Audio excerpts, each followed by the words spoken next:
Hello, everybody. Sorry about the delay on doing the finals here. I had my kid home yesterday from school because he has pneumonia. So that was fun.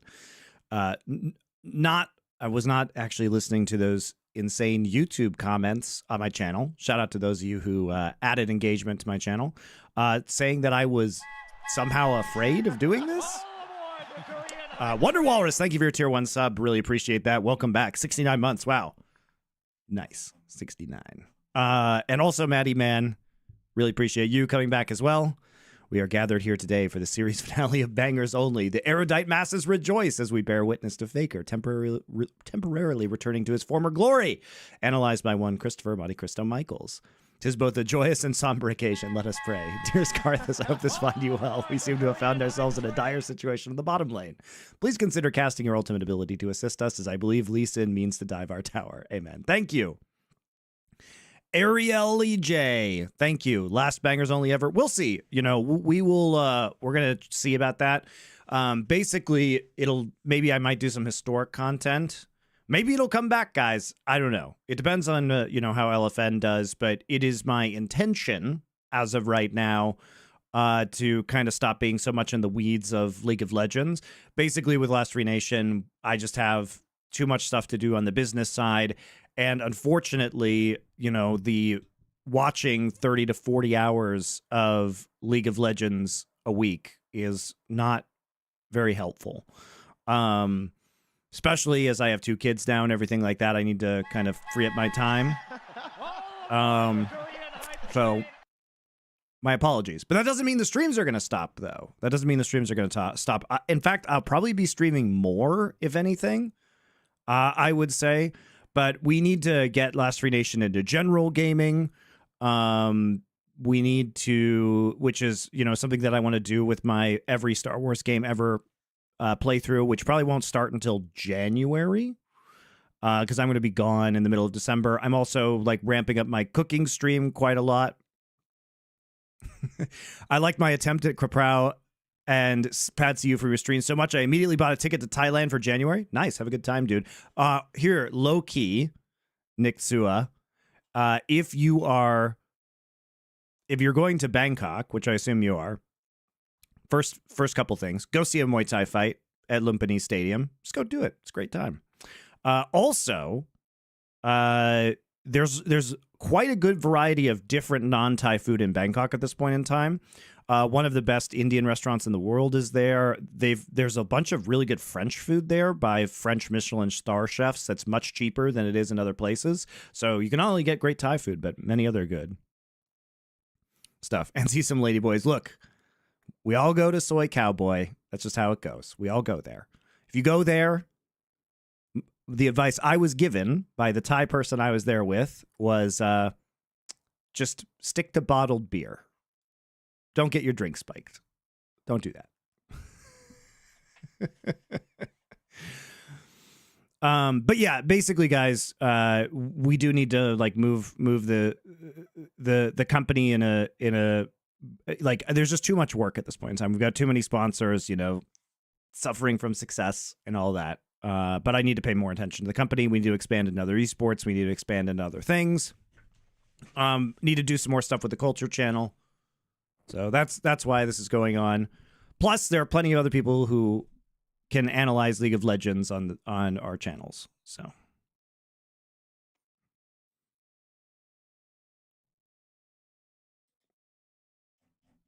But let's get into these VODs. I'm very excited. So basically, guys, I did see the first 3 games of this series, but I was watching it pretty casually, just like at midnight with a whiskey on my couch. So I haven't done like deep analysis of it yet. And after the 3rd game, it was like 2 a.m. So title is wrong on YouTube, by the way. You're right, it is. Thank you. So basically, a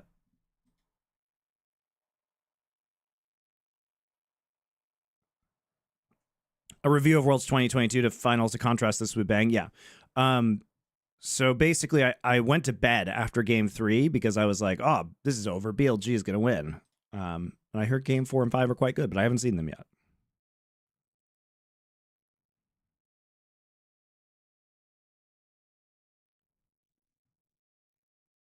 I have not seen them yet.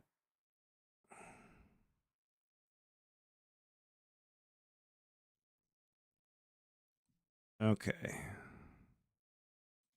get into it.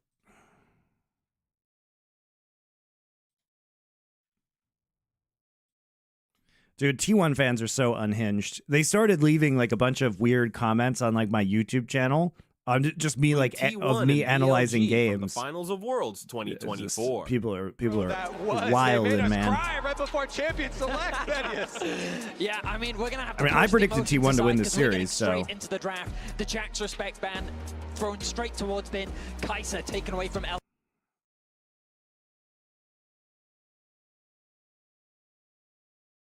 Review the opening ceremony. I thought the opening ceremony was really good, guys. I thought it was really good. I respected the fact that they didn't just fill it with Arcane ads. There was just a little wink to Arcane. And I really liked the fact that it wasn't about Linkin Park. Like, they stopped the song to do the player walkouts in the middle, which made the player walkouts more epic. It really did feel very focused on the players, so I enjoyed that.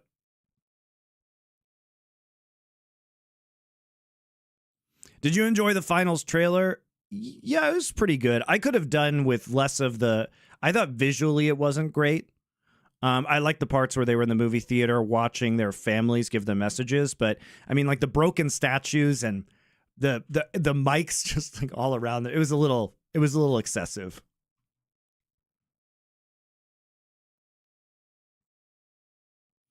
Did you like the Linkin Park part?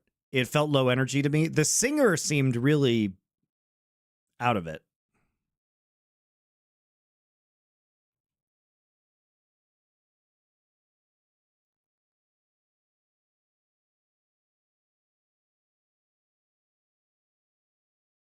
Okay, so let's talk about this. This is the draft that we probably should have seen in Gen G versus T1 in semis, which is like, okay, if you take blue, if T1 takes Yone on blue side, then we're going to take Ash Skarner. This is what Gen G should have done, but instead they decided to take Renekton here because they were scared of a Yone flex in the top side for some reason.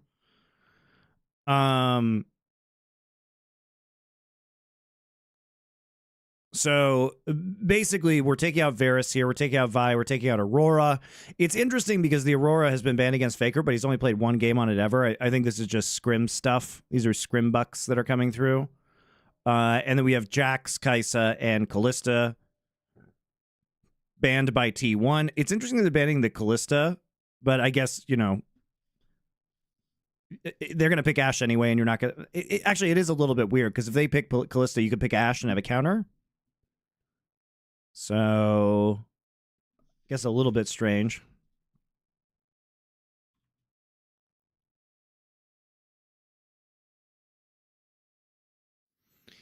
All right, we're going to take Smolder here. They didn't ban Smolder.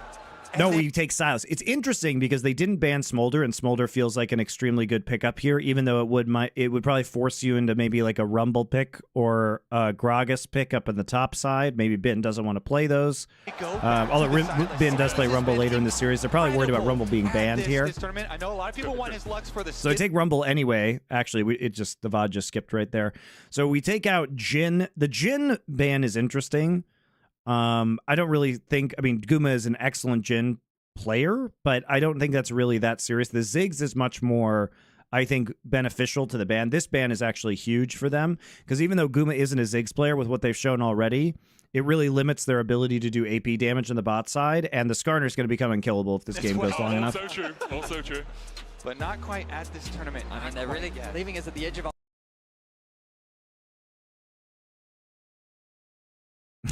I made this mistake on Twitter saying it does a disservice to Faker to not talk about how he struggled during this year, because that is what makes what he did in games 4 and 5 otherworldly. You undermine just how special it really was if you act like that was just his norm this season. That's totally true. 4 minutes later, I was told to kill myself. Yep, that sounds about right. Our seats here, holding until the last moment. It's going to be the Braum for carrier. Now, T1 fans are going to be skeptical. When we saw Braum brought out in the Gen G series, it didn't really work out for T1.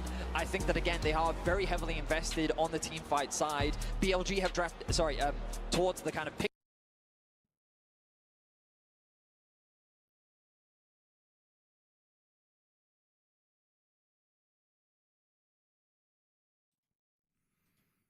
So the audio's just cutting out here. It's just the pick and ban. They're going with the Caitlyn Braum. Now remember that Karia's Braum is actually quite bad. And they tried to do this. I mean, they've tried to do this versus Gen G as well. It's not my favorite, and it feels like, okay, maybe we're just going to go for some kind of level 1 play here, but they have no AP damage. I mean, Skarner and Rel just become unkillable in this game, right?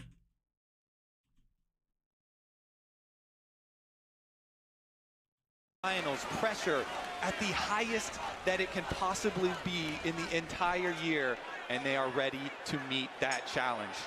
This is what we all asked for. I mean, my real question about Linkin Park is why bring Linkin Park back? T1, You know not what I just mean? with their own expectations, but also the expectations of the LCK, of their families, BLG. Real talk. Why are we bringing Linkin Park back? You know, why don't we just do something new? Right? Because think about bands like Audio Slave, right? Which was Rage Against the Machine, except with Chris Cornell instead of Zach De La Roca, or Velvet Revolver, you know? Right? It just make a new band with a new singer. They've done, like, it's been done before. And those bands have been huge. It's not like Audio Slave wasn't a massive band. Trying to reignite the LPL after they've had 3 years without a world's title.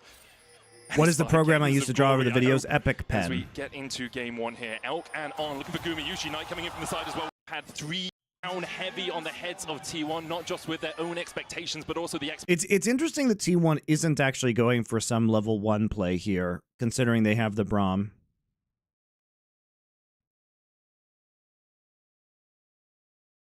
But isn't it weird to make a new band and play the same songs? Here's an idea. Don't play the same songs. How about new songs? Also, if people make the same kind of music, wouldn't people just say it's just LP? Dude, nobody said that about Audio Slave. Who said that about Audio Slave? Is fucking awesome. Expectations of the LCK, of their families, BLG trying to reignite the LPL after they've had 3 years without a world's title. And it's 5 games of glory, I hope, as we get into game 1 here. Elk and On looking for Gumayushi Knight coming in from the side as well. Will land the abscond. If Chester was a founder, I'd agree with you. All right, fair enough. All right, so let's take a look at this. We do get this cheeky little wraparound here by Knight. I do like that they're playing aggressively right off the bat. Coming in from the side as well. Will land the abscond. Abduct. Gumayushi still holding on to that flash. Crash down. Locks him up. He flashes the ignite. This is just terrible by Guma. This is just terrible. Like, you gotta flash, buddy. Gumayushi Knight coming in from the side as well. Will land the abscond. The thing is, he doesn't actually have vision of Rel right here, so it's really hard to flash the crash down. But I think you gotta flash the chains. What a sneaky move there. Knight on the Silas able to slip over. And it's 5 games of glory, I hope, as we get into game 1 here. Elk and he also starts E. Coming in from the side as well. Will land the abscond. Abduct. Gumayushi still holding on to that. Yeah, he starts E. Oh, that's rough. Flashes the ignite, sticking, and BLG strike first. What a sneaky move there. Knight on the Silas able to slip over and get behind the red buff to come from the other side. I don't know, guys. I was never really a Linkin Park fan, so I'm also just the wrong demo. Ability. They get the flash out from Guma, a very valuable summoner spell in the early game. Jun could set his sights on the bot side. Oh, they're all right, Remember, but the thing about Caitlyn is you want to be lane dominant, you want to be leveraging the strength, not really my bag. It's going to be harder to do now that you've conceded that summoner. Knight debuting here. Monty, you got to react to the LTA format change. What if I told you there's a 4 horsemen coming later this week about that? As well, so he doesn't have that same summoner on his side of that AD carry matchup. Looks like it's going to be normal lanes. No lane swaps coming out from He was more of a Creed fan. I wasn't spotted on his initial pathing. Owner will be spotted when he goes After seeing Leather Monty, I'm surprised you didn't listen to Linkin Park. So first off, that outfit is much more hair metal than Linkin Park. You think me looking like that was Linkin Park? No. I look like Axl Rose. And second off, I was much more into like Bad Religion and like late 80s, early 90s punk. The ward waiting for him there. Yep, both junglers gonna head full clears down to the bottom side of the map. One thing we've seen a lot in T1 games as well. I was much more Keria into like roaming that era of Faker, Punk especially in these and melee Metal. matchups. You know, getting time for the Braum is going to be more difficult now that they lost Guma's flash early. They're getting pushed in. Elk and On are not going to let him have any free roam timers. I mean, they're certainly not. You can see the strength of the Ashe in the early laning phase, getting that early level 2 as well. And I mean, when you make that point about Carrier as well, usually he does that on things like I was more into like late Rakan, 80s, early 90s era Metallica. That's why you love to see really Bad good Religion, level 1 prep sure, coming Slayer. into series as big as this. Because Elk, starting with the First Blood, the extra longsword in your inventory just feels so good and completely changes how the early map looks in this matchup. Now BLG have already dropped pings down onto Owner. They know that he's on the bot side of his map, and the risk of a dive is very real. With Faker's pressure in the mid lane, it's going to be hard for Knight to potentially roam down and look for a dive. Sure, alongside Knight his and Snails, jungler, like but 90s Shun alternative is already also setting his something that sights I've on the always bot enjoyed. lane play. We'll see. With TPs available, there's always the possibility. Notice as well, Zeus walking back to top lane, has the TP available in the event of an early play. Good timing here from Shun to come down and place the ward early so that Elk and On can continue applying pressure on the bottom side before going back for his Gromp. Because that's what if you're BLG, you want to be able to continually harass Guma and carry it down in this lane. I mean, this is obviously a disaster in this bot side, guys. And hopefully both for BLG on their crashing down out. Gumayushi and Keria have been able to hold the wave just outside of their tower range. And you get the earlier recall there for Owner because he doesn't want to try and contest the bottom side Scuttle Crab because of the pushing bottom lane. So wants to always been a Prog wants to get fan. the top side one for Yeah, himself. you know, I like. I'm actually a big annoying that Bin also on the Rumble Porcupine is Tree up, fan. and Bin is going down to check out that Scuttle. Like some Dream In terms of Theater early as well. skirmishes, you can see how the Yone is often able to get those advantages in the 1v1, but But Knight big- doing I'm a big fantastic Porcupine Tree job fan. in terms Steven of Wilson, farm. #1. Has that slight lead over Faker. Going to commit the TP towards mid lane, having grabbed a few early items. Remember, you've always got to remember, Knight famous for his Mejai's purchase on pretty much every champion. Bottom side Scuttle. Down out, Gumayushi and Keria have been able to hold the wave just outside of their tower range. You get the earlier recall there for Owner. He actually 'cause doesn't want hits to the try minion and with the contest chains there. The bottom side Scuttle Crab because of the pushing bottom lane. So wants to trade. Knight living wants dangerously. To get the top side one for himself. It's going to be a little bit annoying that Bin also on the Rumble is pushing up, and Bin is going down to check out that Scuttle. In terms of early skirmishes, you can see how the Yone is often able to get those advantages in the 1v1, but Knight doing a fantastic job in terms of farm. Has that slight lead over Faker. Going to commit the TP towards mid lane, having grabbed a few early items. Remember, you've always got to remember, Knight famous for his Mejai's purchase on pretty much every champion that he's plays. Only the Dark Seal for now, but depending on how well the game is going, he may very well look to upgrade that item.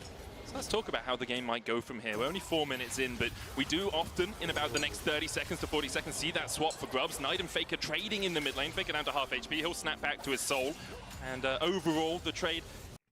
And the offers as he goes straight for it. Faker as well. You know, it's one of the big things with T1 heading into this tournament. His lane phase was not great in the LCK. Zeus has to flash away. Shun looks for more, and BLG have found two. We didn't get to see the tournament. Snap back. Being in there, taking didn't actually get to see the start of that gank. Offers as he goes straight for it. Faker as well. Thoughts on nice performance? Can I watch the games, please? You know, it's one of the big things with T1 heading into this tournament. Why do you want my thoughts before I've seen his performance? It was very good up until this point. Zeus has to flash away. Shun looks for more, and BLG have found two. BLG's able to find it on the top side of the map. Zeus caught unawares, the wave in an awkward spot. Owner not there to provide support in the bot side as well. Yeah, wave is in a weird place. Get the cleanse out from Gumayushi all across the map. BLG is putting pressure down. Shun has been so good on the Skarner. I then BLG started with pick at this tournament, and again in this series, having an early impact now, gets the kill himself. And what an arc it is for him as a player. Remember, BLG started with Wei at this tournament. So, Bin, look at all the work he does. But he started with Wei at this So he tournament. lands the harpoons to get the slow, closes the gap once he's actually hit. Look at all the work he does. Oh man, he baits. Does he bait the bounce there? So, Bin, look. He baits the bounce, and Jun is already eating. Wow, that's really well set up by Bin and Jun. Really well. Right into the waiting arms of Shun. Nicely played by them. been really setting him up. Harpoons in, gets the slow, gets all the damage done, and they collect. And it's a very awkward situation for Zeus to be in just because of the state of the wave. Now Owner is covering to help him get that push out. Bin still looking to try and trade as he often does, but now the swap's coming through. We know that the grubs. Dude, I can't stand the fact that people are already calling this roster the GOAT roster. Elk right behind him. They're looking to contest this objective, but Carrier they won one title in 3 years domestically. On the top side for both I don't understand how they could possibly be the GOAT roster. Starting up the grubs, might just look for a smite on one here to delay the full stack. Carrier caught out though, does still have the flash and the ignite. Players on the top side for both teams right now as we do see Owner starting up the grubs, might just look for a smite on one here to delay the full stack. Carrier caught out though, does still have the flash and the ignite, locked against the wolf, and now trying to get away. The unbreakable is not exactly that. On to for a smite on one here to delay. Why is T1 even going for this? You know what I mean? Like, you're playing into a rumble with ult up. Carrier looking to Carrier's just like face checking brushes. 5 players on the top side for both teams right now as we do see I guess he has a pink ward in there, but this seems incredibly risky. One here to delay the full stack. Carrier caught out though. Good engaged by On. The ignite locked against the wolf, and now trying to get away. The unbreakable is not exactly that. On secures the kill. T1 did manage to sneak away a grub, but BLG will happily accept 2. Such a smart call. I mean, from I BLG, think you can say that this roster is maybe the most clutch roster ever. But I mean, do you count clutchness only at Worlds? Like, idea there from T1. It's not like they won MSI. It's not like they literally won 1 out of 6 domestic titles. It's pretty bad. The abscond abduct Owner coming in from the side as well, but it looks like BLG just want the pressure in mid. They're looking towards the top side though. Yeah, BLG. JDG lost 1 best of 5 last year. See him on the mini map. Zeus has no flash. If they can manage to get this Ishtal's impact, can't quite land it. Zeus hops on a minion and manages to escape. I mean, BLG continue their pressure on the map, securing 2 grubs, finding Was the finals versus DRX also clutch? No, they were heavy favorites to win and then lost. As much as possible. That's the other problem. You look at the bottom of your screen and it's just all red in favor of BLG. They lost the finals that they should have won the most. Faker trades with Elk in the mid lane. Elk about halfway towards that level 6, a little bit more risky to go in like that if you are Faker when he does get his ultimate available. Yeah, Elk getting so much damage done here in the mid lane, keeping him there. Of course, they've rotated Knight down to the bottom lane, down to that side lane. It's because they made top 3 in every single tournament they played in. Dude, I've been saying that the whole time. It's very impressive. After Guma had shoved. And this is going to be so nice for the setups here for BLG. Again, their team fight will be so synergistic once they're able to bring this together. You have to think that they're going to rotate over towards this dragon. They can control that objectives, and you get to draw your enemy to you. Got to remember that BLG have a bit of a reputation for falling short in Game 1. And here in Game 1, it feels like that you'd expect them to have the pressure with the reigning world champions T1 on the other side of the stage, with the audience in favor of T1, but they've come out and they are playing just like they often do, playing well in the early game, playing off the advantage they have with their laners, and they're converting it into the first dragon of the game. Straight from even champion selects. And you yeah, see BLG, I don't even understand why we're going after that. The problem with Caitlyn is, like, Caitlyn's one of those win more champions where she can really snowball off of turret plates, but she has a pretty big power trough, and she doesn't start to get really strong in the mid and late game until she hits 3-4 items. So Caitlyn not being super, she's actually just behind right now, is not great. Right now, BLG is not giving them. Look at this vision setup on the bot side of the map. The river is very much in control of BLG, and they're putting extra pressure onto Owner's jungle.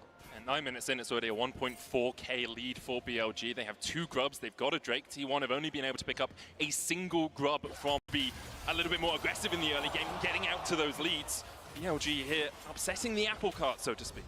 Knight has just been exceptional this tournament, and especially in their previous series, styling on his Syndra, styling on his Ahri, here styling on his Sylas, stealing Faker's own ultimate, and this pressure, you even see the hover there for Owner, drawing a little bit of time, Sejuani not immediately going over to Gromp, kind of hovering around, see if Faker's going to need anything else, and it'll also kind of extrapolate towards the extra wards around mid lane. If you start to the funny thing about T1 fans is, surely after all of them are just screaming, Faker the GOAT, I knew he would win. You're also just seeing it. Where are all the betting slips?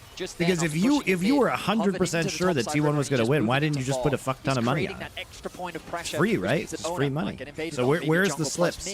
Where are the betting slips? Where are they? Show me. Has actually been gone. Just those subtle bits of pressure on the map that force T1 to hesitate hesitate before they make a decision. That control ward at the entrance on the top side to try and spot out some of these plays. T1 do have the vision around the second spawn of the grubs first. You can see BLG on Elk and Shun. I know, in the casino. Towards those grubs. Trying to get 2, obviously, when you get 4. I mean, your only choice is you either, if you were sure T1 was going to win, you were either just stupid for not betting, or you weren't actually sure. So which is it? Were you not actually sure, or are you stupid? Those are your only two choices. If they decide to fight this grub fight. Currently, Faker as well, collecting the minion wave now. His teleport ready to answer if they do want to throw down. This brush that Carry is standing in is incredibly important. I love you, Monty, but gambling is not it, bro. Gambling is definitely it if it's you don't understand what I'm saying. If you have 100% certainty, then gambling is definitely it. For those team fights, but he's going to have to give it up. Shun going to try and chase him down, throws a rock into his back. The TP comes in by Knight, who just finished his rocket belt, and on goes in. Owner's locked up. Team fights, but he's going to have to give it up. Shun going to try and chase him down, throws a rock into his back. The TP comes in by Knight, who just finished his rocket belt, and on goes in. Owner's locked up. Abscom down. Dugty flashes the wall. The arrow goes wide, but BLG get everything they want. They force the enemy jungler away, and they can turn their attentions to the grubs. T1 decision right now. Do they just let Faker farm turret play? It's Guma! I can't believe he stole that. I know it's the grubs right now, but he always manages to steal it. It doesn't really matter, though, because they weren't going to get 6 grubs anyway, so it's whatever. Beautifully done by Gumayushi. Able to get 2 grubs at the very least for T1, so something, and they get a lot of plates both in bot and mid, so collecting a bit of standing gold that's hovering around the map right now. Little that BLG can really do to contest. Instead, they're committing towards the top side, trying to secure this top tower, and they will secure themselves that second plate as well. Right on Guma. Guma trying to get away from this carrier coming in as well with the Winter's Bite. Shun's on the chase. Surely Guma's just dead, right? No. Oh, Fisher will be slowed. nice. Ults to stop the E. Look at the confidence that Knight is playing with right now. Every time he sees someone on his screen, he's going in for Knight's having a hell of a game, I love though. the fact that BLG, they spot out Owner in the river, isolated, and immediately all collapse onto him. They tried to stagger that CC as well to keep him locked down as long as possible. Zayas should be fine. He's going up towards Mega as well. Ooh, good TP. All right, so this is an answer because Knight used his TP in the top side earlier. TP coming in. T1 have the advantage. The Nav into the wall. Do they even need Faker? Zayas is just literally trying to give Faker kills. It's a beautiful play by T1. It's a really good read. What a play! Zayas strikes here. Wait, Shun is trying to hold off until Knight arrives to defend this tower. Still going to be some turret play money as well as the kills here for T1. Definitely most clutch roster ever, because Worlds is much higher pressure tournament than MSI or domestic finals. Pressure is a big contributing factor for being clutch. Then why didn't they beat fucking DRX? I mean, just great awareness from Zayas. Probably one of the worst teams to ever win Worlds. Lane, he was actually stronger. He knew that he had the Mega Gnar on its way. He knew that the TP was available from Faker, and they set up for a very nice collapse. Recognizing they had the TP advantage as well, because BLG used 2 TPs to fight over those second grubs. Very good use there of the extra cooldowns, and recognizing that they're going to need some money to be able to fight in these fights that are upcoming. DRX clutched up. Oh, okay, so the logic is DRX is the most clutch roster ever then? See, there really isn't a coherent logical narrative you can tell about this T1 team. Had already started to come in for BLG, so stops the double recalls here, and then they make the call, teleport in, I've got Mega Gnar, perfect timing, flashes forward against the wall.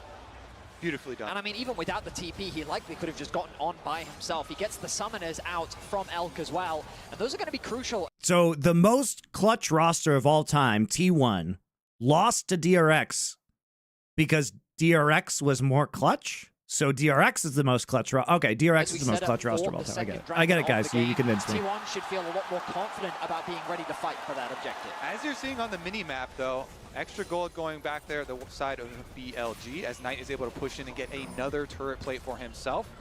So remaining slightly ahead there in his matchup. About 1,000 gold between the two teams right now. Only a 200 gold lead for Knight. Gumayushi, the only spotted blue in that sky at the bottom. It's only 20 gold ahead, now 2. Really not an advantage at all. And gold is one thing, but really it is about the item completions. True. And before Faker does get his Blade of the Ruined King, you know, already Knight sitting on the Proto Belt, that play-making item for himself, gives you a lot of that confidence to be able to make the play. Right now, a bit of setup around that top side objective. You can see Faker fishing for information.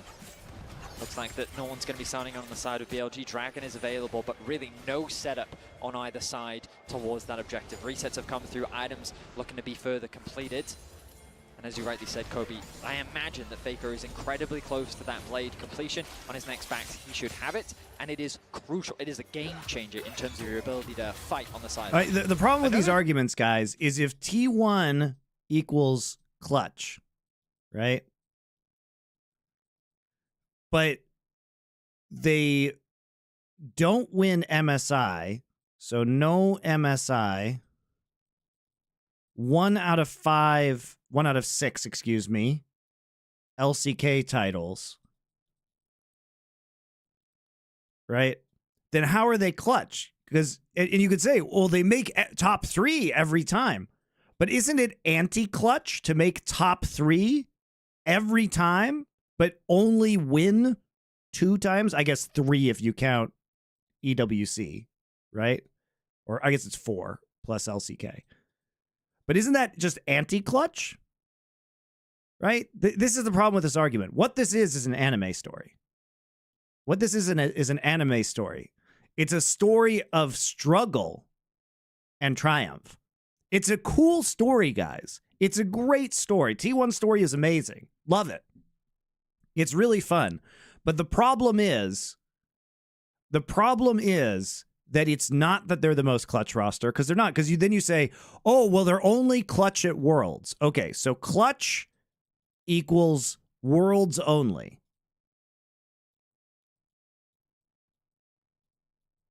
But then why lose to DRX?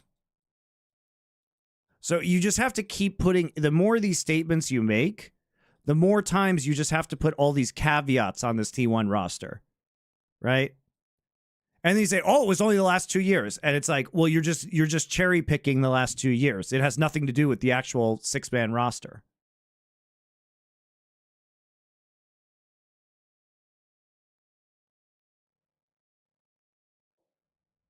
Clutch is a resource. They have to save their clutch pool. But like, I don't think they can be the most clutch team when they have 0 MSI titles and they win 1 domestic title in 3 years. If anything, they're kind of chokers. They're kind of chokers, guys. Thing that is oftentimes hard for, as we start up the Rift Rail here. Seems like they should be able to get it, though. Another thing that's kind of hard for fans to track usually is information that the teams have, because MSI is a joke tourney. Oh my god, we've detected a pleb. We've detected a pleb, guys. We have detected a pleb.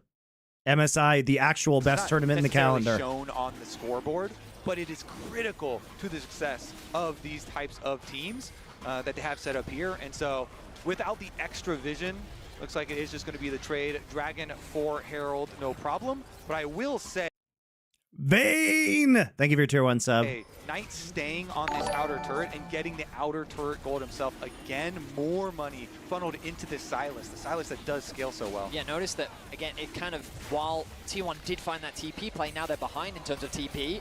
The arrow connects mids. Zeus able to walk away for now. Shadowing Strike will get the stun. The Magnus Storm coming in as well as BLG look to collapse. Already they've locked up T1 in the middle of the meat grinder, and one has gone down. Zeus falls. Faker getting chased out as well, and Bin's flashing forward. Faker will manage to dash across towards the red pit, but Gumayushi does not have that same luxury. BLG find 3, all of them sitting on Elk. A trip. All right, what are those noises? I actually don't know what those noises are. Oh, gifted memberships. Damn. Urkel Baggins, thank you for your gifted memberships over on YouTube. I really appreciate it. It's very nice of you. Full kill for the AD carry of BLG. A nice arrow to set up the whole. So you look at this play. Now they're behind. I mean, so without the what's going extra on vision, here, guys, is they're looks like trying it's to just gonna make be the some trade kind of Dragon play, for and they're trying to Herald, transition no this problem. Drake into But I pressure in the will mid lane say, because they Knight know staying on this that outer Jun turret is going and to getting be the outer turret right for himself. here Again, more on- money funneled into this Silas, the Silas that does scale so on the well. Herald, notice right? that, again, it kind But of, the thing is, while you have this T1 Ashe did who's find going to be that able to TP engage play, this now they're play. behind into- And you hit keep- Zeus right in the middle of his The arrow hop too, so now he actually just doesn't have an escape tool because he has no flash. He's also mini, he's not even anywhere close to Mega. Wait for now, Shadow So you get a Shuffle really good engage here. Beautiful Mega Storm as well. Already they've locked up T1 in the middle of the meat grinder, and one has gone down. Zeus falls. Faker getting chased down. And at this point in time, I mean, basically T1 is behind with no AP damage. Will manage to dash across towards the It is a red pit, complete but Yumi disaster. Yushi does not have that same luxury. BLG find 3, all of them sitting on out. A triple kill for the AD carry of BLG. A nice arrow to set up the whole play. T1 saw an angle to secure that mid tower and immediately get punished. And BLG are so quick with it. Elk's arrow Monty is angry because he snipes him lost right money out or of what? I the didn't air. bet on the match, The guys. 2 kills And with if I the did, I arrow would have bet on T1 because immediately that was my turned it into prediction. gold. And I'm not angry. Liquid I'm not angry that T1 won, guys. I'm happy T1 won. I like gold here for T1. I just don't BLG. like the They stupid shoot narratives ahead on around the map. T1 because I would like the So real many story changes about As T1 to be well. told. Yes, so much gold goes It's a into their very pockets. cool story. 4.5 Can't we just appreciate what the actually lead now happened for instead of BLG. making up a bunch And of it's a nonsense? situation where the cross map, right? You see Knight on the top side of the map, but the arrow comes through just as Zeus is jumping past.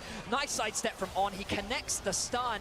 And Is then a SI immediately after this? No, multi-man SI is tomorrow. ulti comes through from On with the follow-up as T1's forced to retreat. And now the Impale's going to land on Kevin as well, and he has no place to get out of this, nowhere to go, apart from back to the fountain in a body bag. BLG now I didn't bet on the 7-2 up. games, guys. Insane opener here in game I number should've, 1 apparently. from BLG.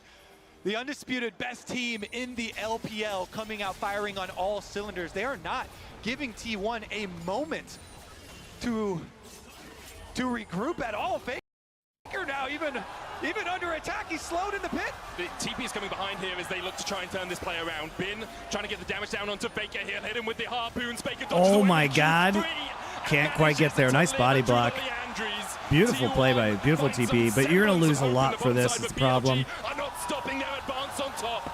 Owner locked up with It's a great dive in response. You're going to take the tier 2. I mean, it's just a net positive play, net gold positive play for BLG here. But look, T1 has to like actually try and make kills here. They can't do this, surely.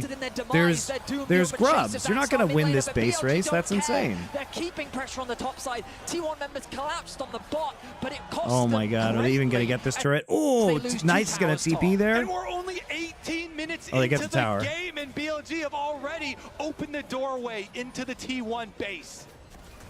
They do lose a tier 2 in the bottom side, but BLG are in the driver's seat and they are not letting go of that steering wheel.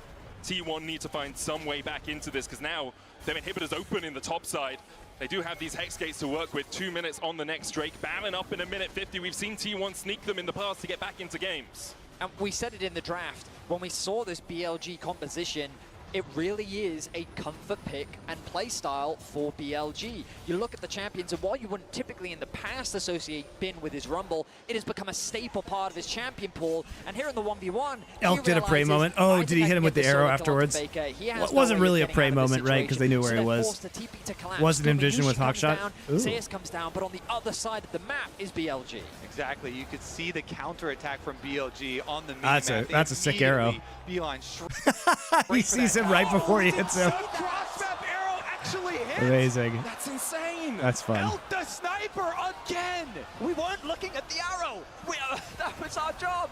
Oh my God, beautiful arrow, and then the collapse comes through from BLG.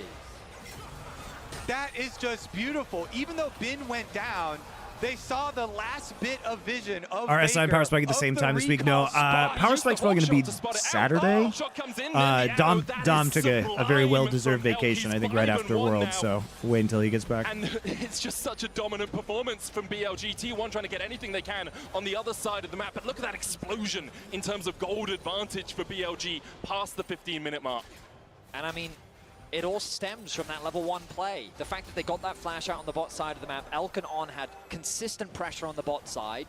Knight was able to trade very effectively and hold his lane in the 1v1. Even later on in the lane, out trading Faker. And on the top side, that's why Shun was putting the pressure. That's where he was able to find that early gank. And it's just been skirmish after I think advantage after the pick, real where BLG the real have just been narrative is slowly just but that surely Faker is the dominating the most map. clutch player of all time.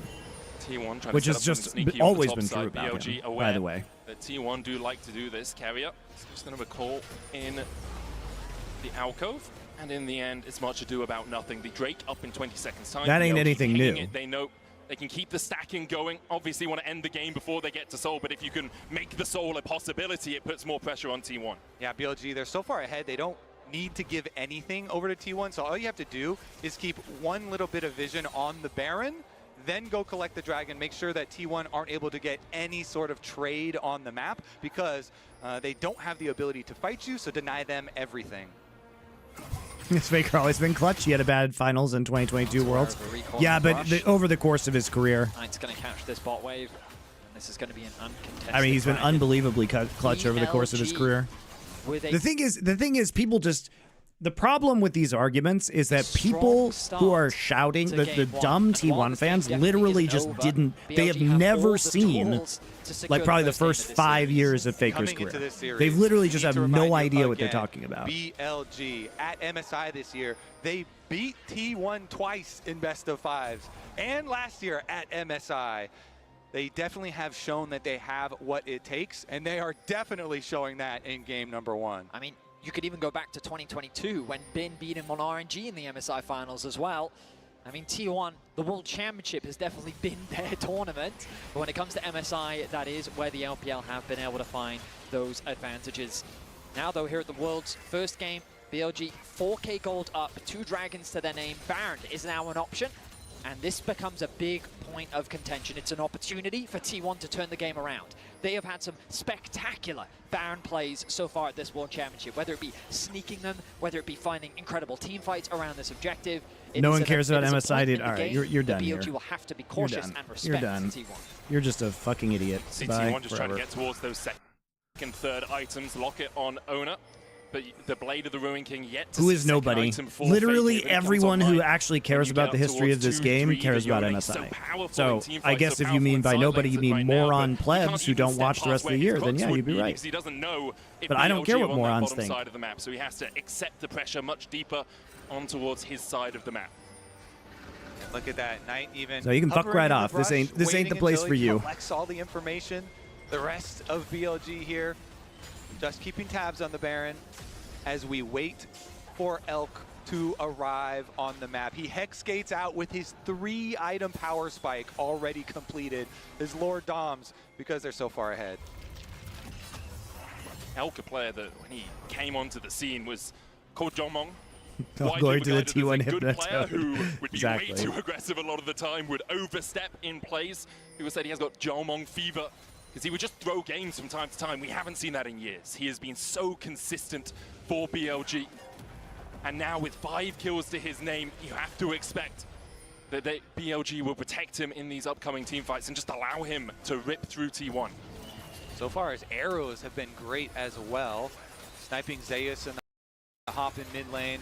Of course, the kill onto Faker as well.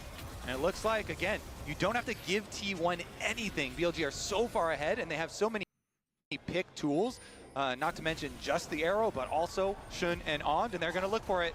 This game has been over for a long time. That level 1 is just so devastating to have a Caitlyn get behind that early. Yeah, they're just gonna And chase them BLG's out been of playing the that cross jungle. map Make sure really to- well. Because Ika is able to find that angle. But- That's Ward offering. I mean, Carry. this is Knight with just an such a stomp. extraordinary Sejuani ultimate can Prison hits!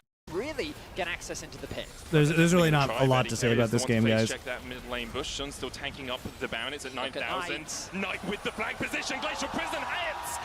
Still tanking up the Baron. It's at Look at 9,000. Knight with the flag position. Check When did he mid take lane that bush. ult? Shun still tanking up. This into the pit. Well, they're definitely going to try Betty He Carey. has is the it one to here. face. He Check took it a that while mid ago, I lane guess. bush. Shun still tanking up the Baron. It's at Look at 9,000. Knight with the flag position. Glacial Prison hits! Jesus. And Kuma is down. BLG used the Baron as a bait and immediately kill off the enemy AD carry.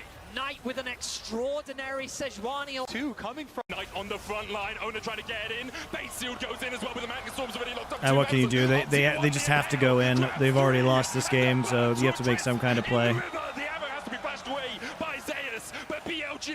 Inhibitor towers the Baron. He finds the good angle. He can engage. Thrown.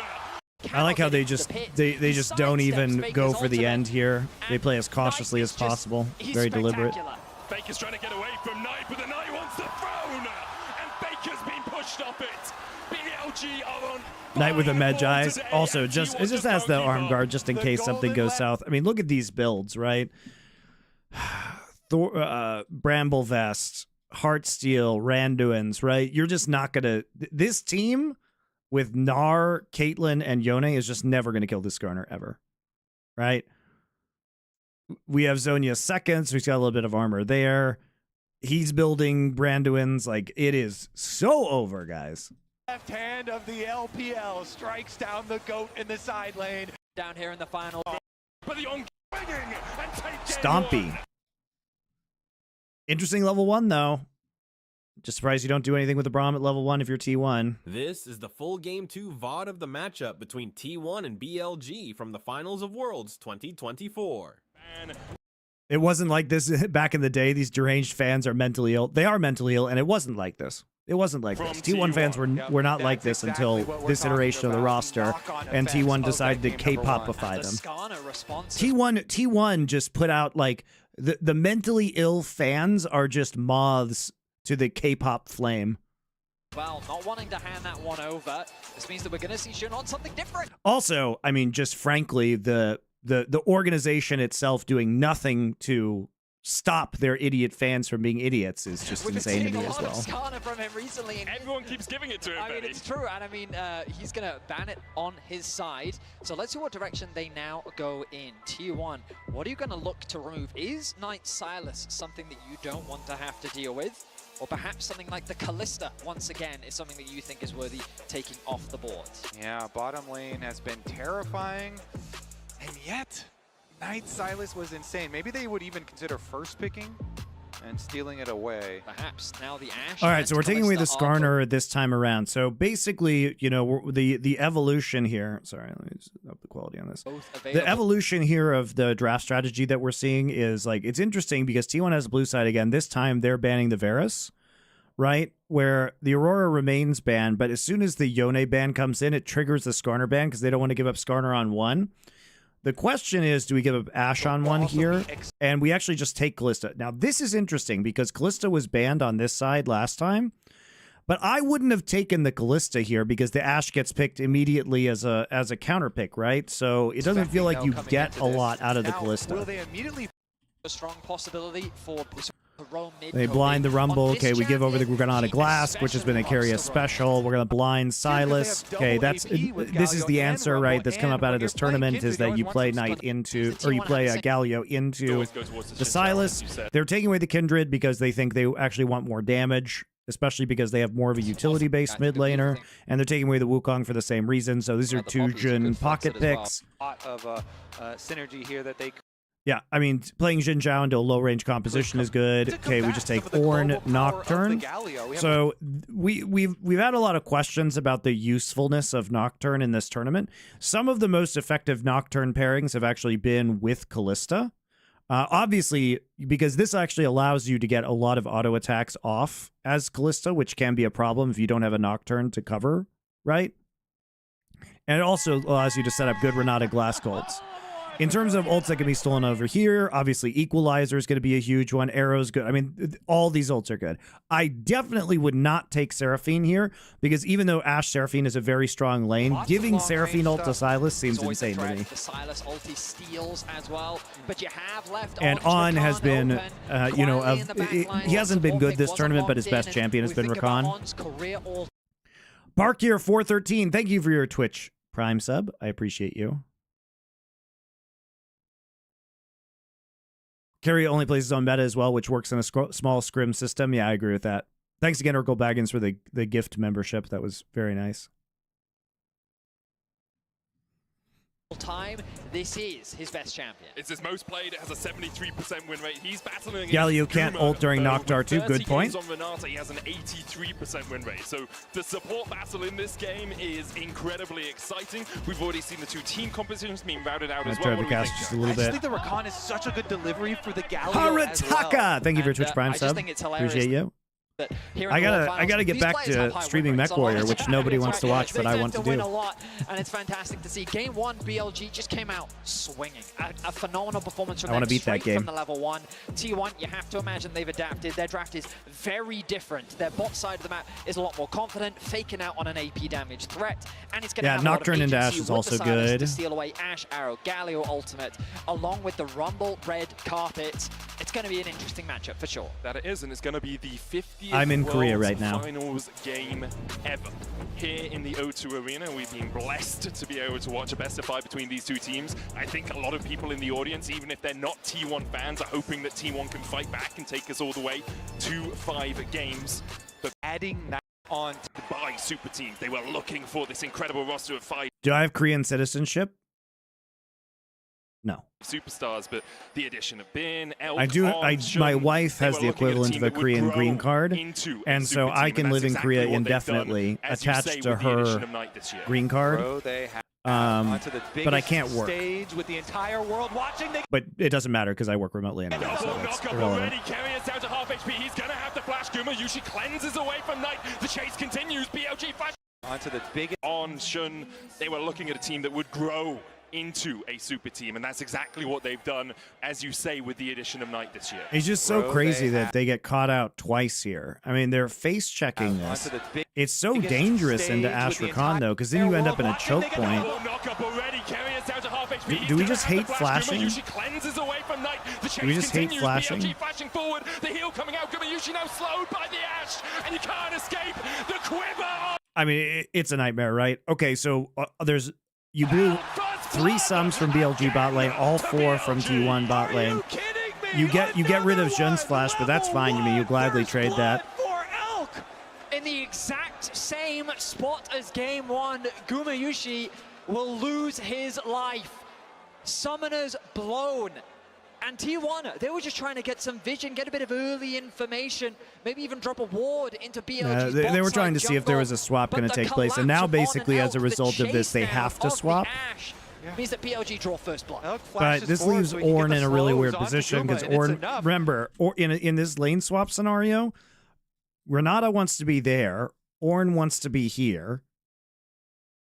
You guys know what I mean? And we are going to start weak side. We're going to start weak side jungle, but that's going to push you away from this turret. Summoner spells. I mean, a lot of summoner spells were also used offensively. Meanwhile, Xin Zhao is going to be pathing down here, and maybe they can't dive this tower because these 3 don't have flash. Like, there's no flash, no flash, no flash.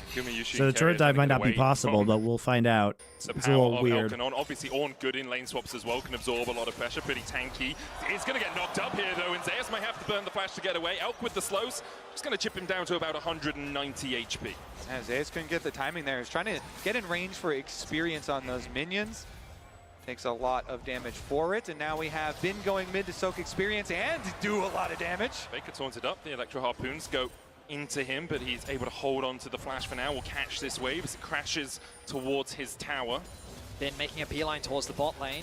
I mean, I really think they need to set up for a dive onto Zeus. He actually hasn't got back to base. He's at about 50% HP. You'll notice Shun still on the top side of the map, pathing towards his bot side. Yeah, I mean, it is going to be a little bit weird this game as a result. Both junglers have had access to their side of the map. And actually, because Carrier cancels his recall there, they might make the call to go for the extra pressure on Bin, who teleported in, but it doesn't look like it. Level 2, he acquires it. Meanwhile, Zeus? He's level 1. He's about 1 minion away. This is where it gets really dicey, though, because he's level 1, and this is the problem with the weak side start. Because you're trying to play into the Rumble, but this is super dangerous for Zeus. They don't have flash, though, so maybe they can't do it. Nice flash double knockup. On took aggro, but on dies, okay. This is actually not bad, though, for T1, because he's going to be up and he's going to TP and collect most of this wave. One-for-one trade, but I think BLG's happy with this. Look at all the... BLG is not... Vedius, BLG is not happy with this. This is good for T1. You got a one-for-one trade. He's got 4 seconds, and he's going to TP into the bot side. Right? He's not actually losing anything. I don't even think that. I don't think that dive is good. To soak up as much XP as he can. Meanwhile, they're getting zoned out on this side, guys. They're getting zoned out. Good news is the threat of a redive This is fucking terrible for Meanwhile, on the BLG. opposite side, Bin had a smart ward earlier over that wall to see when Owner would come to pressure him off that wave, and Bin stuck around to soak up to 2.5 his level now on the Rumble before getting chased out. Carrier looking for On here, Gumayushi here as well. On just trying to shepherd Bin in towards the tower. You can actually see Knight Teleport? using the TP here. Guma still no flash, no cleanse. The Grand Entrance going to get a knock-up. Knight flashes across the wall. Shielded Durant for the double sword, and now the Flame Spitter is doing a lot of work. Guma's going to be brought back with a bailout, but can he survive? Down to 100 HP. Knight, the battle dance for On keeps him alive. Owner still. Carrier looking for On here. Gumayushi So here basically, as well. now that they've zoned them off, On has to go top side. It's pre 10 minutes, so we need to TP to turret. We're trying to like make a play here with Knight, but now Silas is going to be able to, potentially push up in the mid lane. Okay, so we kill. We don't kill Guma because he has bailout. Oh, this is nightmare fuel, man. Knight's trying to get away because he realizes that if that Ren goes off, then Guma gets bailed out. If he sticks around, so he has to walk away to take fewer autos to get fewer spears into him. Now Faker's here because he just walked off the wave. Now Knight has no TP. Faker's going to get a kill and still have TP up. This is fucking terrible for BLG. Everything about this is terrible. Knight tries to punish the flash, the spot lane of T1, but they just don't quite. All right, I'm going to pause for just a second, guys, because Twitch put ads on because I forgot to put them on. I forgot to put them on between games, so I don't want you guys to miss it. So I'll answer some questions while we wait. Not just if you're on the VOD or whatever, just skip forward 3 minutes. What ethnicity are you? White. Maximum white. 100% white. I'm many different kinds of white. My grandfather was a Norwegian immigrant, so I'm like a quarter Norwegian. I'm about half English / Scottish / Irish. I'm a little bit French. I'm a little bit German. I'm about 5% Ashkenazi Jew because my great-grandfather was Ashkenazi Jewish.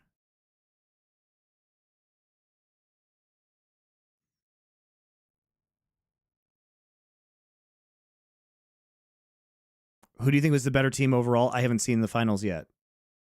Do you think T1 will still break up? I need to review the salary cap rules, but I think because they won again, they can exceed the cap.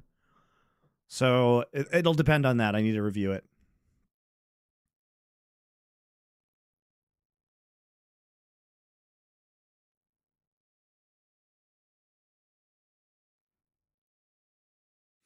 Favorite Porcupine Tree album? In Absentia or Deadwing?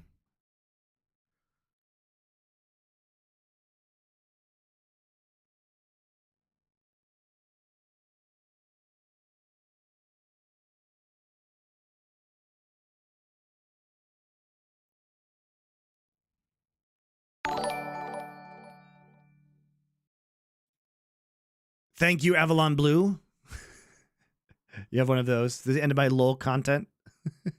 Look, I'm still going to be doing some LOL stuff, guys. Especially Four Horsemen stuff, but it's mostly going to be more meta industry stuff. How come you didn't watch finals live? I did watch these first 3 games live. Hamza Awad. So basically, I have these things called small children. And so I kind of have to go to sleep because turns out my small children don't give a fuck whether I've stayed up until 5 a.m. or not. They're going to wake up at the same time and they're going to wake me up. So thank you, Trick Room. Appreciate your Twitch Prime sub.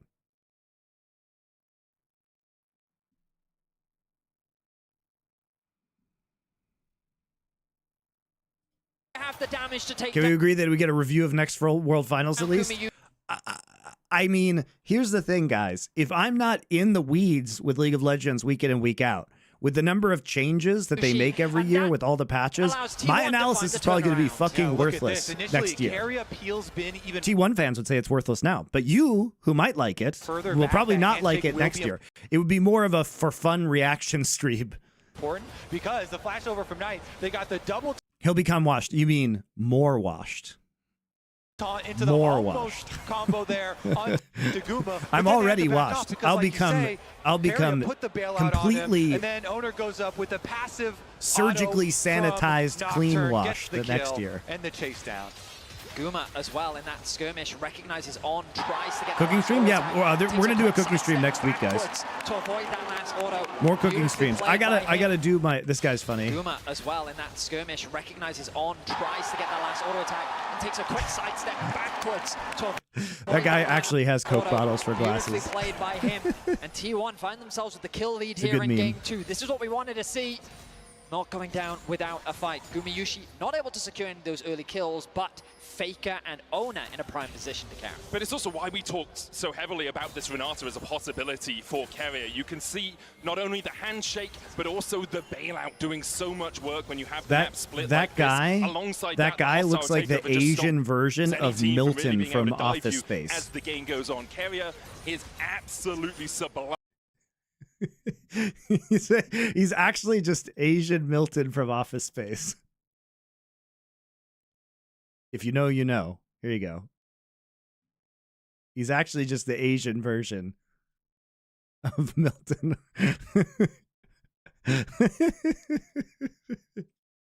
On this Riot took a Now stapler. we've got 35 seconds until the grubs spawn. You'll notice that Elk has chosen to reset, making his way back out towards mid, where On is already there. There is an experience Are you able to vote in favor election of the from Korea? T1, Of course. support It's not like I've been bots, but Elk disenfranchised already as an taken over to American level 5 citizen as because Knight has I'm in a actually moved down different towards country. bot lane. No TP available for Knight or Zeus means they can't really get involved.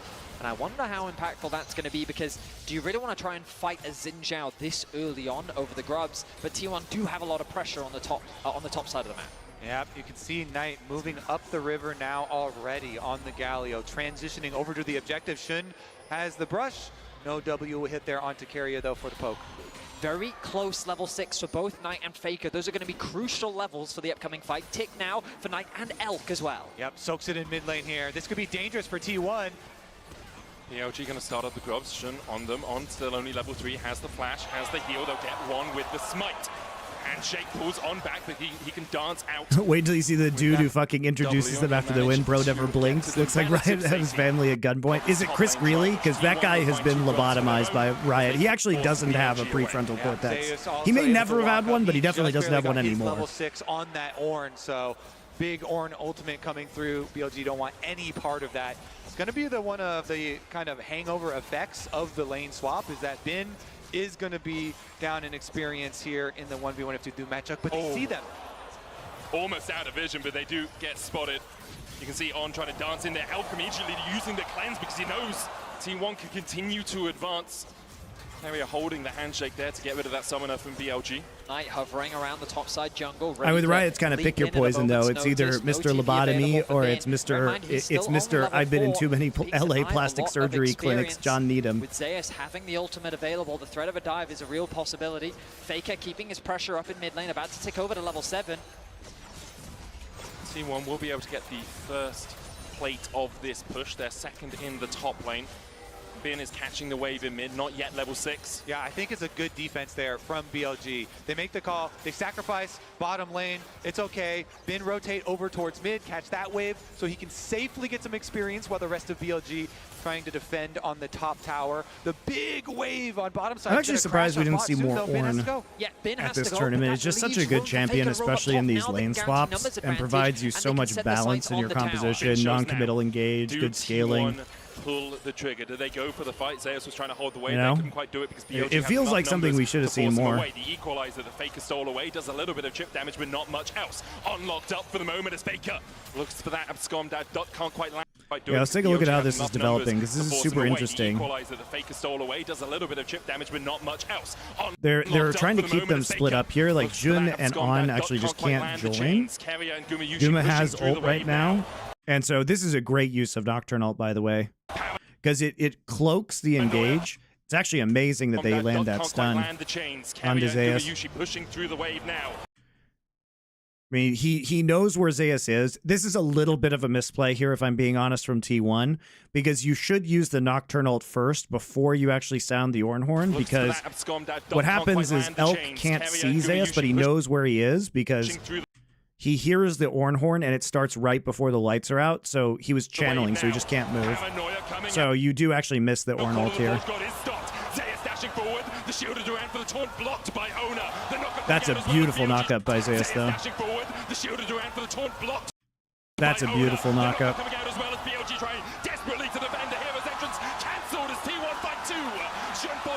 It's very clean. The funny thing is it could have been cleaner. Such a good play. Gumayushi pushing through the wave now. Paranoia coming out. If they get that Orn ult, this could be even cleaner. By the way, the handshake there, so good to get Elk into the double knockup. So the handshake from Keria actually provides Zeus the opportunity to get the double knockup. Really good. Such a good play for T1. There were a few seconds left on Bin's teleport. He could not join. They forced the dive on, looking for any recaller. Look at Guma. Gumayushi pushing through the wave now. Does he just dash through? He's like, oh, I have aggro. Oh, no, I'm still going in. Don't worry about it. Flash. It's fine. I have flash ult. You know, mistakes were made on that dive, but they still got Guma double kill, so it's fine. Such a good play for T1. There were a few seconds left on Bin's teleport. He could not join. They forced the dive on, looking for any recallers. I mean, T1 is sticking around. The TP will come through. Jin's dead. Shun already down. Bin walks into a scarred battlefield. I mean, you do give up the shutdown there, but Orn also gets the TP into bot side and catch this wave, so it's still going to be a really great play for T1. I do feel that this game, BLG is just running around the map trying to keep up with T1. The pressure T1 sticking around. The TP will come through. Shun already down. Bin he could not join. They forced the dive on, looking for any recallers. I mean, T1 is sticking around. They probably should have just done this without Guma, if we're being honest. Shun already down. Bin walks into. They actually didn't need him there. They disrespect the TP a little bit. It's still really good for T1, but it could have been maybe slightly cleaner. The top side, so Bin has been able to catch up in the mid lane. Knight has also been able to close that gap. Elk, though, with actually a full level lead over Gumayushi, while Keria has now ticked over to level 6. So BLG have done a good job of being able to close that experience gap. But in terms of the gold, you can see big advantages on the side of T1 thanks to these early kills that they've been able to grab. They've closed it in a lot of spots, but On is level 4 to level 6. True. He needs that quickness. He needs that ultimate, especially if you're going to have Knight following up with the hero's entrance. You want everyone locked in there so that the Galio landing knocks them all up. We'll see if On can get some of that XP. Currently, he's just shadowing Elk in the mid lane. And it should be T1 collecting the next pack of grubs. BLG, they know they don't want to fight that. So they're just trying to pick up Dragon right now. Shun working away on it. See if Knight, how quickly Knight can push this bottom wave though for the Galio. His teleport is ready. Ultimate will come up soon. Yeah, I don't really know if he wants to join this. BLG, they tried to take a fight around the top side and lost out pretty heavily. It is outrageous that we get another Korea versus China finals with 0 Korea or Chinese like English-speaking casters. So completely fucking outrageous. We will pay for this with some tower plate money here onto the side of Knight. It is quite big to get the full 6 grubs though for this T1 comp because again, going back to Champion Select, if they are able to open up the map with the Orn plus Nocturne, you have a lot of long-range pick potential. And now top lane again, the arrow. It's onto Guma once again. He does have the cleanse, but he holds onto it for now, burns it just as Bin was about to start to burn him. T1 get another plate on the top side 3 minutes before those fall off, and they're investing a lot of time in making sure this top lane goes low. I mean, right now, T1 nice to get to stream. Been watching your content since back in your casting days with Doa. Just go to the Last Free Nation Culture channel on YouTube and watch our show. BLG up here, and every time Nerd Legion. BLG is losing we still do stuff together. It's great fun. Secures level 8, gets another We're going to be doing plate Arcane soon, guys. T1, the new season comes out. Look at the positioning of Keria here. Something he often does on this Renata is he just walks in your face. He is not afraid. He knows he has the mechanics to be able to outplay you, and it creates this space that allows an easy objective secure for T1. I'll also say that sort of position is so tricky for the Rakan because what are you going to do? Jump at him? He just handshakes you out of your jump and you can never really find the engage. So you have to find flanks. Obviously, BLG weren't looking for a fight in the top side. T1 take the first tower, have a 3,000 gold lead now and are well in control of this matchup. Now it's going to calm down a little bit. BLG going for their resets at the moment. The outer tower on top side being down could be problematic. Right, doing the first 3 episodes to be able to be a watch party. No, actually, they're just doing the first episode to be a watch party. Maybe Noah and I will do that. We'll see. There and then transition over towards that mid lane. Currently, though, they actually send Guma and Keria back down bottom. Try and get their push there first. The Herald is going to be crucial for T1, I think, to unlock that mid tower. I think that this comp can be a little difficult to see. Oh, Keria. Keria's going to face check, knocked up with the Justice Punch, but again, the handshake stops Knight from being in range for that shield of Duran Taunt. Whoop. Elk is on his way as well, 4 seconds on Keria the arrow. taking a stray turret shot there. This is like the thing about Nocturne, guys, is I think Nocturne has been unfairly maligned. If you are a team that is very good at playing with Nocturne, like Gen G was, or like, I mean, Owner historically has been, and he's been playing very well in this game, I think you absolutely can play this champion. It's just high risk, right? And every ult is very important, and you can't fuck it up like Gen G did against T1, where they let the TP come through, but the Nocturne into, if you're denying TPs, you're denying Galio ults, is very useful. He's not even going for the recall, so doesn't look like they're going to force quite yet, but you always have to look at these hovers from Owner. The Nocturne kind of shadowed there with Faker Silas, making the roams, threatening down to the side. And the Hawk shot cooldown is very important for BLG. Every time they're trying to find that play before it happens. It certainly is. Nocturne fits T1 playstyle, yeah. I mean, they're great at these big comps. It's also really good in Dash. So you have that advantage too, because you can just close the gap and she can't kite. The Scry's Bloom going to be popped by Bit. Use Spell Shield Arrow too. None has actually very been useful. laid down just yet. Keria is just replaying on one to focus. In this game, you can see in the MasterCard lane economy snapshot just how different it looks from Game 1. In Game 1, it was only Gumayushi who I think had a 40 gold lead. Because once you get on top of Ash with Nocturne, if you have Spell Shield up and you have Stride Breaker, having leads apart from Bin in that top side, it's Jover, man. Down to half HP. Meanwhile, across towards the Rift Herald, that handshake from Keria going wide. On does have the quickness. Faker still trading down towards the bottom side. Knight goes in with the Justice Punch. Keria down at half HP. BLG gonna get the advance through the mid lane. Faker and Knight unable to do much more than just slap each other around. No one is going to fall in that bot lane for now. Those side lane trades are so interesting because Knight's trying to make the trade as quick as possible, get used out of the aftershock. Oh, on.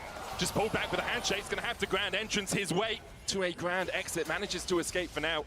For a second, I thought he might fall. Faker dashing back in, lands the abduct as well. The taunt will connect onto him and slow his advance in that bot side, but with Wave pushed in, he now has the opportunity to back into Fog of War and then TP into the fight.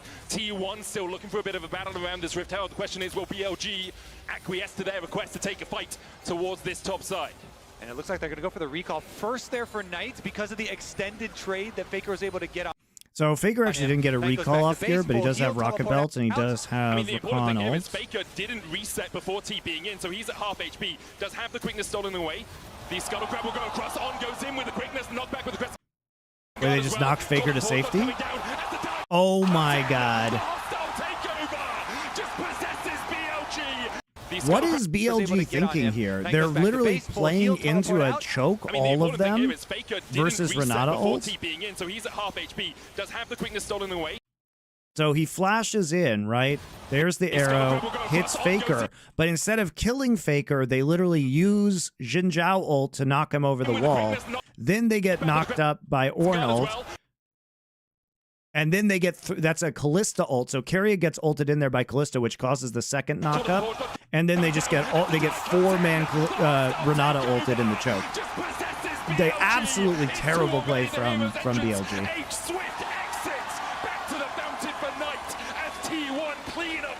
It's just a bloody brilliant re-engage, isn't it, from T1? Perhaps they thought they could one-shot Keria. No, they can't one-shot Keria. There's a Callista in this game. Didn't reset before TPing in, so he's at like, half HP. There's a Callista.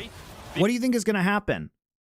You can't isolate him. He gets pulled out, and then you ult Faker over the wall. Like, the Jhin ult is useless.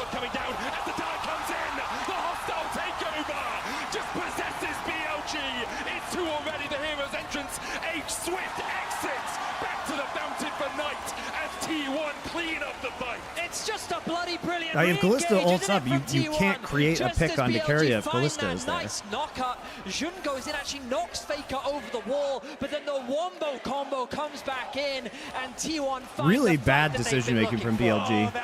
But again, I think they just realized they're super far behind in this game, and they've got to do something, otherwise they just bleed out. Gets an Ornn ult. They just get completely put in the bounce house here. That's actually just a crazy bounce house they get put in. I mean, they get knocked up again by the Ornn. Zeus plays this super well, but they get knocked up again by the Ornn. Like if you actually look at the knockups here, guys, it's literally Ornn ult into Keria gets launched at them with Kalista ult. Then Keria ults, then they get knocked up. They get triple knocked up by Ornn, and she's still affected by the ult, or she cleansed it rather. But the bounce house is nuts. Into the Renata ultimate over it. Faker coming back over the wall. Really good response from T1. And T1 are able to chase them out. Yeah, the chain CC there. I mean, Gumayushi also threw Keria a knockup as well. It was knockup into ulti into just a great wombo combo. This is the They got hit by 3 knockups and a Renata ult in that choke. Turns out maybe we shouldn't play. Maybe we shouldn't play into Ornn and Renata Glaskin choke points, guys. 17 minutes in. It's the power of the paranoia as well. Like BLG are just advancing into darkness. Like, okay, we got Faker, but you're so far away. This game is over now. Use for the mid tower. Yeah, I mean they're gonna deep push out this bot wave to kind of keep Knight on tier 1. Yeah, BLG survive this, especially. Knight can't actually afford to push out that bot wave, even though he knows that the play is happening in mid. If you overextend, but I think this is really just a symptom of BLG being behind and them feeling like they have to take risks in order to get back in it. Realizing it doesn't really have the manpower here to back him up. The arrow going wide. But he's crucially drawing members to the top side, and now the bot lane play becomes an option for BLG. They have the push in but mid, I also want to say that one of the problems that they faced even against Weibo in the semis was that they got drawn into a lot of stupid fights. You know, they got drawn, especially in game 1, which they were just completely smashing them because there was no action early, and they were playing with the the Smolder. They just opted into like the world's dumbest dragon fight. You know, having to collect those 30 seconds before Smolder was going to hit the 225 breakpoint, where they could have just given up the Drake and it would have done nothing. Lurking in the jungle means that BLG constantly have to defend at towers. That's the thing you've got to be careful of. Ooh, he's going to ride that one into the tower. And they're going for the dive. Fortunately coming out as well. Elk locked up towards the top side. The Rift Herald did charge in half the tower. Right, that was clearly a fight that they should not have taken. Hold on to the rest of it for now. So that's an example of what we're talking about with the Ornn ultimate, just using it as a zoning tool. I got a bit ahead of myself, expecting there to be a full-on dive. T1 going to show a lot more respect than that. But what I was trying to say earlier is that extra wave to get it deep, force BLG to... That was a really clean game by T1 though, especially the way that they played out the dive and bot side. I mean, really the MVP play of this game, contrary to what Vedia said, where BLG was happy with that, was the trading 1-for-1 down here was huge because it allowed the Ornn just to TP in safely, and then the zone was created here and they were able to dive several times, right? Yeah, I mean, crucially, BLG have potentials to find pick. Ash Arrow is famous for catching you off guard, and that's ultimately what they're looking for. And why she's just won in overtime. God damn it, dude! Vision is going to be crucial to allow did the refs like? Did the refs just let Mahomes get away with running wherever he wants, and if anybody touches him while he's a running player, they immediately get a penalty? Because that is. I hate the way the refs do that to Mahomes, dude. He gets like a free pass. He just gets free yards. He just gets free yards because what he does is he just knows nobody can touch him, so he just runs an additional 5 yards because he knows the guy can't hit him. It's such bullshit, man. If you are a downfield runner, you need to get put on your ass. Period. Denying your opponent's I don't care if you're I don't care if you're a quarterback. These plays, being very quick in their active thinking here, and so step number 1 accomplished. Step number 2 now, try and draw out BLG into the dangerous open area of the map. Dragon will arrive shortly. Mahomes faking going out of bounds is the most absurd thing I've ever seen. Yeah, exactly. Dude, football is just becoming the worst football, aka soccer, where you can just fake whatever you want and get away with it. Double teleports ready, plus nocturnal. Soccer, faking injuries, the sport. The sideways are so annoying for BLG now. It's constantly catching and catching and catching, and it's T1 that always get that push out onto mid. Holding this mid tier 1 is so valuable as well. Dragon, 20 seconds. Of course, the threat of a soul not quite there yet for either side. T1 set their sights on the enemy camps, and they're looking to suffocate BLG out from more. All right, BLG. Oh, the flank. Zeus He's got behind them here, brings the call to the Forge God. Paranoia. Great flank by BLG out Zeus. from more. All right, BLG. This is an amazing game from Zeus, guys. Zeus MVP of this game for sure. The coordination is so good too. Because like, look at this. They know they have the angle, guys, and even though there are 2 TPs up, because they have paranoia, there's no way for them to actually channel these TPs. So the Silas TP is channeled immediately. They can't actually follow up with either of their solo laners. They can dive this, surely, right? Seals away the quickness. A hero's entrance from Knight just to defend. His support, T1 though find one, and they'll turn their eyes towards the Drake.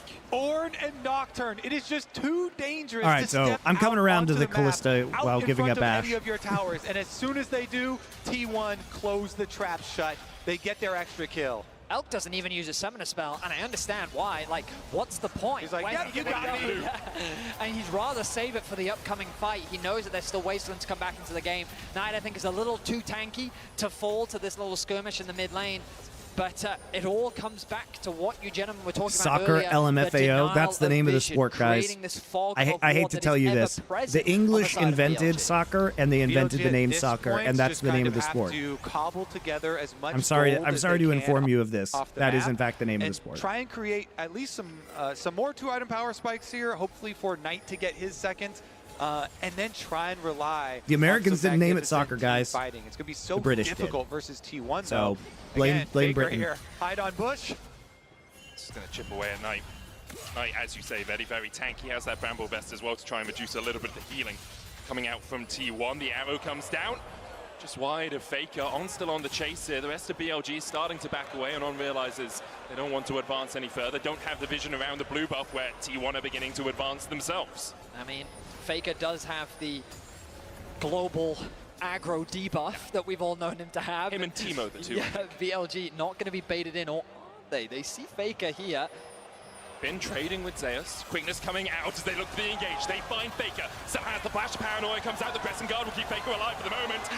God, They see Faker Faker's here. use of Genel. Been Look how trading fast he with reads Zeus. this play, Quickness by the coming way. This is out as they amazing. look to be So he engaged. gets They find Charm, Faker. knocked airborne, takes the ult away, uses the ult immediately, actually has Faker alive for the the ability to lifesteal his way to some relevance right here. Then he kites backwards, and the rest of his team is there. Such a heads-up play. TP now invested from Ben or from Knight as they look to rejoin the fight. Elk goes down, On follows suit, and T1 have been able to defend Faker. They keep him alive. Faker flashes, and Knight can't find him. T1 find 4, only Ben left standing. Many have The soccer aluminum map. Yes, exactly. There's only one map. It's not plural. Aluminum doesn't have an extra I in the end. Also, armor isn't spelled with a U. Color isn't spelled with a U. Only glamour is spelled with a U. BLG knew we are Okay? falling behind. That's how it We goes. have to make an attempt at a pick ourselves. They try and go at Faker, but T1 pounce in response. It's not just Kalur. the one player that is so hard to catch, and that is not because he is an individual makes these crazy outplays. It's because his team is so quick to respond. Look, Owner is there starting off the ground with him. Immediate ultimate into the backline. He steals away the Xin Zhao ultimate to create a bit of space, but he dives into the fight, knowing that Carry is on the way to It's respond. such a Look, good Owner is heads-up there play starting off the from ground with Owner. him. Immediate ultimate into Also, the backline. He yeah, steals shout out to Owner for denying Xin Zhao ultimate to create for a bit of space, denying but any he kind of dives into the re-engage here, and Faker fight, just gets that knowing last Carry is on the way, 300 the heal comes off. through from Gumeyushi, and then the turnaround, and Faker Huge. crucially sticks around. He applies It's the crazy that he slow goes back onto in on Knight. this, He gets though. a bit of a heal as well, and then T1 turn the play around. It's man, and that they is hand a nuts triple by kill Faker. over to Gumeyushi. All right, back to live. You can already see the ramifications What a play, of that man. play. The Baron buff in the hands of T1. Walking up these towers, they just fall over in front of them. This series here, very likely to get evened up. The response in game number 2 for T1, taking back the Silas. They are 12,000 gold ahead or thereabouts, and T1 advance on 2 lanes. Faker in mid has stolen away Elk's ultimate and has used it to great effect so far this game. Gumeyushi has a masterworked Blade of the Ruin King alongside a Terminus and a Ginsu's. Look at Elk still about half an item behind T1. continue to pile the pressure on. On looks for Owner, can't find him. BLG just trying to find some semblance of an engage, trying to find some way to break through the armor of T1 right now, and perhaps it's Faker that they want, but he dives back in onto Shun. Half HP now on the Xin Chao, and T1 just chipping away. That's all they need to do. They have the Baron buff for another minute's time. Again, Baron buff and 6 grubs just solve so many siege problems. Arrow gonna get juked. Flash was lost there for Carrier, but the damage is still being done. BLG's picked. There they go. Quickness, paranoia coming out. The quickness goes in. Gumayushi locked I like how up. they try and go on to Going as well. Gumayushi, but they just literally can't do anything. Instant cleanse. Because they are being ripped to shreds by T1. To shreds, you say? Effort, but BLG find nothing. T1 will strike back in game number 2 to even it up here in London. Try as you might, T1. Gotta sneak in the Futurama reference. Dude, Owner was all over that game, too. Great game from Owner and Zayas. Really impressive Silas play from Faker as well. This All right, is I'm gonna the pee, full guys. I'll be Game right 3 back. VOD of the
the matchup between T1 and BLG from the All right, we Finals of back. Worlds 2024. Approach. No, they're going to ban away the Ash themselves, and this is definitely Usually screaming catch the at VOD, Calista can't first skip pick P for time. BLG.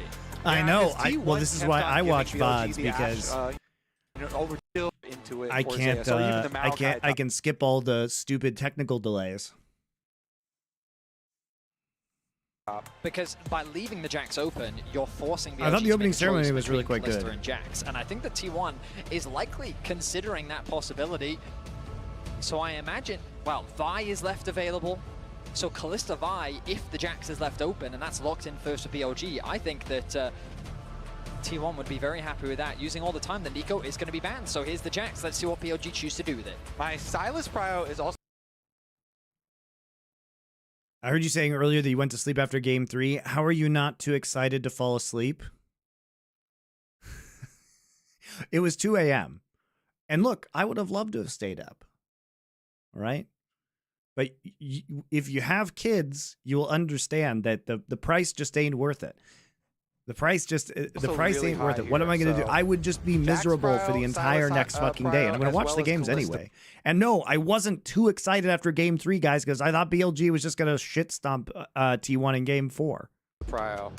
Those are the three that really spring to mind for It's not like the first 3 games of the series were particularly good, guys. They were all super stompy. T1 as well. The Vi has got its way through. BLG abandoned out in both. How was I supposed to so know that far. games 4 and 5 Looks would like be it great? is going to be Calista first for Yes, I thought BLG had it in the bag after game 3. Yes, I absolutely did. Zeus, even though we know Bin for the champion, Zeus is no stranger to it himself, and I wouldn't be surprised to see the Jax plus the Vi locked in here for T1. Maybe the Renata. Poppy. Oh, the Renata, of course. Why not? It's been such a fantastic pick for Carrier. And you do not want to give over Calista Renata. The pairing is terrifying here.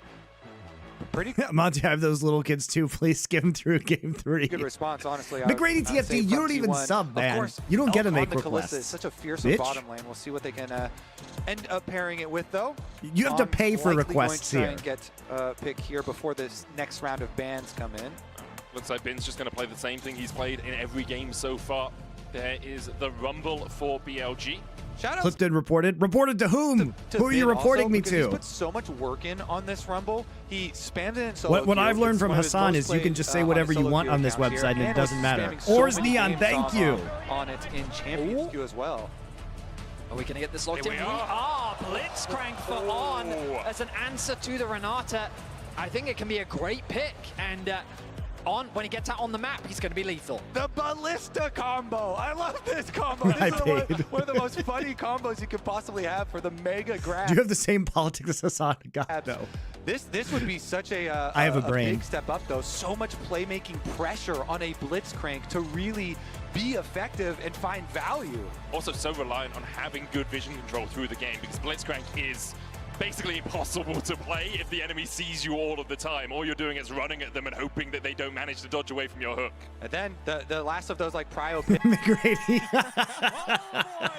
Thank you for your 5-7. I was joking, man. So we were We'll talking get through about this game T1 quickly. do collect the Silas as well. And you think the ultimates are always what your key Rumble. Kalista potentially can be valuable, but also the juiced up AP scaling Blitz ult can do a lot of damage. Yeah, it actually is. Now the Akali going to be banned away. That respect being shown tonight. I wonder You what know else they Monty could is be a thinking of. Destiny Maybe show. the Syndra, Destiny is a even fucking idiot, possibility. dude. The problem with Knight is he has such a deep champion pool. At least he showcased. Like, do you also ban the His Ahri degree away? for We've seen blowing Silas into a used horn has from not both the prepared him laners, mentally even for the and challenges that he has setting attempted the to take Ahri. on. Is that something that they want to potentially deny? Is Sejuani taken away on the side of BLG? Yeah, trying to focus. It's such an obvious ban here with Jax and I also Silas. just have no Bailey. desire to listen to somebody morally grandstanding Laners, who that would refuses be to raise way their too own much power child. for Owner. But you were talking about the Vi earlier as well, Vidius. That is something that Owner has played a lot at this tournament. In fact, All right. So, Draven is going to be banned here from Gumayushi just because we're afraid of this into Kalista. We've already taken the Renata Glask. So we're going to take the Blitzcrank here. We're trying to delay some other kind of static AD carry. Although I am a bit surprised that we're banning the Draven when we picked Blitz. Like, shouldn't Blitz be pretty good in this scenario? Right? We're going to be blinding the Silas yet again. Oh, yeah. Oh, there we go. It was banned. So Vi is up for the first time in this series. We're back to playing pick compositions. We're taking the Zaya just so we have, and then of course the Kindred's going to come through here too, because we actually get the Galio this time with the Kindred. Right, as well as so we have a huge front line. Pick for him at the MSI meta We don't have a lot of disruption to get people off of Kindred ult. as well, and very, very excited to see him on it. It's with double AP solo laners as well. It's with playmakers in a Blitzcrank and a Galio for you on the front lines. So while the Rumble and Galio for BLG remain the same, the other components are vastly different. And I mean, a lot of faith is being put in Shun and Elk here, especially. The Jax pick is going to be interesting here too, because there's a lot of CC and peel for the Jax, superstars of this and you this get to have BLG the Rumble are against him Knight in and Bin, lane. The players that everyone talks about, different. The thing is, I'm not sure the Zaya has a ton of value here because it's not actually a dive composition. Like, I think where the Zaya just gets a lot of value is into like, you know, Vi, Kai'Sa. You know what I mean? Does the Zaya have a ton of value in this particular situation? Isn't Zaya Renata a weird lane? I don't know anything about that lane. And It's not something you see very frequently. Being put in Shun and Elk here, especially when you think of the superstars of this roster and this So incredible in and out of help you control the marks. And the Galio ultimate is just such a nice layer on top of Kindred ultimates here. So tons of synergy and tons of faith here, BLG showing in Civis, thank you for your 10-month. No kids, but I got to work tomorrow. My ticket says game 4, game 5. All right, guys, we'll breeze through this. I've already seen this game anyway, so. If you don't see him on the blue buff, players we'll go fast. Okay, lane swap here. The thing is, like, look, man, I was a couple of whiskeys deep by this game, and it was like 2 a.m., so. I was on my phone looking at Twitter, so I do actually have to kind of watch this game to have intelligent thoughts about it. Because the only thoughts I have right now are, you know, buzzed, pleb just thoughts. off in the fog of war, but close enough to actually get a bit of experience. He's about half a bar towards that level 2. There weren't many AD options with 3 AD bans. Yeah, especially when Gumayusi can't play meta AD. Weird. Weird. Says, no.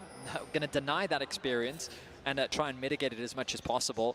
This is different from the typical lane swaps we've seen a lot at the World Championship. Similar to what we saw in the previous game, rather than splitting the map, as you guys were highlighting, it is going to be these jungle full clears, pathing away from their weak side of the map, which means the threat of a dive is a little bit lower. But I'm keeping my eye on Ona right now. The pings have come down from Shun that Ona is likely on his wolves. With the pressure the Knight has in mid lane, it becomes harder for Faker to be able to roam down to join in a potential early game dive. BLG also pushed. Like, surely a sane person would just play Ezreal in this game after they saw Blitz. But we can't, we're T1, so we can't play Ezreal. Building, pushing wave, and so this one crashing a bit later into Bin. He's still going to be able to get his level 2. Kai'Sa would also be great here. Imagine if T1 could actually play meta AD picks. So first off, the Ez is just fantastic in this situation. Into the enemy team, you can get away from Kalista ult, Blitz hook, you know. You can just get away from their entirely melee comp, basically, except for Kindred. And on the other side, what if we picked Kai'Sa? Oh, yeah, would that make a really good pick composition? Oh, right, because we could use Vi with Kai'Sa, so Vi and Kai'Sa ults to collapse on the side lane, set up a 1-3-1 with Jax and Silas, and maybe win the game this way.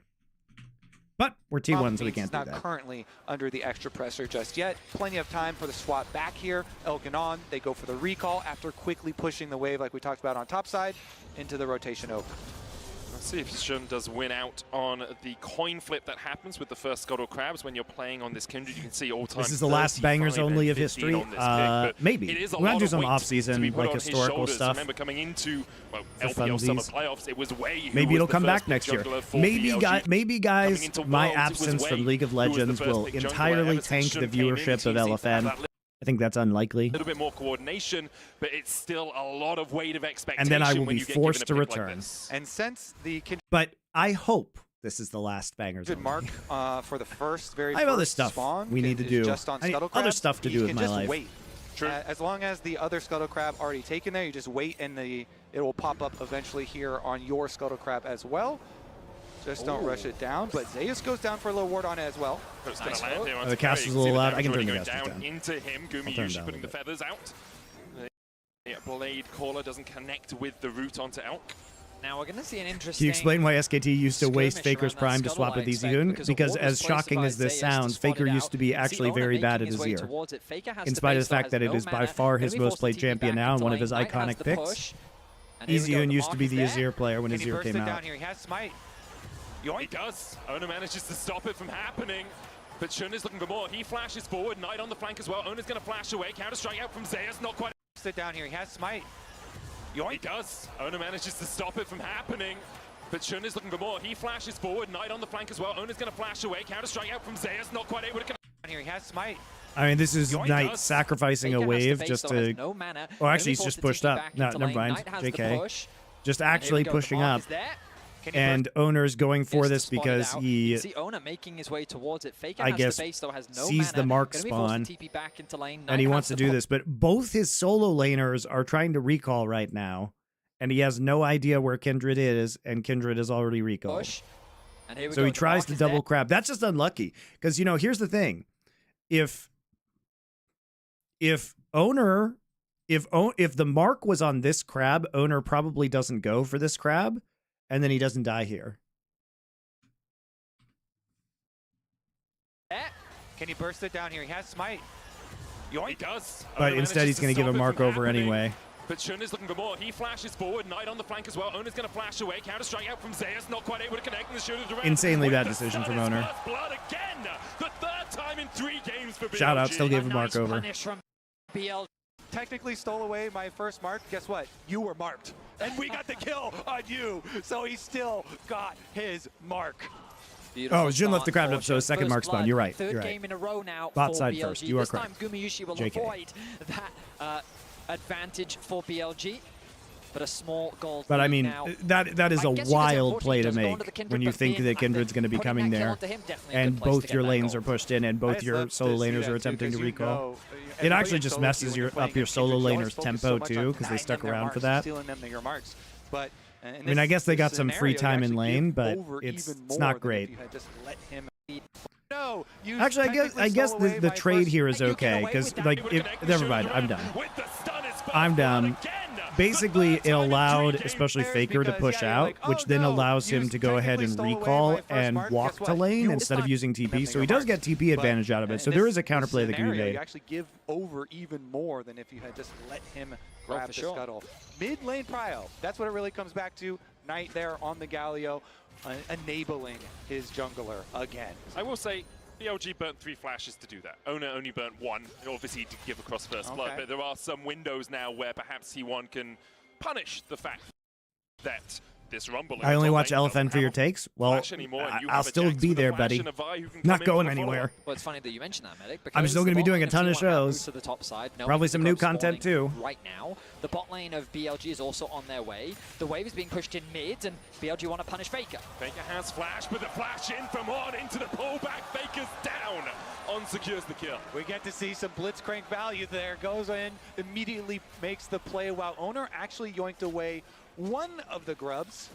That's all you really need out of the first pack to at least put the threat of 4 on the second pack. Besides, I think too, I'll be able to do 4 Horsemen more regularly. Like, 4 Horsemen should become a more regular show too, which will be nice. To get the kills, so the Ignite ended up finishing it off, and Faker also didn't burn any summoners in that trade. He's now going to path up towards top, catch that. That's all you really on secure. Bot lane of BLG is also on their way. The wave is being pushed in mid, and BLG want to punish Faker. Faker has flash, but the flash in from on in. I like how he takes Blitzcrank ult and just uses it and does nothing. Faker's down. On secures the kill. We get to see some blitzcrank value there. Goes in, immediately makes the play while Owner actually yoinked away one of the grubs. That's all you really need out of the first pack to at least put That's okay. Faker still has his TP though, because he saved it from I mean, earlier. So surely that should make a giant difference, right? For Shun, again, the 4th mark is where you get your nice. He stole range Blitz ult to increase clear and the your, wave. I mean, it kind of fully does that. The wave is being pushed in mid, and BLG want to punish Faker. Faker has flash. I mean, flash in he had already cleared the from wave, on but into the whatever. pullback. Faker's down. I don't know what you're talking about. There were no blue see minions some there. Blitzcrank value there. Goes in, immediately makes the play while Owner actually yoinked away one of the grubs.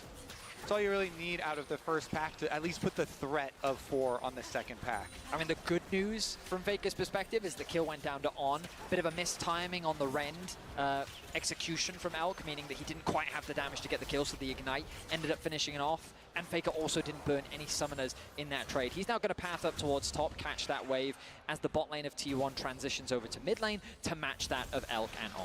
2 marks here for Shun. Again, the 4th mark is where you get your nice range increase and you're fully operational. That's your big goal. And the Kindred here off to a very good start in this Kindred-centric comp. But there it is again. I love the flash rocket punch because it really negates the ability for Faker to flash away. If you flash outside of the auto range, it's still going to connect. You still get knocked up, and then the grab comes out after. LX Jerk XL, thank you for your tier 1 sub. I appreciate it. Anyway. Thank you very much. There was very little that Faker could do. He burnt everything to just try and push the wave out. And so I guess best. Good news about the cooking stream, guys. So I am in the process of massively upgrading the cooking stream further. I actually had a former OGN producer come to my house to help me fix lighting and camera issues. And so it's getting further upgraded, guys. On top lane as well. I thought Carrier was actually looking for we going hard on the cooking content. From T1 on that side of the map. Plus all of the graphics that are getting added. Timmy Boy, welcome back. Thank you for your tier 1. Just had ACL reconstruction surgery. That sounds fucking horrible. I hope you get better, man. Thanks for years of breaking down league games. Found the picture we took at IM San Jose in 2014. Nice. I hope you feel better. I'm sorry your ACL got wrecked. Were you sporting? I wonder if he's going to path back. Or you say a fellow old guy. Were you sporting or were you doing old guy things like walking? And I want to see BLG continue with the... Dude, like 2 years ago, guys, I slept wrong on my soft bed on a pillow. Basketball. Okay, well, that's a respectable way to do it. I slept wrong on my pillow and I got a pinched nerve in my neck so bad that it, like 4 days later, it was still crippling me with pain. So I had to go to the emergency room and get a shot of liquid Motrin in my ass. These aggressive looks, because they are running the Galio here for Knight, it really enables the aggressive positioning. Have you locked down the website copyright for the actual stream name? Constantly looking for plays on T1 members in rotations. It'll still be on this stream, guys, but it's just more about the YouTube channels and TikTok and Instagram stuff. Jamie P505, thank you for Twitch Prime sub. And it does go down there. Nicely done. Ultimately, feels like forever ago watching Apex Season 1. Those were good times. Those were good times, man. Those first couple seasons of Apex were hype as fuck. Thanks to the early kill that he was able to get. But this is what we wanted to see. Both teams relatively even. How can liquid in your ass fix your neck? Because it was a giant needle and a giant shot, and my ass is succulent and juicy and provides a large slab of flesh in which the liquid Motrin can be injected. Setting up nicely for a dragon. I will say, at around the 10-minute mark in both the previous games, this was about the gold lead as well, Vetty.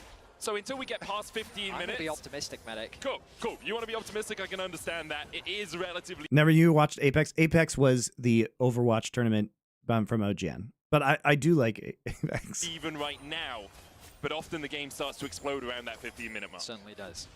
First items are going to be crucial. You'll notice that Monty fat ass confirmed. The ass was fat, as they say. As quickly as possible. Top tier ancient meme, if you know. The ass was fat. On the treads from Zeus makes a lot of sense. Both the Galio and the Rumble, very valuable things to have Merc treads against. But no major items completed just yet. The grub spawning in about a minute's time. And Knight continuing to trade with Faker on the bot side of the map. Yeah, both the teams just willing to have this push and pull between the waves, you know. It's about getting towards those first items, getting towards the next neutral objective that's spawning. So although it looks like it's in action, it's just these small microcosms of action happening in each lane to try and find those. What do you think about the Flash versus Faker for most dominant gamer debate? Tune into SI, but almost no one who is having that conversation is actually capable of having it. So it's not much of a debate when it's between a bunch of people who have neither seen Flash nor Faker's Prime. Nice push here. Yeah. is sitting on just short of 1,000 gold right now. He has the Rumble ultimate as well. He's going to use it to clear the wave. They're looking for a dive. TP coming in, might just be looking for another plate here as well. Knight going in with the taunt. Bin doesn't really have much left. Put the damage down. Shun on his way across them, and we'll have that Lamb's Respite. Zeus already down to 300 HP. Look for a leap strike away, but Zeus falls. Knight takes the tower. Meanwhile, the hostile takeover goes just short of Elk as he flashes to safety. BLG able to survive down towards the bottom side. Beautiful reward there for BLG getting their first. Boom. Flash hook. Doesn't really have much left. Put the damage down. Shun on his way across them, and we'll have that Lamb's Respite. Zeus already down to 300 HP. Look for a leap strike away, but Zeus falls. Knight takes the tower. Meanwhile, the hostile takeover goes just short of Elk as he flashes to safety. BLG able to survive. Really nice disengage on the hostile takeover in the bottom side there. BLG getting their first. Boom. Flash hook from On. They look for more. Faker goes back in, but the heroes end. BLG able to survive. Down Watching On's hook here. Beautiful reward there for BLG getting their first. Okay, so he burns owner's Q. They try and re-engage. However, it is in fact just a 1 versus 4 for Faker. Been able to dive top, buy a Leandries, and then recall for this one. Great response by BLG, honestly. Because if you look at the way BLG plays this, And now you got to check. Knight right, they set up the dive, the three-man dive on the top side. There's an attempt to make a play here onto Elk, but Elk actually plays this super well. He grabs Blitzcrank and Kalista ult and flashes out. Meanwhile, On is able just to get barely out of the Renata ult range. Faker's TP is also pretty much wasted there. And then we're trying to go in for this re-engage. But Faker goes in while Owner is queuing out. Owner currently doesn't have any tools to get back into this fight because his Q is down. He used his ult, he used his flash. So he actually can't engage. So Faker re-engaging here is just not good. Flash hook from On, they look for more. Faker goes back in, but the hero's entrance will bring Knight coming crashing down.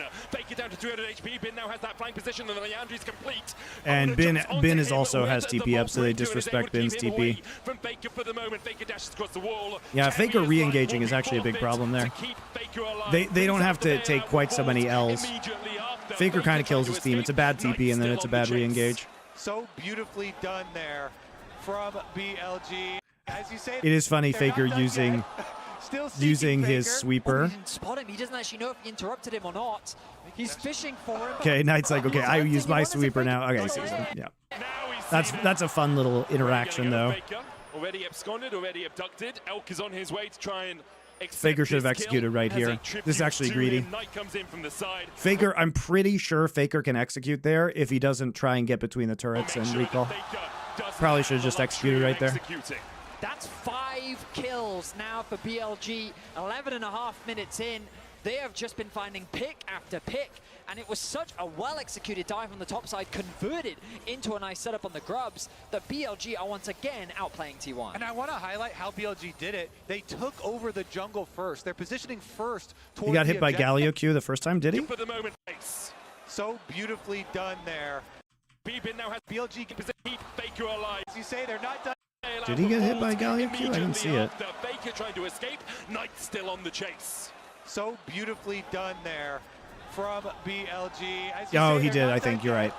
Still seek. Yeah, if he hadn't gotten hit by the Q there, it looks like he did get hit by it. We didn't see it, but his HP went down. And then they got the early route through your jungle with the he got hit by it. You can tell because he lost like 150, 200 HP there. I have to say though, fellas, are we in store for a third stomp in this game? This is why you don't talk in 10 minutes. Has managed to get himself a rocket game for Knight, but his impact has been instrumental. You'll see it in a lot of the trades that he has against Faker, but he's just out pushing Faker in the side lane. For years, Knight has yet to have that international success at Worlds. He's won an MSI with JDG in 2023, but Worlds is yet to become his playground as BLG look for a play on the top side. Equalizer down, Owner able to dodge away with the Vault Breaker, escapes the rocket grab from On. Will they look for more? They still have the Lamb's Respite, remember, from the Kindred. That invulnerability field as Zeus is down to about half HP. He gets the leap strike out. Yeah, they have to bail because Knight is motioning up to this side, has Galio ult up. T1 have to leave because Knight is in mid lane threatening that Galio ult. They're also just trying to cross map here, so they're saying, okay, we back off. Knight's motioning this way. We have pressure in the bot side. So we're going to try and cross map here because we're behind, hence the TP into the bot side as well. Their game versus HLE, especially some of these team fights, they're going to be really far behind this play though. Insane play in these team fights, but I mean they get one more plate because it's almost 14 minutes, but this is definitely not worth it. Oh my god, I mean, this is such a crazy thing that's happening right now. It ends up being really negative for T1, unfortunately, but they're doing what they, I mean, what else are you going to do? They get mid-turret. Let's actually see what the trade on that play is. So we're 3,300 gold ahead right now for BLG. Let's see where we're at by the end of this. They do get extra plates for T1, and they do get the mid-tier one, and they got plates on the bot side. It's about a net. Looks like it's about what, net negative 400, right? Or 1,400, excuse me. Well, BLG actually keep the bot tower alive. Knight doesn't quite interrupt the reset from They get a Drake too. And now T1 can convert this into 1,200? No, because it was 3,300 earlier. It's not 1,200. So 3,300 would be what? 25.3K? Right, so it's 1,400. 1,400 plus Drake. Which isn't terrible, but then minus Herald, I guess. So what can you do though? You're behind. You absolutely can't stop. You can't protect that top tower, so at least they got something in return. But I think BLG is still more than happy. Just bumped after you unpaused. Yeah, they want to keep on snowballing here, get the Rift Tail, keep on taking down these towers, open up more space on the map for you to position so aggressively. It's going to fluctuate based off of players taking waves and everything. Galio ultimate, the invades coming from Kindred, so much more fearsome when you have that defense of a Galio ult coming through, or even the long range of Rumble ultimates being able to follow there. So BLG. It's just one of those League of Legends things where if the other team is playing really well and you have to react to their plays. I mean, it could be worse, right? But it's a lot easier to get more ahead in LoL than it is, and stopping the bleeding somewhat or stemming the bleeding is okay for T1. What else are they going to do there, really? Step into the jungle, you can start to steal away these camps. It's what we've seen both teams do so well from an advantageous position throughout this series. BLG 4,500 gold ahead, and they are forcing T1 out of their jungle. T1, thankfully for them, managed to pick up these camps before BLG were able to make their advance, but BLG will use that pressure to push through bot. They still have the Rift held in pocket as well if they want to look for a tier 2 down here, or if they do want to open up mid. I mean, just look at the pressure that BLG is exerting right now. On the minimap, it feels like that everything is collapsing for T1. They're trying their best to cross-map, but that top tower is barely dented. Zeus should be able to get it, but they're going to lose so much in exchange. The bot tier 2 is going to be secured. BLG ballooning their gold lead now to 6K. And all the towers are not equal value. The outer tower is 550 gold for your team. The secondary towers on the side lanes only worth a full 800 for your team, so even bigger rewards there still for BLG, and why they're investing their Rift Herald into those tier 2s. So many of the towers already wiped clean off the map, and it really does show in their gold lead. I think what's crucial about this draft as well is we saw it in game 1 where by leaving the Yone open, BLG were able to find a way in which they could shut down T1. Not only did T1 get the Silas, Ona got his Vi, Gumayushi got his hands on the Xayah, and Carrier got Renata. Like, you look at this draft from T1, and it's like, there's a lot of very comfort picks here. Zeus, also a very good Jax player. And BLG are just running rings around them. The way that they're finding these picks, the way that they're executing upon these plays, to see T1 being put under this kind of pressure. Who has a better Yone, Faker or Xiaohu? Faker. Any team do. Can I pick neither? Championship. Yeah, specifically at this World Championship, though, because in the LCK Summer, we saw lead. Yeah, we're going to go through this one pretty quick, guys. Yeah, we're trying to re-engage, even though they... I mean, okay, so we kind of used our Xayah ult and all our sums very aggressively right there. They're trying to make any kind of play, right? They're trying to make any kind of play. And we get hooked. And we have to use 2 ults, Xayah ult and Renata ult. And Faker actually doesn't take Galio ult, so he can't be there. And we kill the tower. But we have nothing left, so we just trade 1 for 1 and lose into it. BLG lose Knight, but they take the mid-tier 1. Ooh, that was very aggressive. On under tower, they go for the Blitzcrank ult, and they start the play very, very early. They still get it, and they trade in the kills. Tower and the fight, but somehow they get a Look on the Blitzcrank to start it out, so they're still tanking tower a bit. They're fine with it. Galio ult comes down, Renata does delay them under it. Then they're trying to both get their kills, but then also finish off the tower. ends up being Why didn't Kindred use ult? Exchange for Ona. Faker steals away the Galio ultimate to help with the disengage.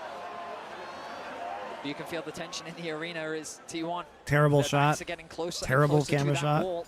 BLG continuing to extend the gold lead. Dragon spawns in 55 seconds. You imagine the T1 is going to look to concede this objective, as right now they're not really in a position to win a fight.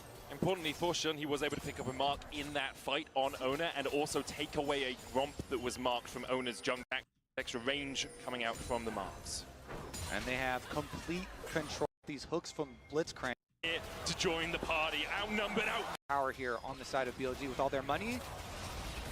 Faker steals away the equalizer bin, puts one down of his own, but the rest of BLG are here to join the party. Outnumbered, outgunned. Faker's just like, Faker falls I in will the take the side lane, wave. tries to clear out the wave. I think that cannon will survive, as will the backcasters. I mean, often we talk about how Matt's vision on the top side lane is It's just free, guys. driver's seat. Potential catch on a side lane. The problem is they can't really get much control over the side lanes as BLG look to do to T1 what they were doing to them in game 2 by just constantly keeping these waves pushed in and suffocating their vision, making T1's play. I'm inclined to disagree with the new format. Riot is definitely pushing international tournaments over regional tournaments. Yes, Riot is definitely pushing international events because they've had much more success with international events. Who could have known? And that their domestic circuit has been largely a failure. Who could have guessed? So yes, they are definitely trying to push more international events because their league-based franchise system has not been the best thing for League of Legends, and we can say that unequivocally at this point in time. TP behind, they're looking for the play. It's Knight who's locked down. The rest of BLG are trying to get into it. TP coming out as well. The hostile takeover used immediately locks up Bin, but look at the damage. There just is none. And now Shun is here to join the battle. Zeus tries to jump on top of him. Knight falling low. He gets the taunt though, and Bin's already on a rampage. Ona has to dash away. Guma didn't even get an opportunity to join the fray, and On doesn't want to give him an opportunity to leave. BLG 5-4. None, and now Shun is here to join the battle. Zeus tries to jump on top of him. Knight falling low. He gets the taunt though, and Bin's already on a rampage. Ona has to dash away. Guma didn't even get an opportunity. Does he Kindred ulted all this game? And On jump on to get into it. TP coming time. With Shun waiting around the corner. I mean, trying to make a pick play onto Galio is just very, very complicated, but it's basically the only thing they can do with this kind of deficit in the game. Otherwise, they just bleed out, lose every Drake, and then, you know, lose Infernal Soul. But look at the damage. There just is none. And now Shun is here to Yeah, they just don't have any damage either. Knight falling low. He gets the taunt though, and Bin's already on a rampage. Ona has to dash away. Guma didn't even get an opportunity to join the fray, and On Nice. Look at how beautiful that split is on Guma's ult. Look at that, guys. Look how beautiful that split is on Guma's ult. He gets no value on the pullback.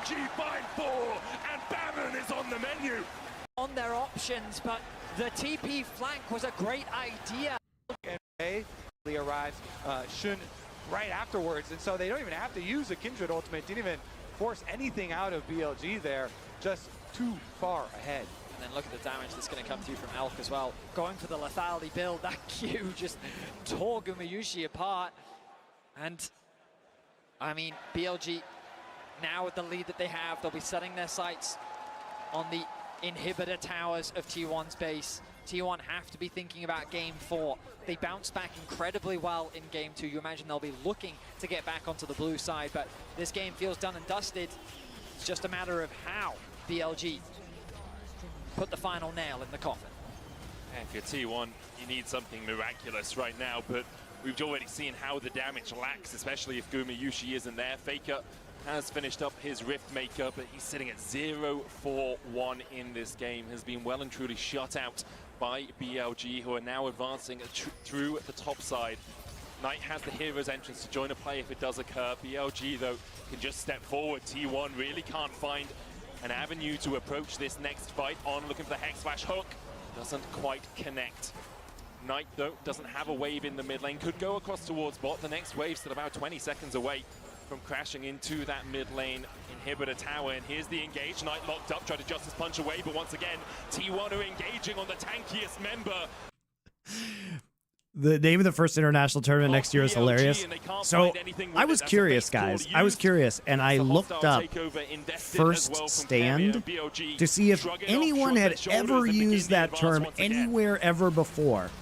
And I found it was like the name of some kind of semi-obscure jazz album. But it's just super weird because there's not a last stand in League of Legends, and first stand refers to nothing.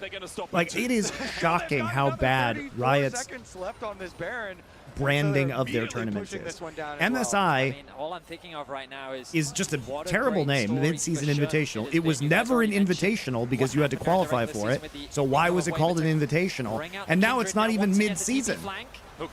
It's 2/3 of the way through the season. Last stand is a rune.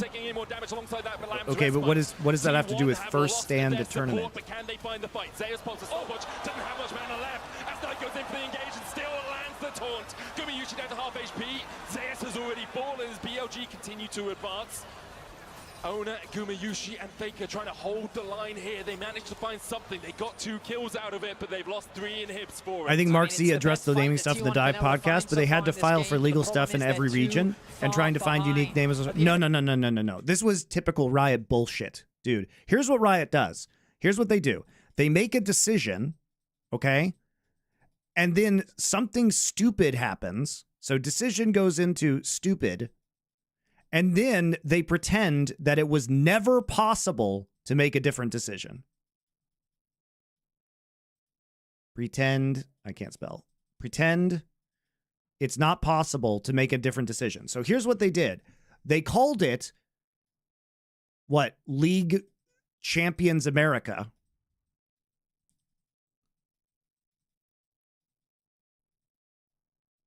So they make this decision, okay? Now, you don't have to call this League Champions America. You can call this literally anything. And then they discovered that there was too many things called LCA in all of the countries. So then they call it LTA. What you do is you change this. You change this name. You change this name and you solve your problem. So Riot does this every time, guys. They fool you. They fool you because they say, well, it's just not possible to change it. It's like you could have just made a less dumb decision in the first place. So you don't have to call it League Championship of the Americas, right? You don't have to call it that. You can call it literally anything you want. You could call it America's LOL League. I don't know. America's League. Kind of less stupid, even though it is stupid.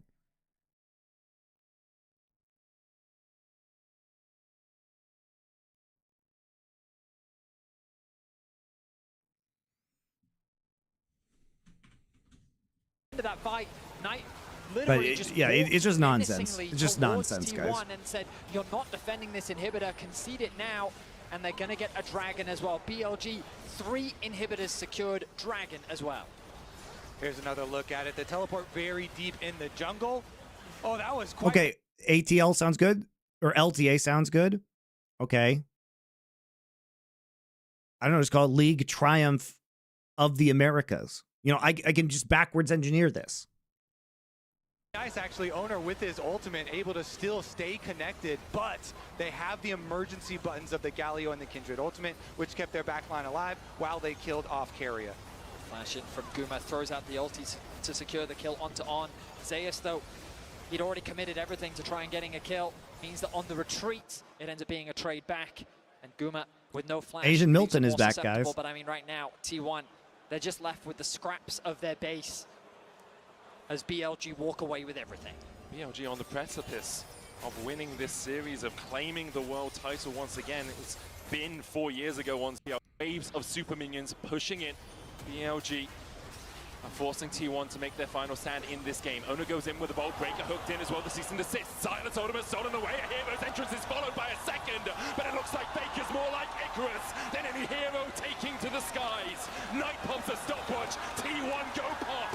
Zeus locked up towards the top side. Already 4 for naught for BLG as they are looking to take us to match point. Yeah, 3 pretty boring games. So this is when I went to bed, guys, because those were not fun games. This is the full game. They were stupid level ones. You know, I guess game 2 is kind of fun because of the comeback. But yeah. All right, guys, into the next games. Just a second. I'll take questions while we do ads for you subs.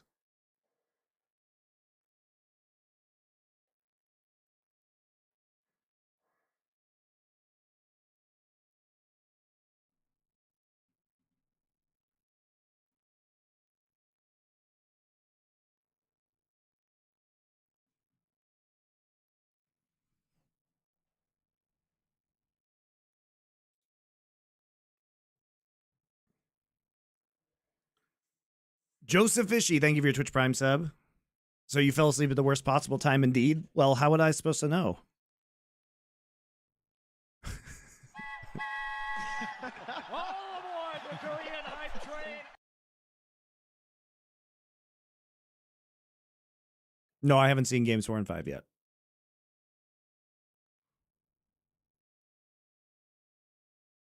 Has Guma surpassed his brother's legacy as a pro player? I think it's hard to tell because he's not even the best player in his lane. Whereas innovation, it's hard, man. Like, I think individual sports are just so different.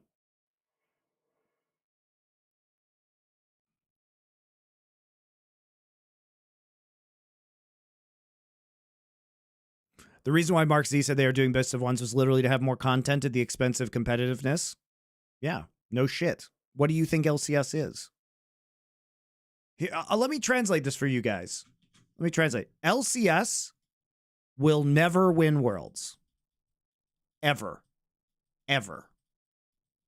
So you cannot base your decisions around hoping that maybe that will happen. It's a for fun region. So they should do things, if I'm being objective, they should do things for fun.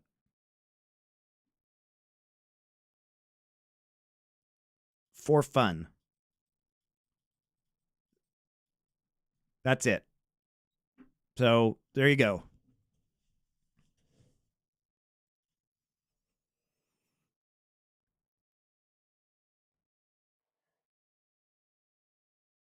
They took Genji to 5 games, though. That doesn't matter. You have to get through T1 at that point in time, and then if you beat them, you have to get through BLG. They will not win Worlds. They won't. They won't do it.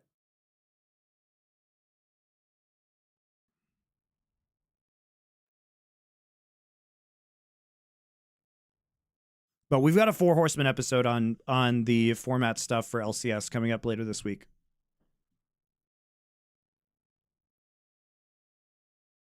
I think in a few years, NA might go up there. Dude, why? Otherwise, you give up? What? Why haven't you given up already? So what, 12 years of them sucking a dong on the international stage are not enough? How much hope do you have? Don't have hope, just like good teams. Here, Barry, I'm going to help you. Stop liking bad teams, start liking good teams. I fixed your problem.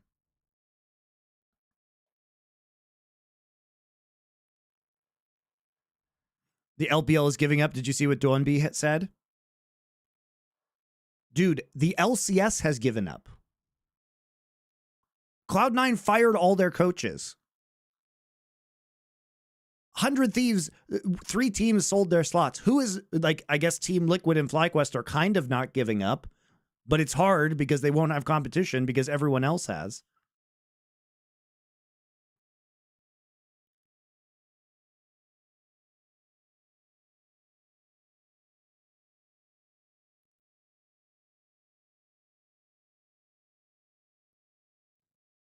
So I don't know. I think it's dumb. Draft for game 4.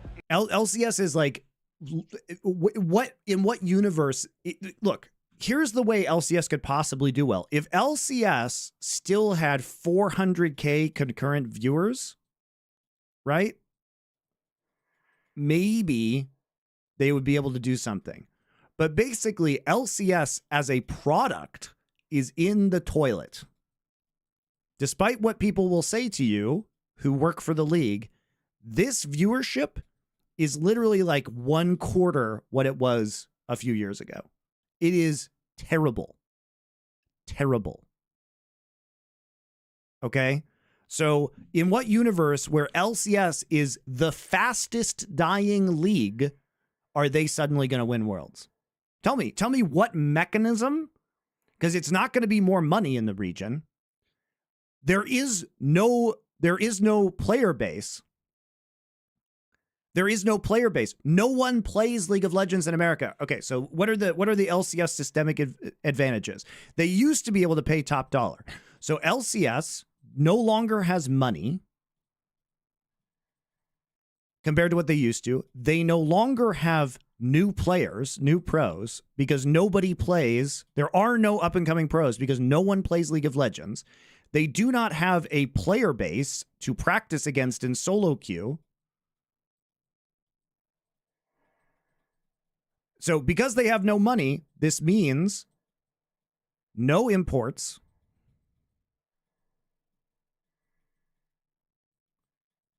So what is the mechanism through which, and they have no viewers. What is the mechanism through which LCS becomes better? What is it? What is it? Because I just don't know what it is. This is still a death spiral. They are just doing things to prop it up, like adding Brazil. This is in a death spiral. This is a giant waste of money, LCS. They don't even have, the stipends are going down. They don't even have stipends anymore. They do, but they're down like $1 million a year. So the stipends went from 2.5 million this year to like 1.5 million next year. The stipends the teams get from Riot.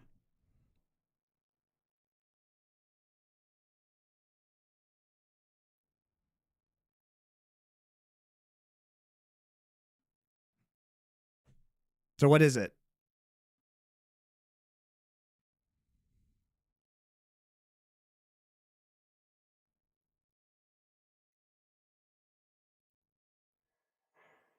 Five NA prodigies, but they don't exist. Exactly. There's no players.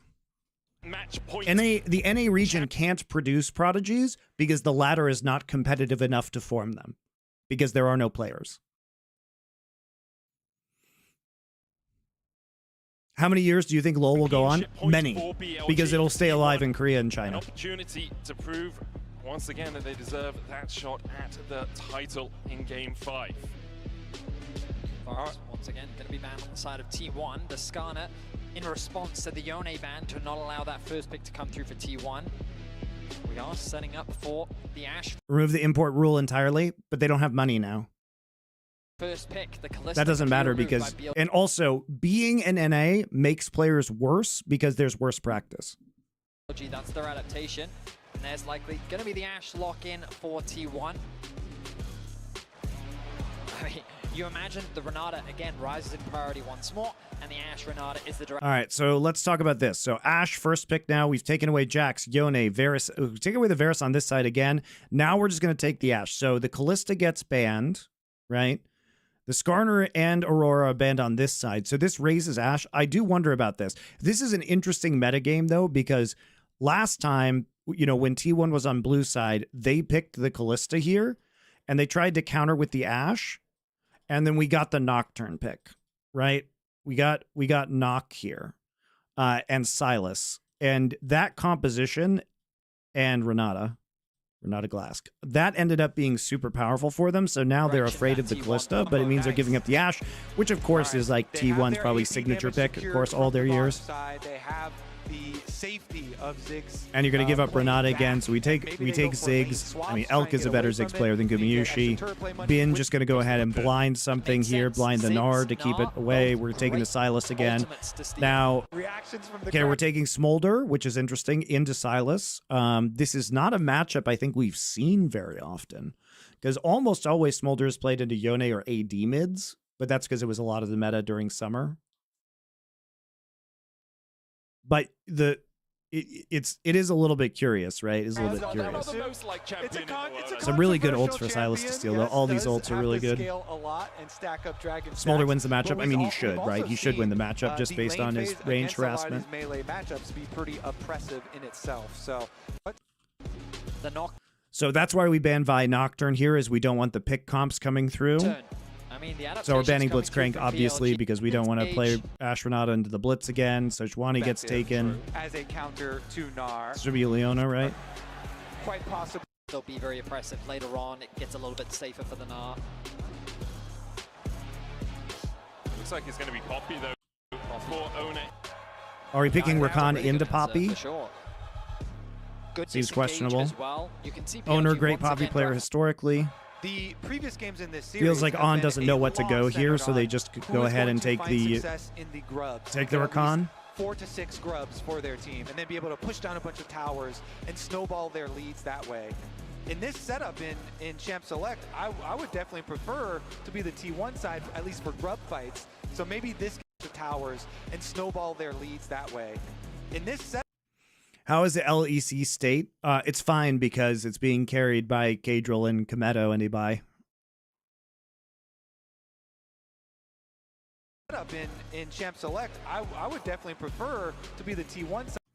Who would have been a better support? I mean, I think probably Leona's good here, right? Typically a very strong lane with Ziggs, plus it gives you another form of non-committal engage alongside the Sejuani ult. And you use it primarily for peeling.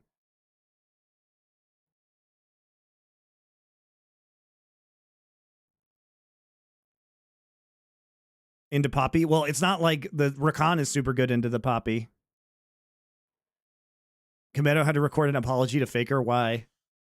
From a deal he made? Yeah, Silas also has Alistair ult. That's really not great. Side, at least for grub fights. So maybe this game towers and snowball their leads that way. In this setup in Champ Select, I would definitely prefer to be the T1 side, at least for grub fights. So maybe this game will put to the test, you know, is our BLG going to be able to outscale that later with some Smolder value? I definitely think T1 have gotten themselves a lot of what fits into their style. Pick comps have been very Casey successful Boot, so far fans in this booed World Faker last Championship. year. He promised Their he'll make a ability letter to when catch Faker someone wins off his on the fifth. side That's lane funny. and convert that into That's something funny. greater was something we At also least he saw followed through with it. more Nocturne That's fun. composition they drafted earlier in this series. And so Gumayushi's arrows are going to be crucial, and Faker's stealing of things like the Sejuani ultimate and the Gnar ultimate are going to be important to setting up. Ryan had 300K viewers on X on Saturday. No, so it's not concurrence. The Twitter viewership is bullshit, guys, for streams. It literally just counts anybody who's ever watched. It's the total number of like views on the stream, not concurrence. Up those plays for T1. I really want to see the T1 bottom lane. How much value do they get out of the Ashe plus Kalista? Such a strong combination for Needing This moment that is realized even more than ever. Faker actually going out without buying items. Okay, so basically what we've got, this comp can turtle super well. So this is most similar to BLG versus Weibo game 1. I mean, I think this composition is good from BLG, right? Because the Smolder should win lane. You have wave clear here with Smolder ult. You have wave clear with Ziggs ult. You're a little bit low. I mean, not really, actually. So, I mean, basically, guys, you've got tons of wave clear to basically turtle into the late game. You're difficult to dive. You've got very strong front-to-back team fighting. You have enormous range advantages. Like, who is going to, Renata Glass Gold going to hit here? It shouldn't be hitting these two. You know what I mean? So you should just be peeling and kiting backwards, one would think.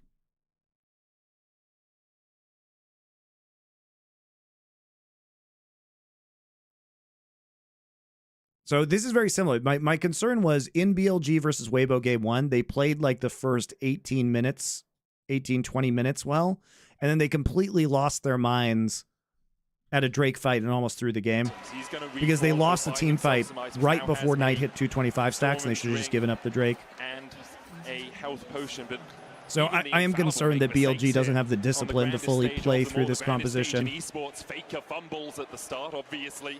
Just a small mistake, just a small misstep, but that is all that can define a whole series like this. BLG just one win away from that World Championship. For the LPL to return to being the best team in the world, or having the best team in the world for the first time in 3 years. To take Win Summoning Insight, it will be tomorrow. The T1, it all rests on this game. The BLG, they will have another opportunity if they end up losing. T1 poke their noses in, but it doesn't look like anyone is going to get too much out of this level 1. The tiny bit of ward experience is anything known about the still Genji in the roster? game No, on all of this them are free Worlds agents, patch. so I have no idea what's going on. Out quite yet Have I seen these games? I have not seen that games will 4 and 5. remain for Faker there, as T1 go for their invade, get their ward down. But if this draft is on Genji, it's great. Yeah, it feels very much like a Genji draft. Time this series, we'll see the what BLG is playing. Ben is hovering around. I wonder if he's trying for a... Nah, okay, no steal for him. The ward in the brush as well will spot out if Ben tries to do anything cheeky. But we haven't seen this split map swap so far. Both top laners throughout the series have been doing what you see Zeus doing now, trying to leech what experience they can. But Zeus is very much isolated from the rest of his team. I'm kind of surprised that we don't see him hovering around the mid lane, sharing experience with Faker, getting ready for the Can Riot stop you from streaming Worlds? What could they do?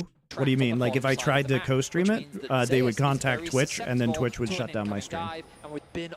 And then I would probably receive a ban from Twitch for however long Twitch wants to ban me for. Here. Bin helping Shun accelerate his jungle clear while they build up the rest of that wave and head on over. Now Carrier, level 2, gone back to base, making a beeline towards the bottom lane, has to get there as quickly as possible. Owner hovering around the top side, ready for a potential TP in from Bin, but he's sticking towards the bot side of the map for now, ready for the oncoming dive. And the risk for Carrier is him trying to get back into this lane. He may just be cut off by Shun and Bin. He'll be seen on that ward about now. Zeus gets Rumble hits level 2, flashes out. Jhin just tanking it. Oh my god, the heal from Carrier! Keeps him alive for the moment. That's crazy. Will run out though, and BLG can look for a redive if they so decide to. Zeus taken down. Bin flashes. Yeah, they do execute it eventually. And BLG will escape with a kill and their lives. Nice, just the tip of the W there from Shun, able to get it. They're able to finish it off. Elk here cashes in once again. So many games we've had Elk getting first blood. He'll be rich on the Ziggs again. I mean, in terms of XP, Ben has Zeus, the thing is, like, this is similar to the last game where they dive Zeus on the bot side, but he still has TP. So are we really getting any kind of value here? I'm not sure I would say that it was a huge advantage gained. Are we really getting value? To the bot side is able to catch a lot of the remaining wave, and the gold still remains even. The big thing affecting these lane swaps, though, is that Ziggs also takes teleport here. So not only did Elk get the first blood money there with the cash-in, but then teleports right back down to the bottom lane. Zeus has no flash to her. Should he have TP'd though? Like, here's a real question. Should Ziggs have used TP here? Gold still remains even. The big thing affecting these lane swaps, though, is that Ziggs also takes teleport here. So not only did Elk, because he is in a lane where Zeus has bot and already used his TP. I don't think he gets any value out of using TP here, Zeus Ziggs. has no flash to really threaten him if it is a 1v1. Elk has a flash and, of course, the satchel to escape any precarious situations. Carrier's working his way up towards the top side. Bin without that summoner himself. Perhaps we'll see a dive materializing because Owner's on his way towards that top lane too. Faker forced away, 150 HP on him, make it very difficult for him to stay around. Carrier looking for I still play League? Bin jumps away, and the handshake is just short of a full agreement. And they're actually I'm not installing that Vanguard shit on my computer. Back to the bottom side once again. Dive o'clock, the grand entrance goes down. Zeus is overheated, and he's sent packing. BLG find their second. An easy execute for BLG. To stay around. Carrier looking for the handshake here. Bin jumps away, and the handshake is just short of a full agreement. And they're actually calling Shun over back to the bottom side once again. Dive o'clock, the grand entrance goes down. Zeus is overheated. Nice satchel. Good play by BLG. BLG BLG find their Bin not second. giving him the chance on the other side. But the thing is, Zeus is already like 2 full levels up. So the price, you know, the price is sure. You know, Zeus has died a couple of times, but by being there, he's actually gotten some pretty big tangible advantages. And it's another wave into the tower that just dies basically on the top side. And Bin's like back in mid. Bin is just lost on the map, man.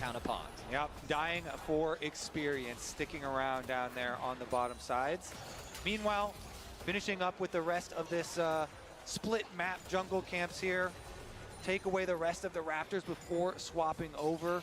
And BLG feeling pretty good about this one because in the mid lane, Knight has just been pushing in constantly. The XP denial is huge there. I mean, it looks like Bin did manage to get back up to level 3, so he's only 1 level down now.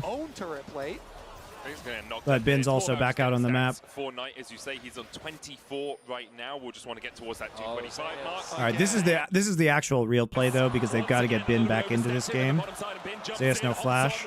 Minion takes the highway express to get towards this. He's trying to overheat just so he can all in on Bin. But Zeus is going to go back to the fountain again. No escape for him. Okay, this is the really important kill though. In the end, he will be put in the ground by That's the really important kill, I think. BLG now 3-0 up, a 700 gold lead, only 6 minutes into this game. And I mean, the first few kills, I think, weren't the end of the world for Zeus, but now adding a third is really going to make things difficult for T1. Now, you could argue that they were trading on those first couple of kills, but that kill is really damning. So much and been able to close that gold gap that had previously been built up in favor of Zeus. On's on the warpath here, passes through mid, and T1 are trying to stick to that game plan. The thing is, Ben didn't get a huge wave there, so Zeus still level up. Money and turrets later on, but BLG with so many early kills already throwing a wrench into the plan. I mean, Shun has just been team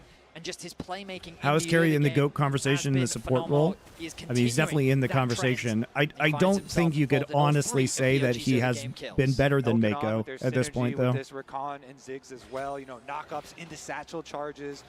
So far, nicely. I don't know how you could argue Keria is more of the GOAT support than Mako is. Continues. The tier picked up there for Knight, continually stacking that up as well as Faker goes for another trade. Steals away the Smolder ultimate, can use that obviously later to clear He's away, definitely in the conversation. Like, I think he could take that position, but he's got a lot more years probably. For me, it's still not a revolutionized macro. I mean, that's when we did the last edition of our GOAT players by position 3 years ago. That was definitely the argument we made. But Mata's career was much shorter. Relative safety of the tower. Exactly. It was a nice little kind of Red Rover, send one member over there. Can I argue that Zeus is? No. Went past the tower to zone Elk out. I don't even think Zeus is better than Bin right now. Zeus didn't have a better year than Bin did this year. From the minions, but On tries to go collect. Bin was definitely on MVP pace in summer in LPL. I mean, I know Tian got it, but like Bin was definitely. I think Bin was probably, if you look at summer split of LPL, Bin was the #1 candidate for MVP from BLG. 6, while Gumayushi's almost towards level 7. T1 will use the pressure they have in the top side and the push that they had through bot to now take away the first dragon of the game. It's 3 Grubs and a Drake in their names at the 8-minute mark. I think that will be critical for T1 moving forward since BLG have drafted really good late game for themselves. Like Zeus is another one who I think could definitely be up there, right? I mean, there are different ways to look at this, right? Because from BLG's perspective, the fact that they've been able to find these advantages in what is a very scaling comp, Knights, going to be forced to flash away, knows that the setup play from Owner was very risky. So BLG having this advantage in the early game just better sets them up for scaling later. Baker face checking. Straight into Shun, the Glacial Prison hits, but Baker heals up with that Kingslayer. Owner's going to force Shun away for now. On does have the quickness, but doesn't want to dash in. This is a really good game state for BLG. Even with all that pressure, still they're actually just getting free plates on the top side too. He's very comfortable in terms of gold. Let's see how this next grub fight goes. Avenues, even though things aren't looking great for them in the early game. Yeah, in the 1v1 down there. Elk not going to have ult, looks like, potentially for the next grub fight. Pick tools as well, so even if you do start to fall behind a little bit, you've got the arrow, you've got the follow-up with the equalizer, you have Faker jumping in with the abscond that goes just like this. Woo! Elk doesn't sidestep. Faker dashing forward for a little bit more damage, using that passive to its full effect. Steals away the Mega Inferno Bomb. Elk has to flash it. Faker takes the tower. Bad flash. Elk is just dead there. Sidestep. There's just nothing he can do. I don't think Elk should flash here at all. A little bit more damage. In fact, I think Elk should probably just try and die here so he has more time to respawn and then use his TP. Steals away the Mega Inferno Bomb. Elk has to flash it. Faker takes the tower. You just don't live there, no matter what. This is hunting season for Faker in the top lane. The tier 2 boots got the kill. Yeah, I mean, him having Sork shoes, huge there. To no boots. I mean, you just don't live there if you're Elk. Now, Shun will just get there a little bit later. Not going to have any sort of kill threat as far as damage goes, so no harm, no foul, though. Again, these Ziggs with the teleport, he can get back to the minions at the very least. Okay, he TPs. Grub starts. Faker has TP up as well. Faker's no ult now. Kill on the side lane has to reignite the T1 members and the T1 fandom as Carrier now in danger. Caught out with the quickness alongside that Glacial Prison Carrier, though still has 150 HP to work with here. Hostile takeover only hits onto Shun. Guma starts to open up and put the arrows in the back. Pretty important they got Renata ult out there. That's a really good trade. Too much damage yet. And we've come back to the game plan overall. Night Non used ults though. With this composition, they want to stack these Void Grubs, get that bonus to be able to take down a lot of these towers, open up areas to then make their signature picks on the map by denying vision and using Ash arrows. Faker, his ultimate is going to be available soon. Zeus has the TP and the ulti available. TP available for Bin as well. Owner has found Jun. On has flash here, we'll use it to get away. You knew the steadfast presence was coming from Owner. Stops any dashes in its area, and so On has to burn the flash. Use the blink instead of one of Rakan's many dashes. Knight too far away from the play, now making his way down, but Faker controlling the river, trying to force On back. The arrow isn't quite going to connect, and that is looking to be 6 grubs for T1, so part 1 of the plan coming true, Cody. Exactly. Even though BLG getting some extra early kills in the lane swap and in the side lane, T1 still. Let's see if they can actually get the 6th one here. It is actually kind of important to get the double Void Might spawn. Should be able to, no problem. Nobody around to smite steal, and they will secure that very big objective. We have seen how quickly you can get tower gold. Shun hovering around the... Look at Elk's TP and then watch the mini map in his HP bar. Later, not going to have any sort of That Glacial Prison Carrier, though, still has 150 HP to work. He does get with. intercepted by Faker in the top side, who TP's top. And wow, he gets chunked down to nothing again. The thing is, he can actually just recall and use his ult if he has to. Signature picks on the map by denying vision and using Ash arrows. Faker, his ultimate is going to be available soon. Zeus has the TP and the ulti available. TP available for Bin as well. Owner has found Jun. On has flash here, we'll use it to get away. You knew the steadfast presence was coming from Owner. Stops any dashes in its area, and so On has to burn the flash. Use the blink instead of one of Yeah, I really wish we could have seen what happened to Elk and Faker in that top side. Making his way down, but Faker controlling the river, trying to force On back. The arrow isn't quite going to connect, and that is looking to be 6 grubs for T1. So part 1 of the 6 grubs is actually huge for T1 though. Even though BLG the Silas in the side lane. Extra early kills in the lane swap and in the side lane, T1 still. Let's see if they can actually get the 6th one here. It is actually kind of important to get the double Void Might spawn. Should be able to, no problem. Nobody around to smite steal, and they will secure that very big. According to Genji CEO, League is declining in Korea. It still has a 44% share. I think Arnold is really just worried that there aren't like a bunch of 12 and 14-year-olds playing the game, because it's kind of like who's going to be the next crop of rising players. You can see the Elk benefiting from finding those early kills onto Zeus, but after losing right now, League is 44% of the player base, of the PC Bang player base. FC Online is 8%. PUBG, so Battlegrounds, is 7.9%, and Valorant is 6.5%. And then Sudden Attack, which is another attack shooter, is next.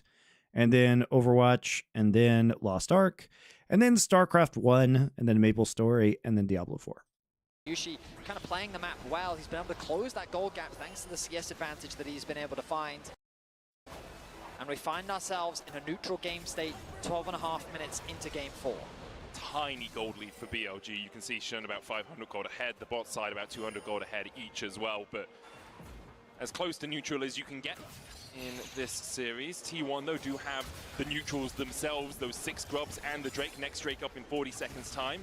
You see Carrier pathing through that bot side jungle, hoping to get vision towards that Dragon Pit. They'll use the mid prio and then they'll move T1 down towards that bottom side to make sure they can control that bot side river. And BLG, they have so much wave control. Ziggs in the mid lane, have the Smolder Versailles on top side. Oh no, looks for Bin, he locks him up. Bin though with a great arm into the wall. Ona's gonna have to flash away, the lock-in invested as well. Bin holds on to his summoner, BLG beginning to collapse, the Mega Inferno Bomb coming out as well. There's the arrow, Bin sidesteps it. Zeus might have to flash the wall here. Ono on that front line, locked up with the quickness. He dives onto Elk, Yushi caught up. Elk falling low though, and the flame spitters. Oh my god, the bailout. Down in the river, and now T1 begin to turn on the afterburners. Shun has to flash across, dash across the wall with the Outskirts. Oh, barely. Down with the volley. Whew. Sheesh. He will not let you escape, and now On has to dance away with that grand entrance. It's actually such a huge fight for T1. Bendo with a great arm into the wall. Ona's gonna have to flash. Control. Ziggs in the mid lane, have the Smolder Versailles on top side. So he denies the hop with his W, gets him grounded. They try and burst him, but they just can't quite do it before he hits Mega. Means Owner has to flash out because he's getting targeted by turret. But Bin is 1 HP. Bin has TP though. Poppy does not. Poppy doesn't have ult because he used it for CC to try and kill Bin. Arrow misses. T1 was really close to just absolutely smashing this fight. Locked up with the quickness, he dives onto Elk, Yushi caught up. Elk falling low though in the as well. There's the arrow, Bin sidesteps. The collapse onto Elk is super huge though. Locked up with the quickness, he dives onto Elk, Yushi caught up. Elk falling low though in the flame spitters. Shout out to Zeus, he did so much damage there. Begin to turn on the afterburners. Shun has to flash across, dash across the wall with the Outskirts.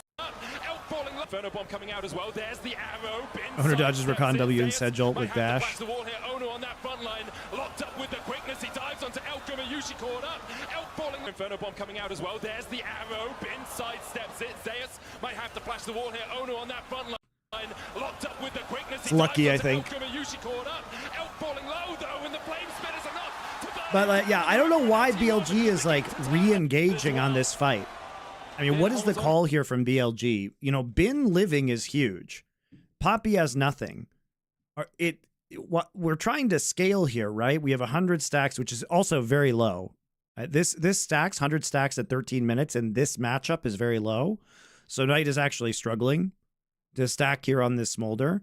But really, you know, we shouldn't be fighting this because neither of these guys have TP. We need to be stacking, but we really just want to scale, right? We've got double tiers. We're trying to stack up. All Knight has is a tier, a phage, and Merc treads. It's absolute garbage, guys. He can't fight. He can't fight. So why are we re-engaging? Shouldn't we just be happy that Bin is alive right now? To his summoner, BLG beginning to collapse, the Mega Inferno Bomb coming out as well. There's the arrow, Bin sidesteps it. Zeus might have to flash the wall here. Ono on that front line, locked up with the quickness. He dives onto Elk, Yushi caught up. Elk falling low though, and the flame spitters enough to burn him down in the river. And now T1 begin to turn on the afterburners. Shun has to flash across, dash across the wall with the Outskirts. Elk falling low though, and the flame Jun missed his ult. I mean, that's fine, but what is the... They still have bailout, right? They still have bailout, and Elk is standing next to an Ashe, and Zeus is full HP compared to Bin with 1 HP.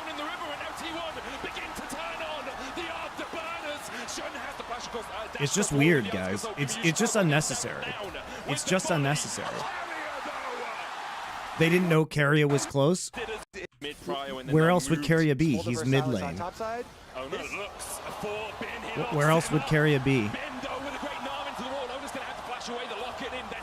You have to assume that he is walking down here at minimum right now. He goes through enemy jungle.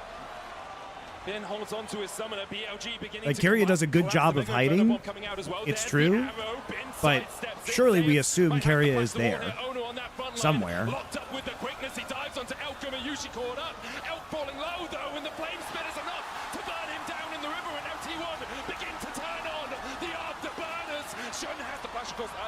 I just think it doesn't, even if BLG could have won this fight in some ways, there's no justification for attempting it.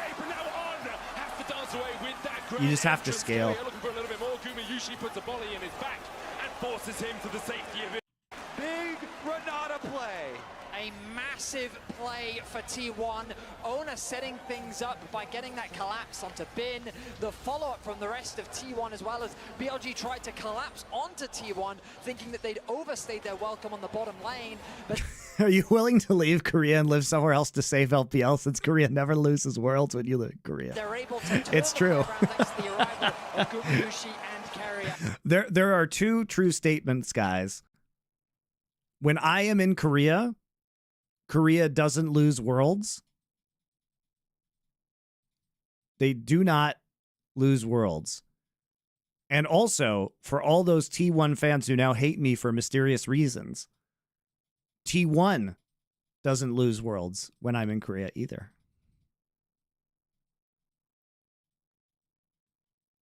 That's right, guys. That's right, guys. Because their first worlds loss was 2017. What year was that? The year I left Korea. T1 looking strong here in game 4. And BLG off their resets, off their deaths, immediately trying to get out onto the map and take this Rift Herald away because they know if T1 get the Rift Herald alongside 6 Grubs, that is a tower-taking machine. Faker's here to check though, and the rest of T1 are making their advance through the mid lane. On and Shun in the pit, the Rift Herald down to 2000 HP, Bin looking for that Nav as well. The Rift Herald still sitting at 2000, that eye is open. T1 will close it and slam the door as well in BLG space. Back out onto the map, T1 don't waste any moments. Securing the Rift Herald, forcing BLG back. They can look to drop that mid if they want. The Ziggs wave clear is going to be so obnoxious, so they're not going to Kevlar Delmar, thank you. Come back to a crucial Tier 1 sub. BLG's composition have a Korean lot hype train of indeed. tools to stall, so securing that Rift Herald is going to help T1 unlock these towers and keep the pressure up. Game plan moving ahead here. Faker deep into enemy territory, finding on. Blastcone will get on to safety. Faker just dashes back.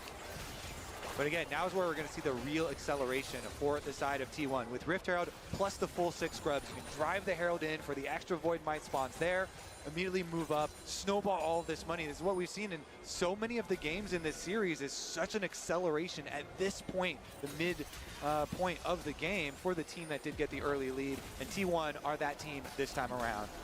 BLG trying 0-3 Rumble up 1K. I mean, that's just what happens when he gets that early game advantage. I mean, they traded kind of Zeus being in the lead to give everyone else gold. Like, they basically denied Gnar. Great two-man knock up there by Owner. Where's the bailout?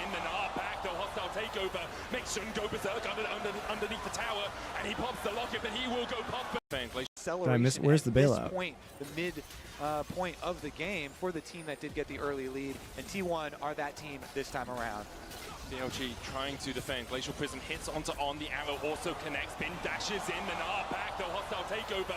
Makes Shun go berserk underneath the tower. I can't see it. And he pops the locket, but he will go pump first. BLG starting to turn this one on T1's heads. They found 2. They don't get the kill anyway, so I guess not that matter. Crap XYZ, welcome back with your Twitch Prime sub. Escaping on 100 HP, but On will not give him that luxury. Yeah, it looked like he might have bailed himself out there. In the top side. And just like that, BLG punish the aggression from T1, trying not to lose any momentum. They set their sights on the top tier 1, but BLG deny them access and turn the fight around. That play right there might change the course of this series. BLG with Knight on the front lines with his Trinity Force Smolder completed.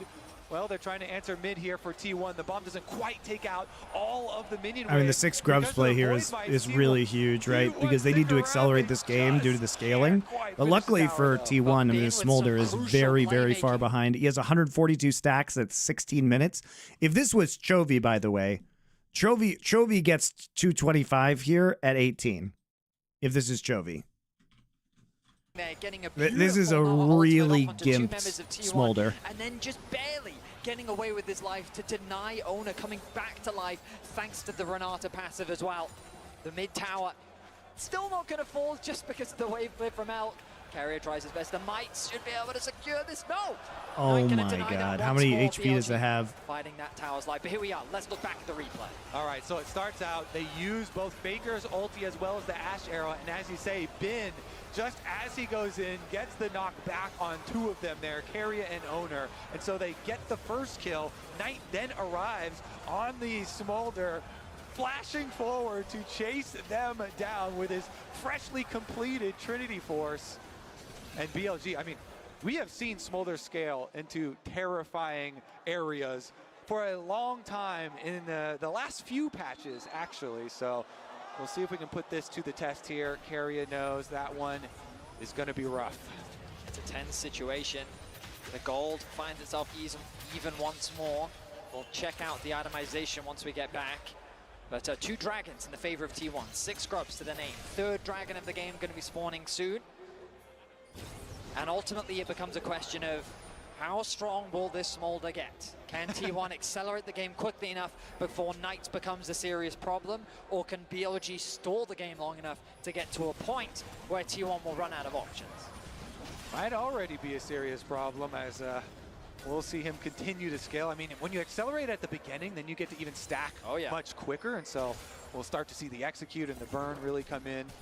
Only 60 stacks short of that 225. They forgot mark. Easy Hoon is a T1 Alongside agent that, too for BLG drafting helped by the Smolder. fact it's a chemistry Guys, this game. Easy Obviously, Hoon you don't want to drafted give the enemy Ziggs? team Of course assault he when they did. He's stack 2 fucking drakes. Easy Hoon. Giving them a Easy chemistol to let Easy yourself Hoon scale isn't as impactful drafting. as if it were an Inferno, if it were Hextech. He drafts T1 Wave Clear. licking their wounds a little bit. That twist of fate. Guma usually Scaling? caught with the Mega Inferno bomb. The wave cleared out in What mid year as is well it? by Elk. What year is T1 it? will use the time What they year is have. it? Is this Pressure just in towards is this this just blue him side pretending jungle. they're Drake up in 10 SKTS? seconds. It doesn't look like BLG really Right? want to fight it. I think he's trying to relive. He's trying to relive 2014, guys. He's trying to relive 2014. The correct call is That's what Easy Hoon is doing. Scaling. We got to get our Smolder to the break point that you just talked about. It's actually So they're gonna hilarious. push hard This on the is other side of the map. most Easy Hoon Definitely the comp of correct all choice time. here Dear with God. The scaling that they have available to them. Take away a little Shout out bit to of Easy the Hoon for jungle maybe as being the well most while they're boring at mid it. For laner of all T1, they time. press ahead.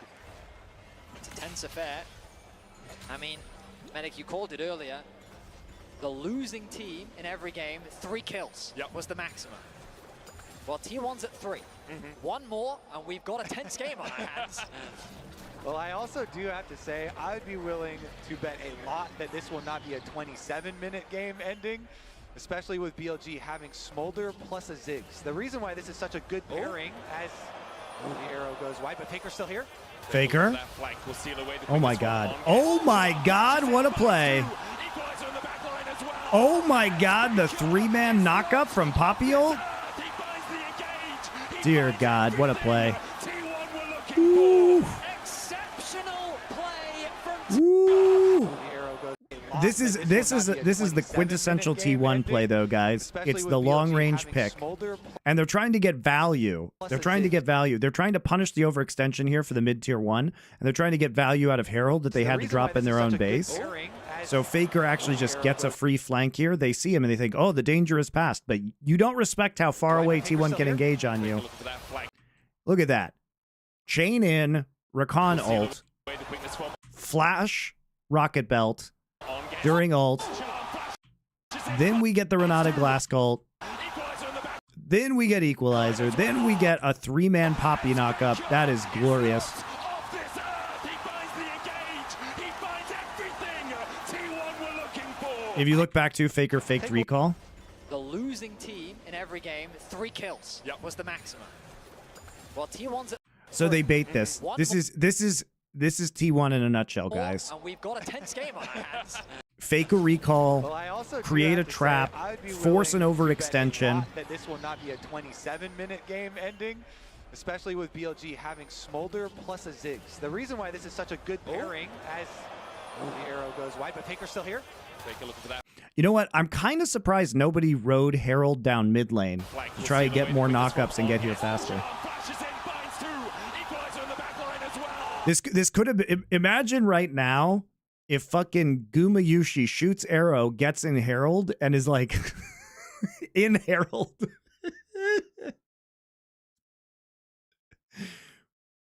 That would have been super funny.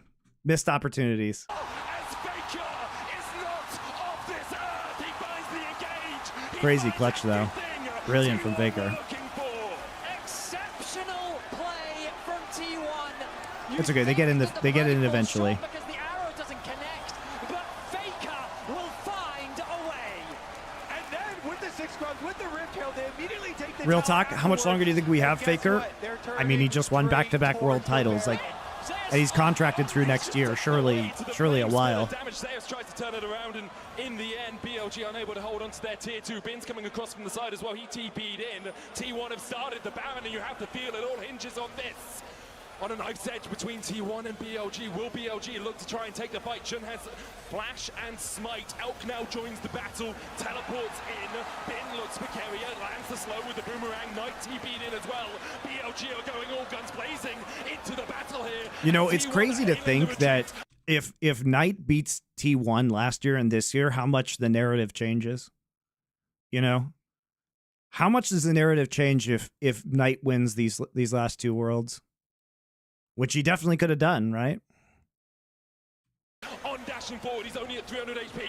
Faker eats the bomb and is taken out low. Mega Inferno Bomb going in. Zeus will sacrifice himself for the good of his team to make sure the rest of T1 are able to escape with this Baron. The quick play from T1, the teleport ends up not mattering here for BLG as they only got the 1 kill in the aftermath. T1 just got so much out of this. Faker on the flank, even with the arrow going wide, he makes the play, and T1 finds so much. I mean, the arrow comes through, it does not connect, but on the right-hand side is Faker. He interrupts the knockup, and then he connects the 2-man charm. So good, man. Into then the knockup come through from Ona. The wombo combo is exceptional, and T1 These finds team some fights. Remember much-needed kills the onto other the team fight crew. they had too. Two Just so crucial good. But carries. BLG just totally disrespects the. I mean, Connect. why do we need to Faker take up the from mid tier T1 1 turret is there? It's Faker. just so He weird. interrupts the knockup, I mean, they and think then he Faker recall connects is the the answer. It's just a good 2-man bait. charm into then the knockup come through from Ona. The wombo combo. You know, they do make a mistake here. Obviously, Faker's up here, you know, pushes the wave up. So you have to be super careful in this situation. And especially because there's no flash on Smolder or Ziggs. You just can't push up like that. And even though they think Faker is gone, it's still a mistake. Is exceptional, and T1 finds some much needed kills onto the crew. 2 crucial carries of BLG. Yeah, There was still a Faker ward that saw late Faker. the Yeah, but way it's too for the late. Renata ultimate there, catching them up, and then Zeus, who had been 2v1ing earlier, goes for the sacrifice. And they here lo- to they- allow they all lose the other Zeus, but it doesn't Baron matter 'cause they buffs get on Baron in the T1 to process. remain alive. Yeah, we've seen so much Bin rumble. I thought it was Bin making the flash, but it was Zeus, and he did have to sacrifice his life up towards the top side of the map. T1, though, immediately back out on the map, and look, they're doing what they did in Game 2, spreading themselves across the map, pushing in top, pushing in mids. And Kobe, you said quite confidently that this game isn't going to end in 27 minutes, but the arrow Once connects. again onto Elk, he had the flash, he decides to use it afterwards. Ona couldn't quite get in range to Look top, engage look any top. further. Faker's taken out the tier 2 in the top lane. Jun goes in with the Glacial Prism on there with the follow-up. Carrier, though, an incredible hostile takeover. Okay, I hate these narratives. All right, here we go. Pleb alert. This is for you. Not Cycle. If not for DRX Super Patch, this roster would be 3-time champions. This is for you. Okay, well, by that logic, if not for them nerfing everything that was good in summer, T1 doesn't win this year. Stick that in your pipe and smoke it. Okay? Why did they nerf 80 carries in the mid lane? Because if they're playing on that patch, I tell you right now, T1 doesn't win this Worlds.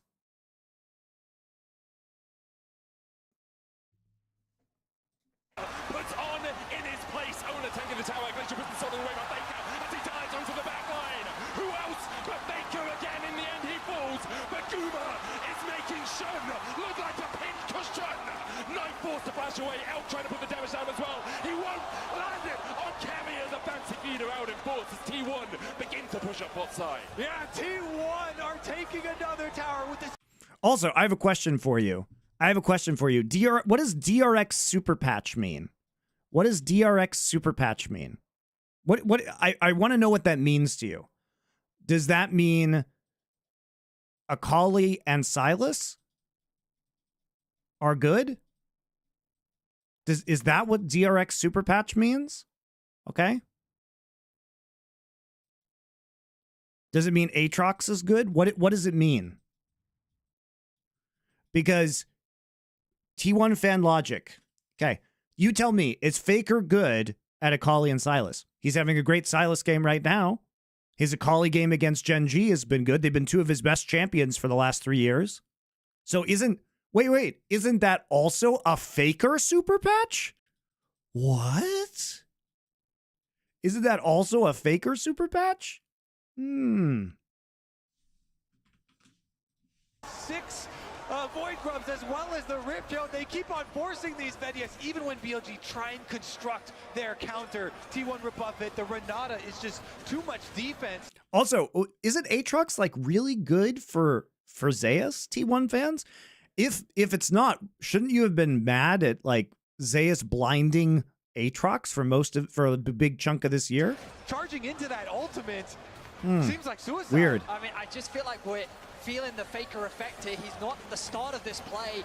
The arrow connected, forcing the summoners out. Then when the range gauge comes through, the TP is quick to follow. Carrier with a fantastic ultimate to force BLG to disengage. And then when Faker arrives, he does not hesitate to dive past the tower and set up the play for him and Gumayushi to tear BLG apart. At the end, some slim margins there as well. God, they got Smolder's Flash again. Such a train wreck. A critical summoner spell, but T1 are doing a good job, I think, pushing the pace of this game because, as you mentioned, one of the reasons I was confident in saying that I didn't think it would end in 27 minutes, Ziggs and Smolder is such a good combo, Yes, and Ziggs wave clear plus the Smolder wave clear and scaling itself in that champion. But because T1 got those 6 Void Grubs that we have been so probably too hyper-focused on, the pushing power that they have shown and really accelerating this game and being able to get their Dragon Soul as well in a very timely manner means we are still on course for that T1 game plan. And credit to Zeus. 0-3 during the laning phase has bounced back phenomenally. Been landing some very important Rumble ultimates, and he's going to be important in the upcoming sieges. That tool is great for zoning away the for zoning away the Smolder and the Ziggs from providing that wave clear and protecting their towers. That's so vital. They managed to put that damage down on tonight to keep him away from the battle because he has hit that 225 mark, now sitting at 230 stacks. That doomsday clock has ticked over to midnight for T1. They are still in the lead. Chemsol, 4,000 gold ahead. 6 Grubs, Baron up in a minute 30 as well. Faker has been on fine form, finding people with the quickness, with those engagers. But BLG can still hold on to the fact they have this wave clear. They also are on champion. Evangelion02, welcome back. Thank you for your tier 1 sub. That feeling when you're a T1 fan and you're embarrassed by other T1 fans. Thanks for the great elephant content. So even if they lose this game, are you embarrassed by T1 fans? Or are you embarrassed by 14-year-old morons? Okay, I don't hate T1 fans. I hate 14-year-old morons. Say the next Are you going to review Arcana Nerd Legion? Hell yeah. 4-ish minutes of this game will be so critical because, you know, Smolder working towards the rapid fire, that's when you really start to get scared, when you have the poke of the rapid fire Smolder plus the Ziggs. T1, they've got a nice little window here, though, with a very, very sizable advantage with Dragon Soul plus Baron coming up, which they can try and use to bait BLG out and look for their engages. So many snap engage angles. Did I watch Cyberpunk Edge Runners? No, I heard it was good, though. Is it out? No, it comes out. The first 3 episodes come out this weekend. I finally watched Cure, such a great film. Dude, Cure is such a banger. I think it's probably my favorite film that we've done on 4Play that I hadn't seen previously. And T1 can come in to take away all that safety. I watched Pulse as well. Because I hadn't seen any of his other work. Out of on. In the end, it's just an investment of ultimates from T1. Mikhail's used carrier flash handshake pulls back. Coming out, Shun cleansed away by that Mikhail's out of on. In the end, it's just an investment of ultimates. Smolder finally hits 225 stacks. Oh, the flash handshake onto Elk, followed by the wall bang into knockup. Oh, Elk just barely lives though.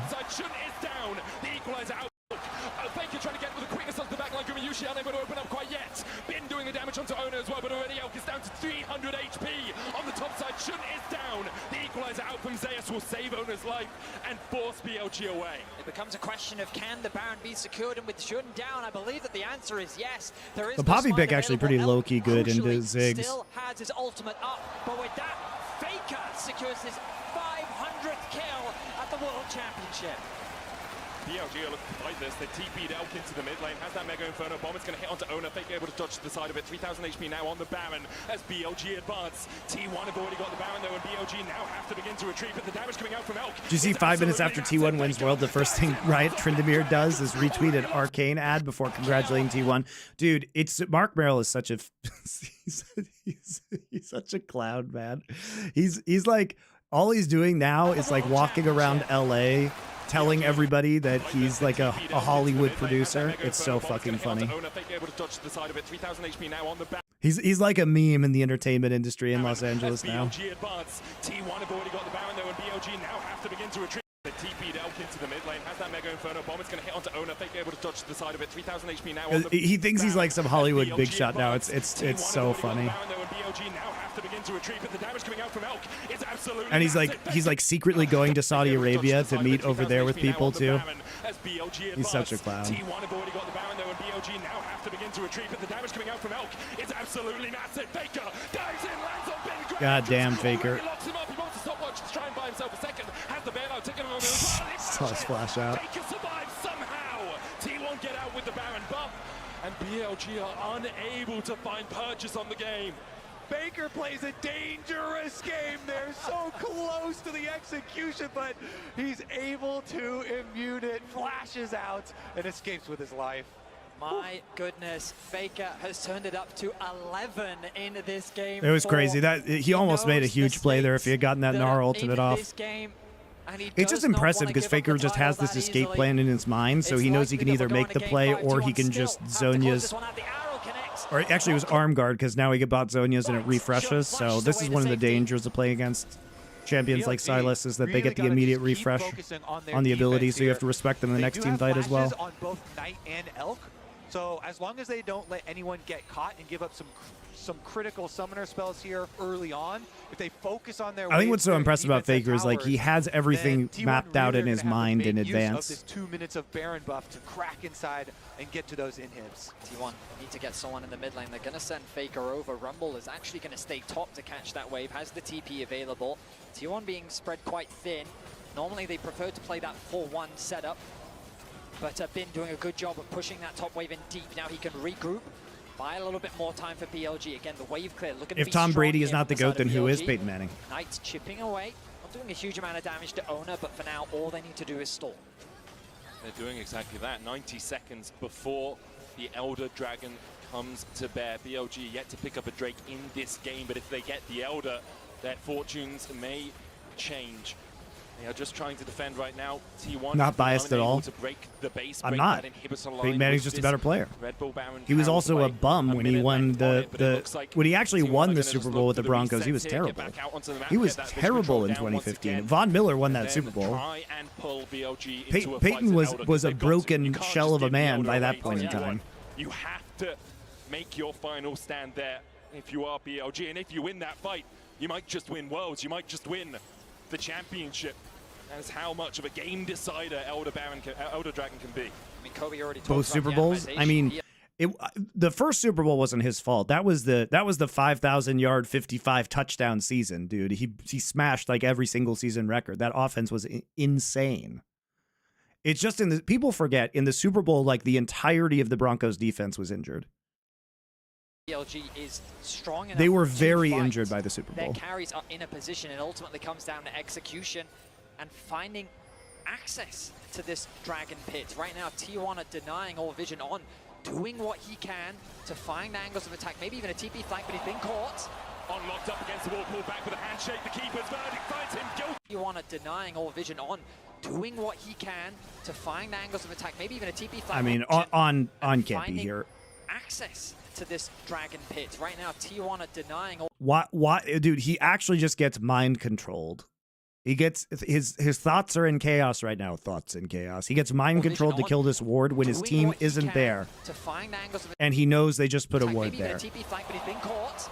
Unlocked up against the wall, pulled back I with a think handshake. BLG can still win fights, guys. Guilty. Hextech Soul isn't that good. Is slain by Guma Yushi, and now will BLG even try to mount a defense around the Elder Drake? They TP to the bot lane. Bin looking at that flank position. His Mega Knight's going to expire pretty soon, and Baker's looking for a flank of his own as he TPs in towards this blue side. Bin now on the wrong side of the rift. This Baker's hunting, and he's looking for another. Or Chemtech, that's what I meant. Chemtech Soul. Sorry, I misspoke. You guys know what I mean. Hextech Soul's rule. This Chemtech Soul is not, I think, really going to help them at this point in the game. But on can't get caught out there.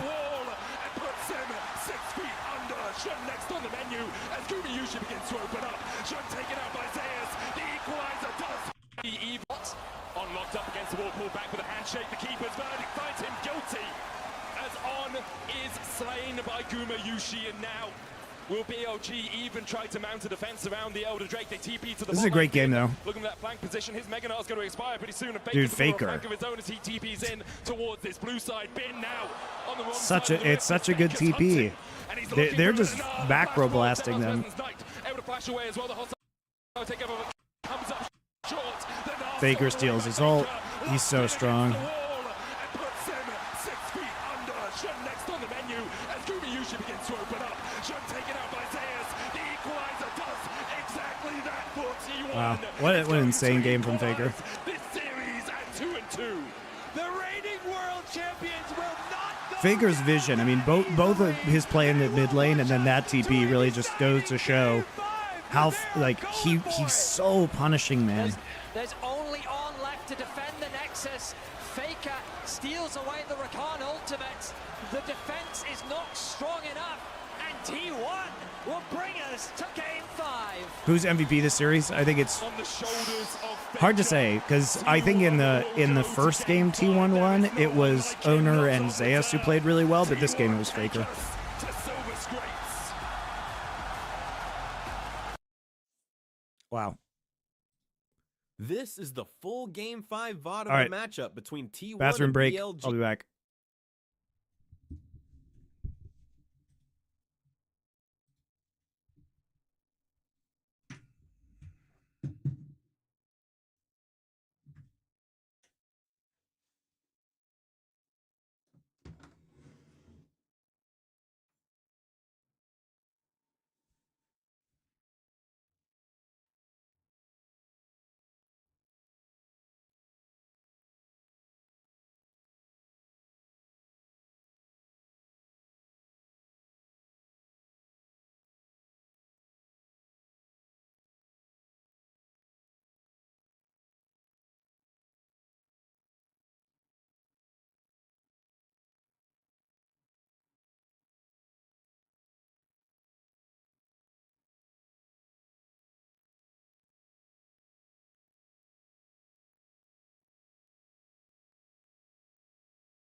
All right, last game, guys. G from the finals of Worlds 2024. Once more into the breach. So last time that BLG were on blue side, they did the Varus, Ashe, and Skarner bans. And T1, they did their duty in doing the Aurora. Okay, T1 on the red side here, they are banning Aurora. They're going to ban Skarner as well. Okay, we're banning Ashe. Are they banning Skarner or Callista? Which one are they giving up? Why are we banning Skarner over here? I think it's Callista. I think they'll take it away. I think it's proven too strong in this series, and I don't think they're going to allow it to go through. Honestly, I agree with you. Why wouldn't you try and get either? I guess they're afraid that then you don't ban Callista, right? And then they take Callista and give up Really made the Callista work Skarner here. Now they have to make the decision. The Callista will be banned. So I guess they just say nothing. There's going to be nothing. The Bin Jacks, okay. So we immediately take Gragas. This is just smart. I mean, it's a fantastic Gragas player. Big sustain tank, the Galio as well, we're blinding Galio. I mean, Owner tried to play I'm honestly surprised the Kindred versus Gen G, and it wasn't good. How are we going to get additional damage into this composition? Night Shadow 81. Thank you for your 8 months of subscription. I appreciate that. Hello to you, too. Doing something like the Xayah Rakan for themselves. They've chosen to go I just don't get the Skarner ban here and the Jack's priority. for it, maybe in anticipation. On top of this dive, then, for BLG. We're picking Silas. Side laners. Surely we don't pick Silas into the Galio, right? BLG are just saying, how comfortable can we be? Okay, we take Ari instead. So they really are going. But remember, guys, when BLG played versus T1 in Swiss, they played Ari and Jax and lost. Now, arguably, BLG should have won that game. We'll give Elk Kaiser, we'll give Knight Ari. That is the epitome of what BLG like. How many legendary But, I mean, I feel like you definitely pick Xayah here. You're looking straight at a dive composition. Xayah has crazy value because you can't play Ezreal. And definitely, I think BLG bans Xayah here if you don't take it. Knight on his Ari, Bin on his Jax. You have to take Xayah here. Would be their skins. I mean, Knight, he's world famous for his Ari. This World Championship has a rise in priority. BLG. Jungle takeaways here for sure. Wukong, I don't think you need to ban If BLG Kindred. continue down there. How much comfort you're drafting. They're going to do it anyway. Man, So they ban Rakan for the Xayah. They ban, really. And the Renata's been very good for Keria, but the Xayah Renata lane does seem a little weird. The Poppy is so free here. They should have banned Poppy instead of Renata, I think. In terms of damage, though, but it's so good. The Poppy is a mega pick here. All of these carries that BLG are already it's also showing. a flex pick. You can also put it into the support position so they can wait to see what BLG draft and then decide after that. Because you're 100% right, Kobe. Poppy and its ability to mid. Say you were the MVP of Monty. I just want to say you're the MVP of S3 Worlds after Faker. Thank you. That's very nice. Is there any chance of you co-streaming in the future? Absolutely none. The dashes on the side of BLG is a very powerful pick for sure. Ooh, Poppy pick is huge. looking towards. No, we're not picking Jarvan into Poppy, right? Oh my. The Poppy value. The Poppy value is crazy. It's locked in. Aggression. Dive from BLG. It actually Blitz? makes more sense. I was previously talking about Vi, but Dude, what is this the draft Jarvan from ultimate is BLG? better versus Xayah than the Vi ultimate is. So much better there. So really, really intelligent move. On, likely deferring to another one of his comforts, the cheeky hover. No, we don't want a hook some champ here. That's confidence there. insanity. The Rel is much better because you want to tie up the actual front line. There's the Rel. I will say Poppy is really nice into this entire BLG lineup. The question is now, is the Poppy going to support? Will Keria be piloting it? Tell me R5 Silas isn't an Exodia. Flex Galio support Poppy jungle. I mean, I don't know enough about the Galio support into Kai'Sa Rel. Probably is fine though, right? Sounds okay. Or will Owner be the ones with his hands on it? It's synonymous with Owner. The thing is, you can also play Poppy support here, and Keria is a good Poppy support, right? I think I thought it was Poppy jungle, but you could definitely. Poppy jungle is really good into Jarvan though. It feels like this is such a good draft for T1 because the Poppy in the jungle is super good into Jarvan. He can't flag and drag into you.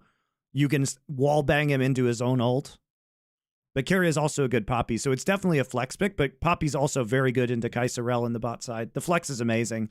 Like BLG just gave T1 an insane flex for no reason. My expectations are Carrier is looking through his support pool right now, wondering where they go, but it seems like perhaps T1 The Jhin pick is also very good.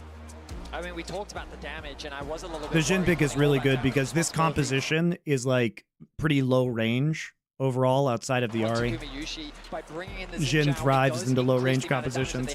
And we think about mid jungles, it was kind of the story coming into the series about how Knight and Shun have been working exceptionally well throughout the bracket stage. And Yeah, BLG could have taken Jhin here, and BLG would have been really, or Jhin would have been really good into T1's composition. When it came to the team fight, and Faker and Owner, a core part of the success of what makes T1.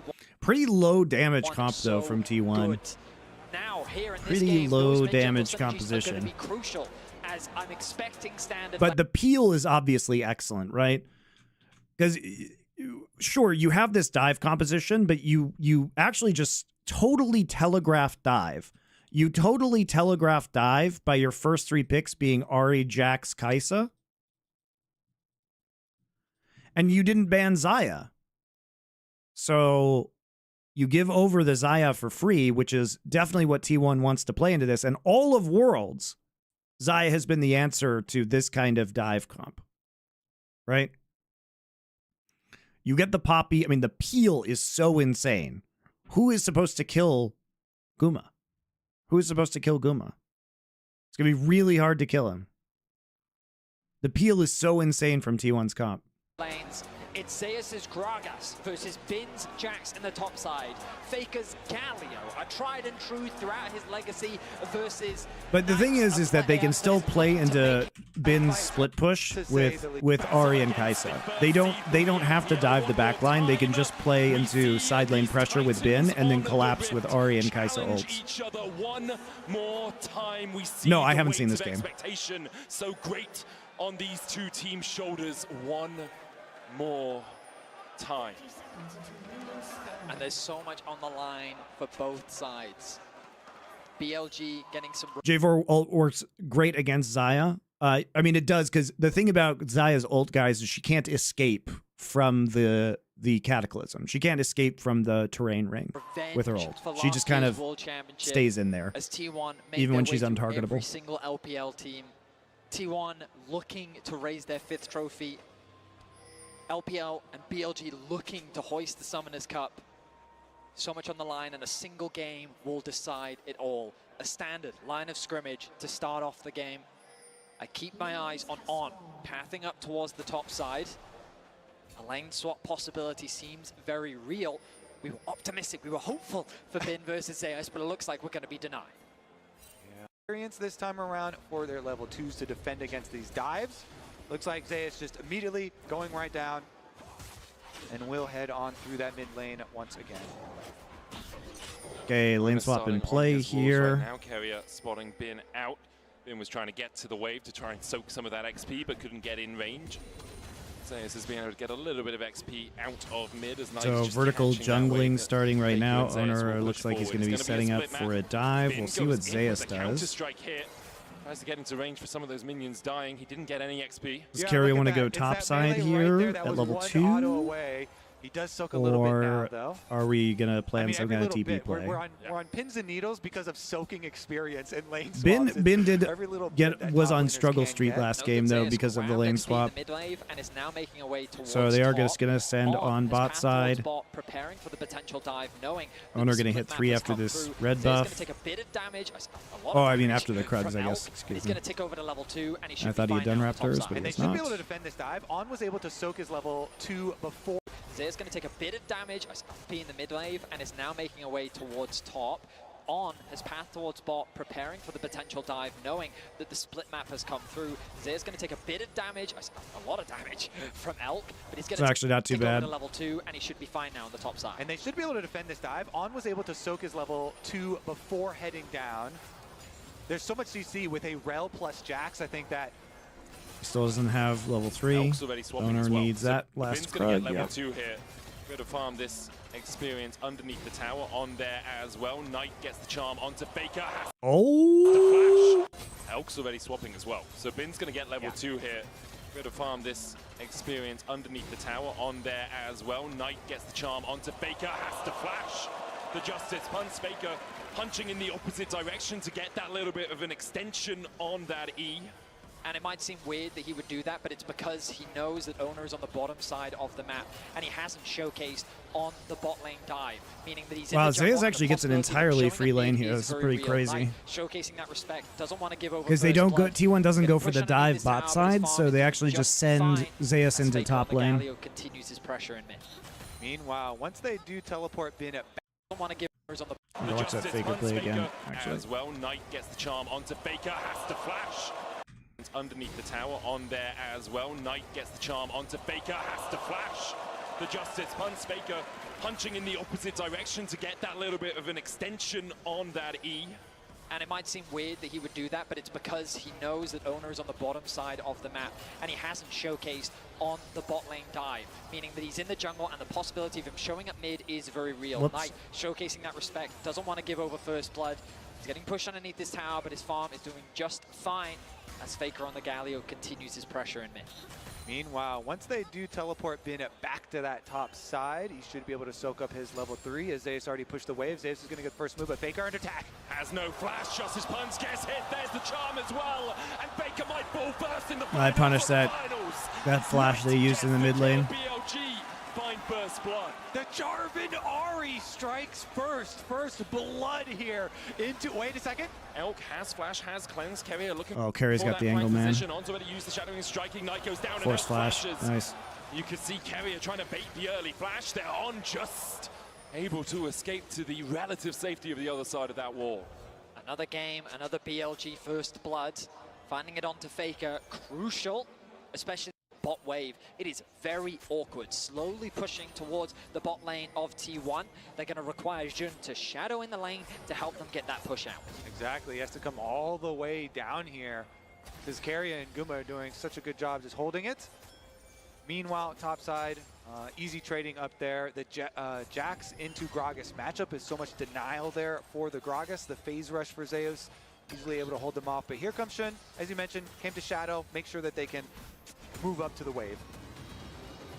And going in, looking for the damage onto Zeus there. Relatively even top lane after obviously the first few levels were spent on opposite sides of the map. Very tiny gold lead for BLG. Faker again with a good Justice punch to dodge away from the charm in mid. Shun hovering around. Yeah, it really cost Faker last time. Giving up that first blood, no flash on Faker. Pretty good movement so far from Shun, doing so much for his lanes, you know? Going towards Knight to make sure they can get their first blood, going towards bottom. So the reason why the Make sure bot their wave CS is in a gap good is so state. big is because Guma So you was have just to do pushing the the job, lane the right? whole It is a time, very and orientated jungle. Elk actually had to recall and cost then him in swap CS though, back so this is into something you're bot gonna have to keep side, so track he lost CS because the lane was so pushed up in bot side. So it's been pretty Remember, awkward they for shifted him. a lot for his lanes. Now he's going to try and catch back up though and see if he can But if he can clear rest of call his without And, falling you know, further behind, you he'll can sit close there the and go, gold oh, gap. It's a shame that T1 didn't get that kill in the bot lane 2v2, but they still benefited massively. You look at the AD carry difference, and because of the farm that was denied from Elk and the wave that Gumayushi was able to catch, he finds himself with about a 200 gold lead, and now he paths back up towards top. T1 have done this consistently, ready for the grub spawn. Faker ticking over to level 6 very soon. Nice trade onto Carrier. It's going to make this contest of the grubs very difficult for T1, but Ona has found an angle onto Bin. Bin has the flash here. Ona dash forward with that audacious charge. Hits him with the Wind Becomes Lightning. There is the counter strike out from Bin. Ona happy enough to eat that. You can see the TP coming in from Zeus as well as T1 are bringing more members up towards the top side. Faker has the hero's entrance to come in from mid. Oh, Bin missed it. On looks for the engage. The flash Bin away as flubbed, T1 or dis- on flubbed the engage, For the sorry, moment, on flubbed Ona the jumping back engage. in. There's the hero's entrance. Carrier gets the slam into the wall. It's on. Almost falls. He gets punched. Oh my god. And now Bin and Shun is T1 disengaged for the moment. Ona jumping back in. There's the Zeus as well as T1 are bringing Oh my members up god, he towards missed the his top flash side. Q Faker and has his the hero's crash down. entrance to come in from mid. On looks for the engage. It owner Flash flashed away as the T1 crash down, disengaged but for the still, moment. that's Ona pretty jumping back terrible. in. There's the hero's entrance. Carrier gets to slam into the wall as On almost falls. He gets punched by Baker. And now Bin and Shun have to escape. Oh my god, the barrel. Does not want to let them get away. The explosive cast knocks them back. In the end, T1 will win the fight. In a series that has been so focused on Grubs, in the game number 5, all 10 players show up, and it is T1 who get Owners Poppy slammed into the wall on. They get the kill, they get the Grubs, and they immediately get turret plate money. T1, even though they conceded first blood, they set up for the Grubs extremely well, and BLG got caught off guard. You feel that, Venius? That is a wave of T1 fans. He comes in, the connection into the wall, and then Faker securing that first kill. Yeah, and it's Carrier Poppy this time around, of course. He's the one who got it, and the Grubs secured. T1 with the early game lead secured. The reason we're so focused on that is because you can balloon these gold leads so quickly, but Faker under attack. Does have the flash, will punch forward. Justice Punch coming out. Nice block on Faker. The crash down, the charm connects, though, and the chase continues. Oh, yes, flash up.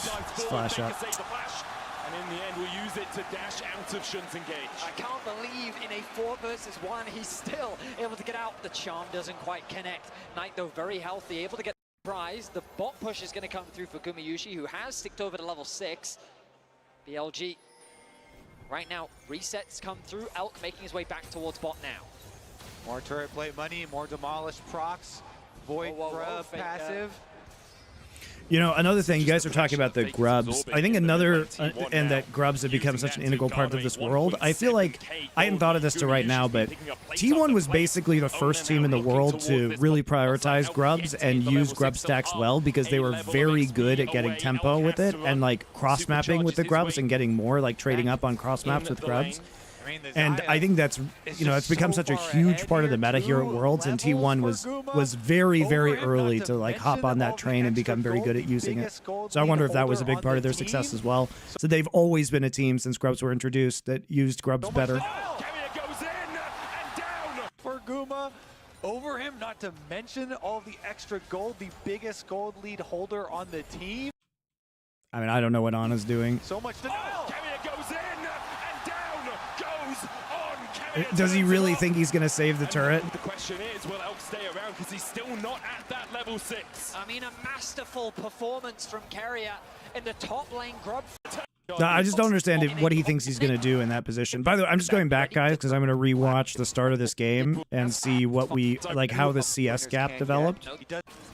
So right here, this is the start of the game. We're just flashing forward. So as we said, we get in this really awkward 1v1 in the top side. Elk actually cannot stop this. I think they thought that Zeus would be going bot for this dive, but even if he wasn't, he could just TP into this top side, so they're saying that Zeus can actually get this CS. Elk is actually up in CS right here, but as you can see, you know, the difference is that they're actually maximizing the value because Gragas is catching this wave, and this is all just melting into the bot turret. He has to recall, walk all the way down. He's going to miss waves here. So now he's basically an entire wave behind. He's an entire wave behind. And he's pushing up now, but Gumayushi and Carrier are still here because they did another just like vision trap. T1's been doing this all tournament, by the way. They've been faking recalls all tournament. It's either their bot lane or Faker that fake the recalls. This play looks extremely similar to some of T1's other games, by the way. Carrier looking for that flank position onto where they use the shadowing striking. Knight goes down and Elk flashes. So the thing is, now they push them back out. They have no HP. Guma can again push this forward. They're gonna gain control over the bot side again. It is very awkward. Slowly. And we're still a wave ahead as a result of that play. We're actually two waves ahead basically now. 1.5 waves. Were spent on opposite sides of the map. And there's no reason that Guma actually has to go back to buy because Elk went and bought a Cull. So there's not really a lot of combat stats that he purchased. Their wave is in a good state. Lanes. So be good. Now the real question is, came to Shadow, make sure that they can. Once they're back in lane, how does this like how does this get their first blood going towards bottom lane? Make gap sure their waves expand? For his lanes. Okay, now we're going back. We have BF sword into Cull. It's a complete nightmare in the bot side between 80 carries. We swap top because we always have tempo because we're T1 because they pushed out top lane. Gragas going to catch this wave. I mean, T1's just doing a better job of catching the waves in the side lanes. Faker. 4 members up towards the top side. Faker has the heroes. Yeah, he doesn't push the wave. He holds a freeze and denies the extra wave from Elk. Yep. Entrance to come in from mid. On Indeed. engage. The flash away is T1 disengaged for the moment. Owner jumping back in. There's the hero's entrance. Kevin gets the slam into the wall. It's on. Almost falls. He gets punched by Faker. And now Bin and Way is T1 disengaged for the moment. Owner jumping back in. There's the hero's entrance. Kevin gets the slam into the wall. It's on. Almost falls. He gets punched by Baker. Elk just down a level at the start of this. Let's look at see this freeze right here. Move up into Gragas. Matchup is so much. So this is the freeze that's going on, guys. The phase rush for Zeus, usually able to hold them off, but here comes Shun. Just super annoying because then Jin has to actually cover for bot side. Move up to the wave. Maybe going in, looking for the damage onto Zeus there.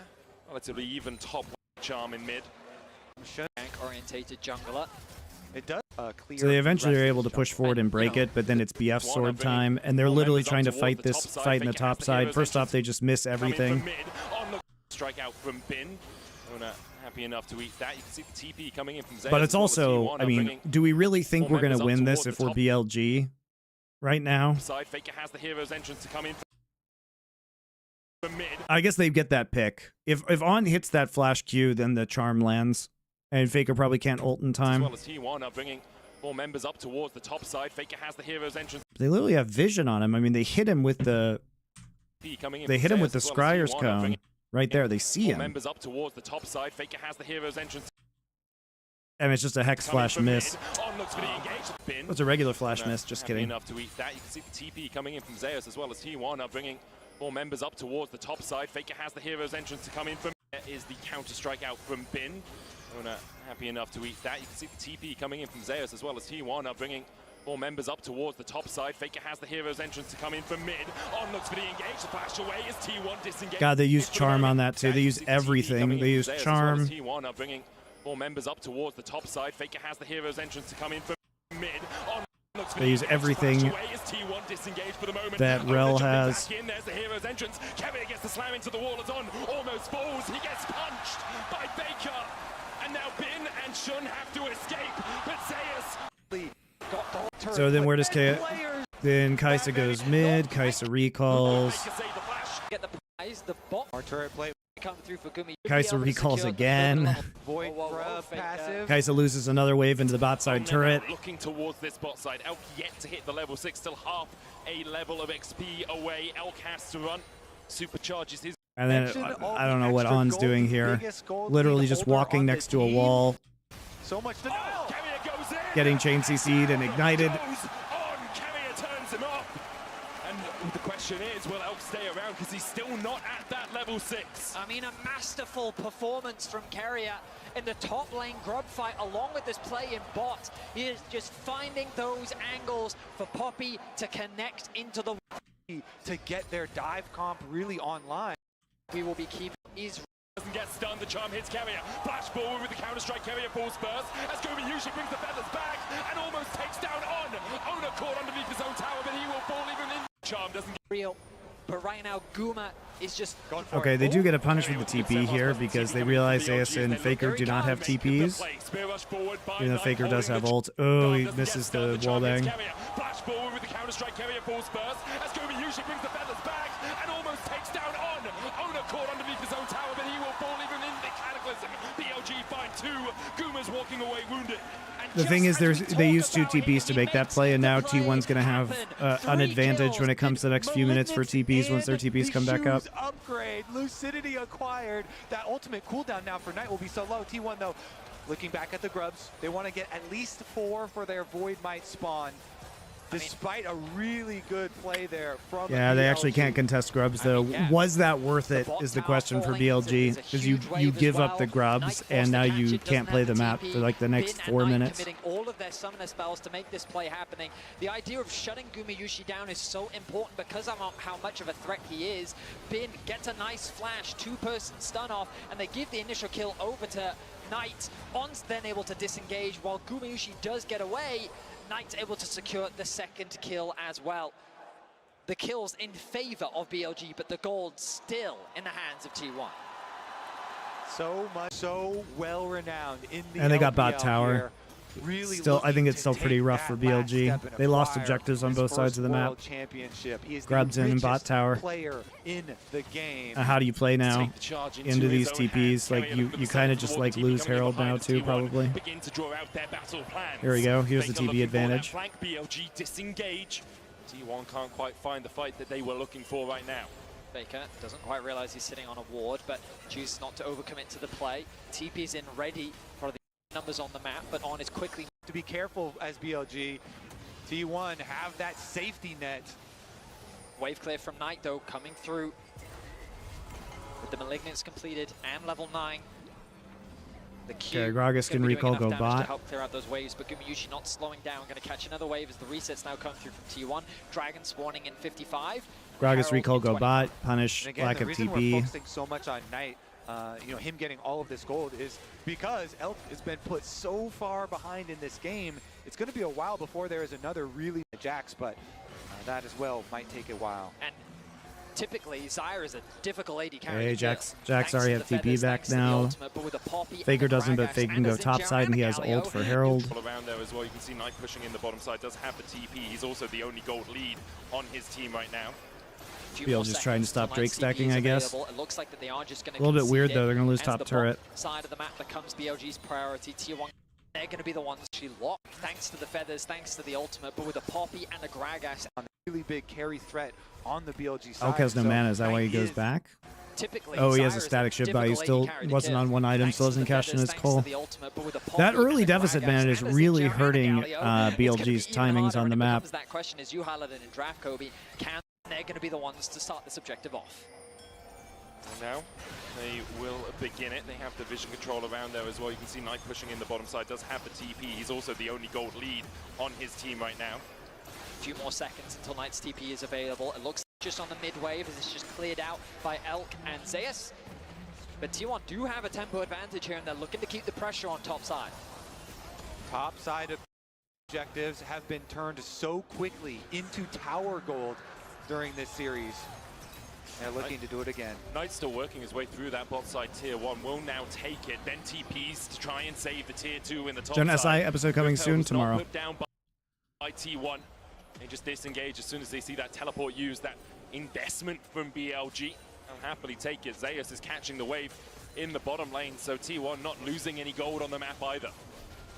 Yeah, BLG feeling like they need to invest Knight's teleport to deny that big influx of gold from one of those side lane secondary turrets to try and stop that snowball that has been so Grubs are such a huge factor in this game right now, as well as just Kai'Sa being super under-itemized. Some critical income for them. One of the things we were very excited about coming into this game, playing into the Gragas, and Zeus is quietly secure it for him. And there it is. So now the Trinity Force finished for Bin, he's going to feel a lot more confident. With that Rift Herald in pocket means that T1 do have the pressure advantage on the map. If they want to push in like this, they'll take a Tier 2 in the top side. With 3 So much towers gold. to 1 in their favor. Tier 2 side lane Yeah, I local think gold. BLG here, just keep Elk in mid lane here where it's nice and safe with your T1 with your still outer has tower Herald still too, up. that's so Farm crazy. up with the static shiv on the Kai'Sa, keep on farming till he can at least get his second item here. And then they can try and look to Not super actually familiar with invest. the time zone. Tomorrow's in what Steal away time and FF here time on the zone? blue should be good. In like 28 Feel the hours. tension, 3 to 2 In kills. 28 hours from now will 2K be gold SI. lead for T1 after securing that top Tier 2.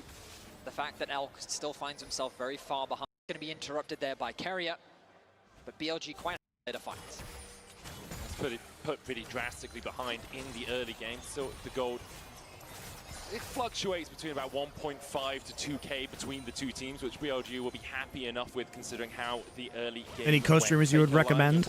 Yamato Cannon and I Will Dominate. Right. Just wants to push this on the Cloud Drake. Expectation is Any election talk, everything Monty? will God, no, calm dude. I down fucking hate over these politics. Next 2 minutes until we start to see that vision play begin to be established for the neutral objectives. Yeah, BLG doing their best to clear out the deep vision that was left behind by T1. Whenever you're retaking the opposite side of the map, you have to be so careful clearing out those wards. They Like, are I just good hate at getting off politicians, these so very quick there's nothing to flank talk about. They're all plays. garbage. Herald used for that proud mid. They're all garbage. And politics To is take the whole extremely tower, boring, in my nice little opinion. chunk there, soften it up. Bin does have a tower in that top lane that he can start to pressure towards. You can see Zeus working his way up towards that, but I think Bin, with enough time, should be able to just chunk that tower down. It will be BLG's second of the game. Zeus there to respond. Yeah, I think Richard will do an all-nighter for the elections. Go watch that. Yeah, go watch Richard's stream if you want to know about, if you want to discuss politics, man. I love Richard's takes. He's so funny. Faker pushes out bot, he then goes into the fog of war. Knight has to answer, so BLG realize, well, we can't force a play because Faker's always going to be able to respond first. Knight answers the bottom side, then TP's back in, so now BLG have the impetus to put a bit of pressure back down onto the map. I mean, Faker recognized the TP came out of mid, immediately pings back towards bot. Richard who? Richard Lewis. Says someone has to come and catch this. It's who's Richard? You guys. To go back to base to head towards bot because he's the one that has his TP available. They're going to send Knight now over to the top side of the map, but the problem is you've now got your TP-less mid laner on the top side with Dragon spawning in 30 seconds. Yeah. So with the push that they've been able to get on bot, Faker gets a quick base off and he's already back out on. Who has to go to the military from T1? Well, Faker is exempted. Isn't Zeus exempted now too? A bunch of them are exempted. But also, most of the T1 guys are so young, they're in their early 20s, that they wouldn't even have to go for a long time. Ultimate follow-ups, and so they do have everybody hovering on top side. They were thinking about trying to finish off that outer tower. They don't want to overextend too Carry early and Zeus for are it, exempt. I think that they should commit to it, yeah. though. T1's obvious play next should be towards the Dragon. They've set up good vision towards it, and Knight knows that he doesn't have I honestly think, guys, that there's so many years left that the odds that the rest of Guma and Owner win an Asian Games at some point are probably pretty high. Doing a lot of work here. They get the knockback as well. Carrier with the steadfast presence position is here to try and help out his top laner. That Fimbulwind Cosmic Drive combination is causing a lot of headache for Bin. That and the phase rush, some very useful tools for Gragas to always keep you at arm's Guys, they're length trying to or trade for belly's gold length in this BLG. case. They realize they got that Kind of one Drake, giving so up it's not minimum super bad amount here yet. in order to still get They some can go ahead and back. trade gold for a Ultimately, second I think Drake. it's Not best going to be the trade end of the forward world. Rather than try and force the fight around the Dragon at this point in the game, especially when you know that Elk still hasn't even completed his second item. Meanwhile, he has to consider when he's going in for it. No, he's playing against the ones to try and set up some picks. now in game BLG has actually closed the gold gap here, but they've made it so it's possible that we are going to actually just go to a soul fight so far, at some point in time. Laid out for both sides. The fourth Dragon of the game is where I expect a lot of action to be happening. In the meantime, both teams are prioritizing farming, looking for outer objectives, and ideally, if either one of them could break open that mid tower, that would be great. But in terms of the siege, I think that it's not easy for either side, given the amount of wave clear that they do have. But that point of tension continues to build up as both of these teams fight for that crucial edge to help determine who will be the 2024 World Champ. See, they were here last year. They've been here, managed to take down 4 teams in that year, and now 3 teams in that year. Now, alongside that top esports, looking to add BLG as a name to that list, but BLG have not lost a best of 5 versus T1. They just haven't played them at Worlds before, and here we sit 23 minutes in on a knife edge between these two titans. And needed with their continued international dominance. Looking to win 2 back-to-back.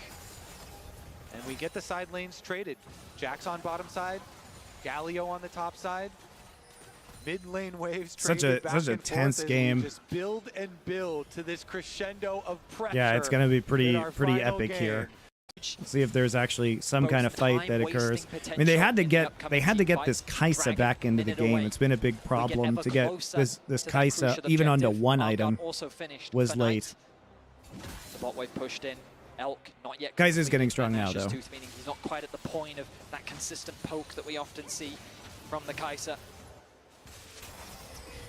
He's almost there. Faker recalling both mid-tier 1 still up. As well. Gumayushi on the other side, sitting on a Zeal alongside his IE in the Essence Reaver. A few towers into a gold explosion. 4th, without really finding purchase. And the first step before T1 can go take this dragon is they have to secure vision on the Baron. Because of the Rage Blade being completed for Kai'Sa, you can actually burn through Barons and neutral objectives very quickly. And so that's why we just saw these last like 30 seconds, 40 seconds of T1 really trying to make sure that they will have an early alert system if BLG try and do a cross-map play on them. Then ticking over to level 15. Zeus sticking around very deep in the bot lane because he's got full information as to where all 4 of the members of BLG are. Poke back and forth over the control wards, but the vision will be denied. How do you kill Guma, though? The Critical peel is just defense of so their vision insane here from from T1's BLG. composition. How do you kill Gragas either? Immediately fight back. Like, do you actually have the Reclaim damage to control kill of that Gragas space. at this point in time Control with one's still fucking sitting in the inventory of Fimbulwinter, and now Carrier, he's but just going to crucially, build none Zhonya's? left for BLG. They have I'm two sure arm Arm guards. will This is get a a quick really reset key off, timing because but I both don't the know if he's solo gonna laners give have it the arm time to guards do on so. T1, so they can Bane's probably coming make down some from big the plays side here. of T1 of the bot side jungle. Knight has an arm guard as well, though. Zeus finds on Shadowing Strike going in, the crash down as well. Ben looking for the follow-up here onto Zeus. The heroes What is On doing? Ping's They coming just down from the entirely ignore the side of fact that T1 Galio alongside ult jungle. exists. Zeus finds on Shadowing Why does he crash down, dude?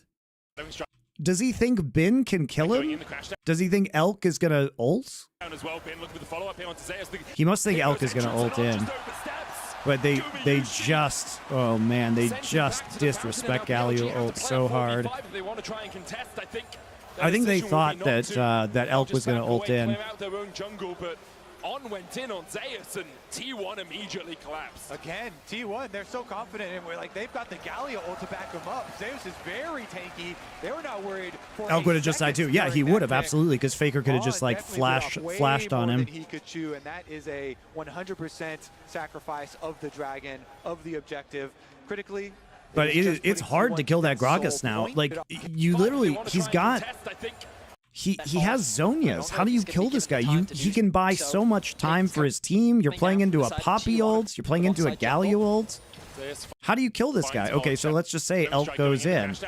Well, if Zeus gets low, like first off Galio ult, and if Zeus gets low, they can't burst him fast enough. He can disengage with his own ult. He has Zhonya's. Faker's coming in. He has Zhonya's. Like, Jesus.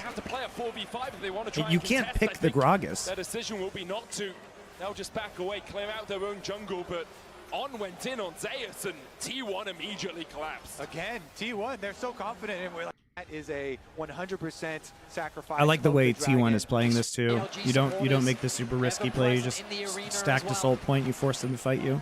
You have to believe that T1. Because the problem is BLG, again, they're playing this pick comp. And so the nightmare scenario is that they have to fight this next Drake.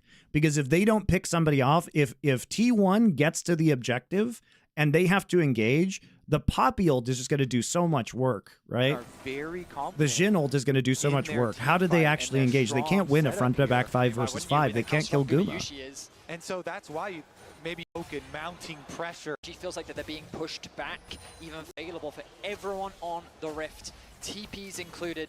Is it that series? Monumental. And Ona very close here. Pressure on you, Shadowing Strike going wide. Jhin tries to dash across the wall, but immediately he's locked up, goes in with the Cataclysm. Gumayushi pops the Feather Storm. Ona looking to re-engage onto On. Jhin down to half HP. Ben gets onto the back line. Gumayushi cleanses away, but Ben has already put him in the dirt. The wall, but immediately supported you through thick and thin. I don't know what T1 is actually fighting for here. Ona very close here. Pressure on you, Shadowing Strike going wide. Jhin tries to dash across the wall, but immediately he's locked up, goes in with the Cataclysm. So Guma can't get out of the... He has to flash out because he can't get out of Cataclysm. This is actually a pretty big misplay, I think, by T1. They also missed Poppy ult. Faker has the late TP. That's so ropey from T1, man. Why you literally just set up your entire win condition. Why are we all-inning in the river like this? Why are we going for this play? It's a 4 versus 5. There's a miscommunication here. Faker actually just isn't TPing. Bin flashes the Poppy ult is actually huge there. But Guma wastes his ult and then flashes, so now he has no summons, he has no flash, and he has no ult. It's really bad. BLG find 2, T1 able to back away for the moment, but the TP behind by Bin as he looks for a little bit more. Oh, they go back in! Faker flashes in! No way. Goes Knight once again when you need Oh my god, Faker, man. How does he win this? What? What?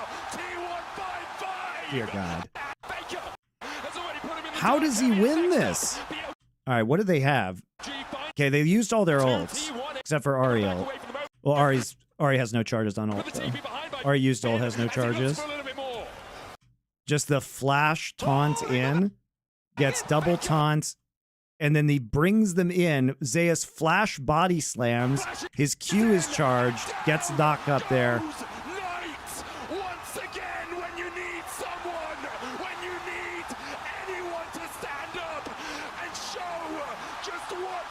I guess Jin Zhao still does a lot of damage, guys. You need someone as he looks for a little bit more. Oh, they go back in. Faker has already put him in the dirt. Kevin is next up. BLG. Oh, this charm comes up short. Knight tries to flash charm owner. I don't think owner dies there, though, is the thing. The real problem here is both owner and Faker still have ult, and they over pursue this.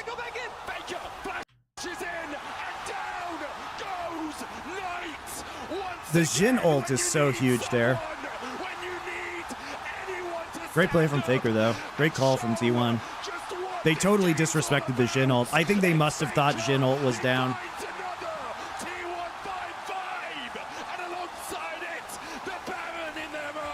The hero's entrance was true to its name as Faker in T1's dire moments descends from the sky and T1 turned the fight in their favor. The crown may be heavy, but it belongs to Faker, and they're gonna pick Good up line from Kobe. The Baron. crown may be heavy, but it belongs to Faker. Turnaround. BLG had started out so well. They killed Gumayushi. They had them on the run, but the turn from T1 was better. The flank that comes in from Bin to follow up the engage from Jun. And Let's be clear, though. That whole fight was just nonsense from everybody.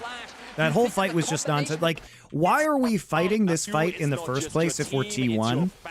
Because if you lose this fight, you lose the game, whereas you could wait 3 minutes and force a very favorable fight for Seoul. Like, this is just a stupid play, and it's a miscommunication that T1 turns around, but this is not a good fight. Also, Guma uses ult and then flash because Charm is coming in.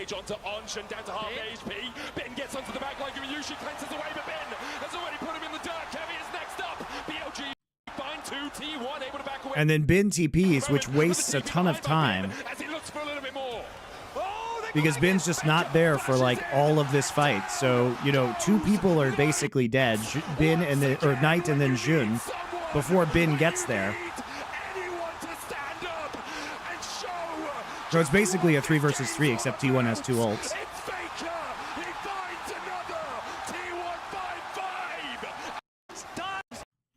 Sees the angle, so he flat comes in from Shun onto Gumayushi. He's gonna ulti because this is a stupid fight from T1, though. This is a stupid, pointless fight. This is like the fight you stupidly lose the game over, because if they lose this fight, they lose Baron and then they lose the game.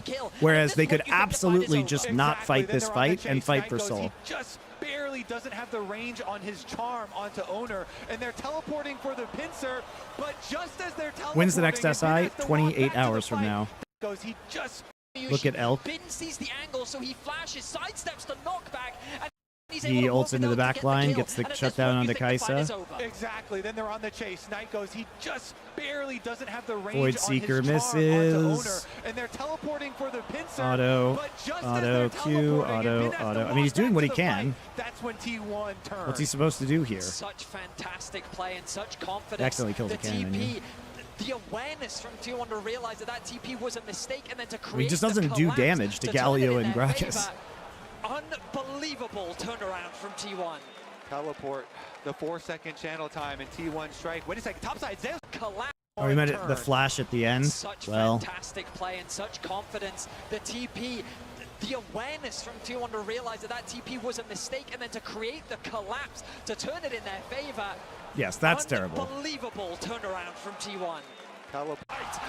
The 4-second channel time, and T1 strike. Wait a second, topside, Zeus under fire. Zeus caught out, killer instinct in by Elk. BLG collapsing, 4 members strong, the heroes entry. Look how long it takes him to kill Zeus. It's so crazy. Elk with the stopwatch, Faker in the middle of them all, and it seems like death may have arrived, and his name is Well, Faker. he probably would have won a flash there. Oh, they killed him. They killed both of them, but Faker has Zonia's, so, or has arm guard, I guess.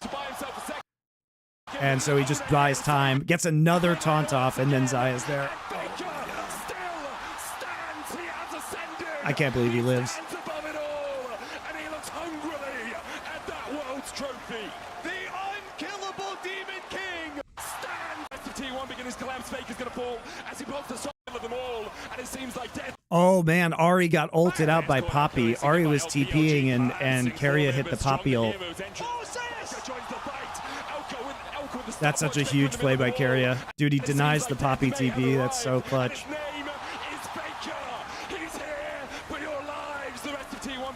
Fake is going to fall as he pulls the stopwatch, manages to buy himself a second. Owner here to save his mid laner once again. And Faker still stands. He has ascended. He stands above it all. And he looks hungrily at that world's laner one is Faker. He's here for your lives. The rest of T1 begin his collapse. Fake is going to fall as he pulls the stop it all. Believable ways. Crazy. His crumbling kingdom at the hand. T1 are just looking for the prize. They're hungry for it. T1 are the past, the present, Wow. the future. All right, guys, I got to go really soon because I have to go pick up my kid. But I want to see that...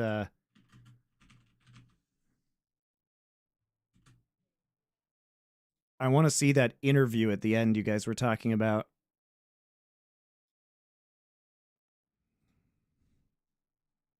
Let me find it.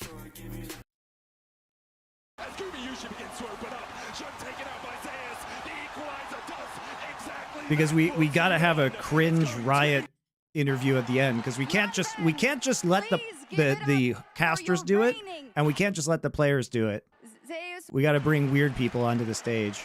We have G-Sun here with us to help with the translations as we continue on. And also a quick note, Zeus will be joining us very, very shortly, but we do have Chris Greeley here to celebrate. Is this guy on drugs? Well, the global head of LoL Esports. That's the face of amphetamines right there, guys. What a series that was. Congratulations, T1, our 2024 World Champions. We are beyond excited to crown you as this year's champions. Yeah, you sound really welcome excited. You to the legacy of greatness. How about smiling? 2024 월드 챔피언을 이루어내는 시간을 함께 보낼 수 있게 돼서 정말 큰 영광입니다. Your journey throughout the season and the tournament was nothing short of incredible. It was a joy to watch you rise to the top and claim your victory. You have made your fans, all of these fans, and the LCK very proud. This is the guy who was commissioner of the LCS when it went to shit, by the way. 그리고 이번 월즈에서 T1의 여정.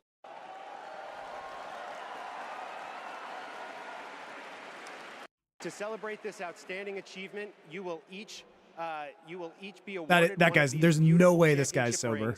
Handcrafted and presented courtesy of Mercedes-Benz. 오늘의 월드 챔피언십 우승을 기념하기 위해 또 한 번. By the way, we could just have Shox do this. We literally could just have Shox do this. 벤츠에서 특별히 제작하는 챔피언십 We could literally just have Shox do this exact thing. I also want to take a moment to thank the city of London for being such gracious hosts to us. Yeah. Right. Yeah, London. Yeah. Smile! Your hospitality has made this event unforgettable. Smile! My God, you look weird. And of course, a huge thanks to all of the fans who joined us here in person, as well as everyone watching from around the world. Your passion and excitement have made these worlds truly special, so thank you all.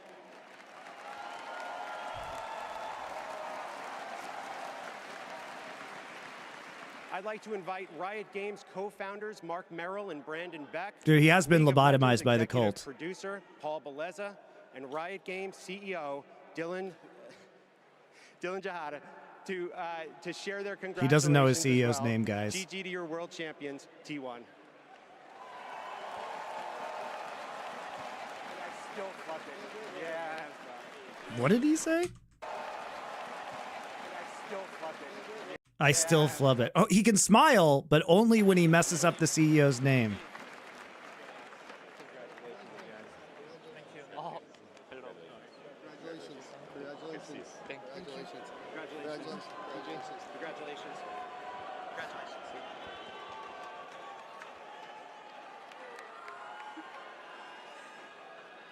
Thank you so much, Chris. Now it is, of course, time to hear from our winning team. We have gathered that perhaps the players don't have the perfect audio. Dude, it wouldn't be esports if we didn't have a cringe trophy ceremony. T1 Euro. Did they at least lift the trophy earlier? 네, Okay, they did. 우승을 Okay, 할 수 good. 있게 돼서 정말 너무 기쁘고 또 여러분들 앞에서 이렇게 우승할 수 있어서 너무 좋고요. 또 이제 이번 우승은 또 팬분들이 Wait, why does Lore like take over halfway through? This is all really weird. I know that you don't care about milestones. I know that you don't care about breaking records. So 11 years in, after everything you achieved, what is your motivation? What do you fight for? 또 페이커 선수는 사실은 기록도 나에게 크게 중요하지 않다. 업적을 쌓는 것 크게 중요하지 않다. 승리하는 것이 가장 중요하다라고 언제나 말씀해 주신 선수인데 이 오랜 세월 동안 활동하시면서 또 한 번의 우승을 Are like what are this? Are people more people just gonna come out one by one randomly at the end? 열심히 준비하고 It means a lot. I have for you 11 years about 막 그렇습니다. For moment. teams who the event. Oh, she came and gave the MVP to But Faker. most Fair enough. Fair enough. importantly, That's a good reason to have her the there. It just millions of felt League weird of because I'm Legends skipping players forward. and fans. Team of Legends.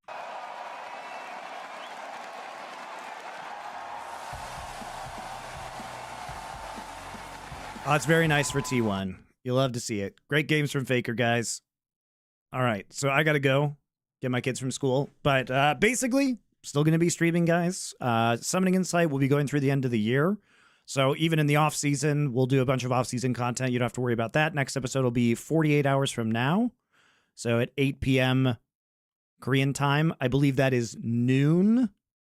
That is noon in Central European time. Maybe it's 1 p.m. Thanks, guys, for watching. Again, there will be lots of cooking streams, lots of other kind of streams, lots of shows, Power Spike later this week. So no need to worry about that. I'll be back on. So thanks for your subscribing and watching. Really appreciate it, guys. I'll see you later.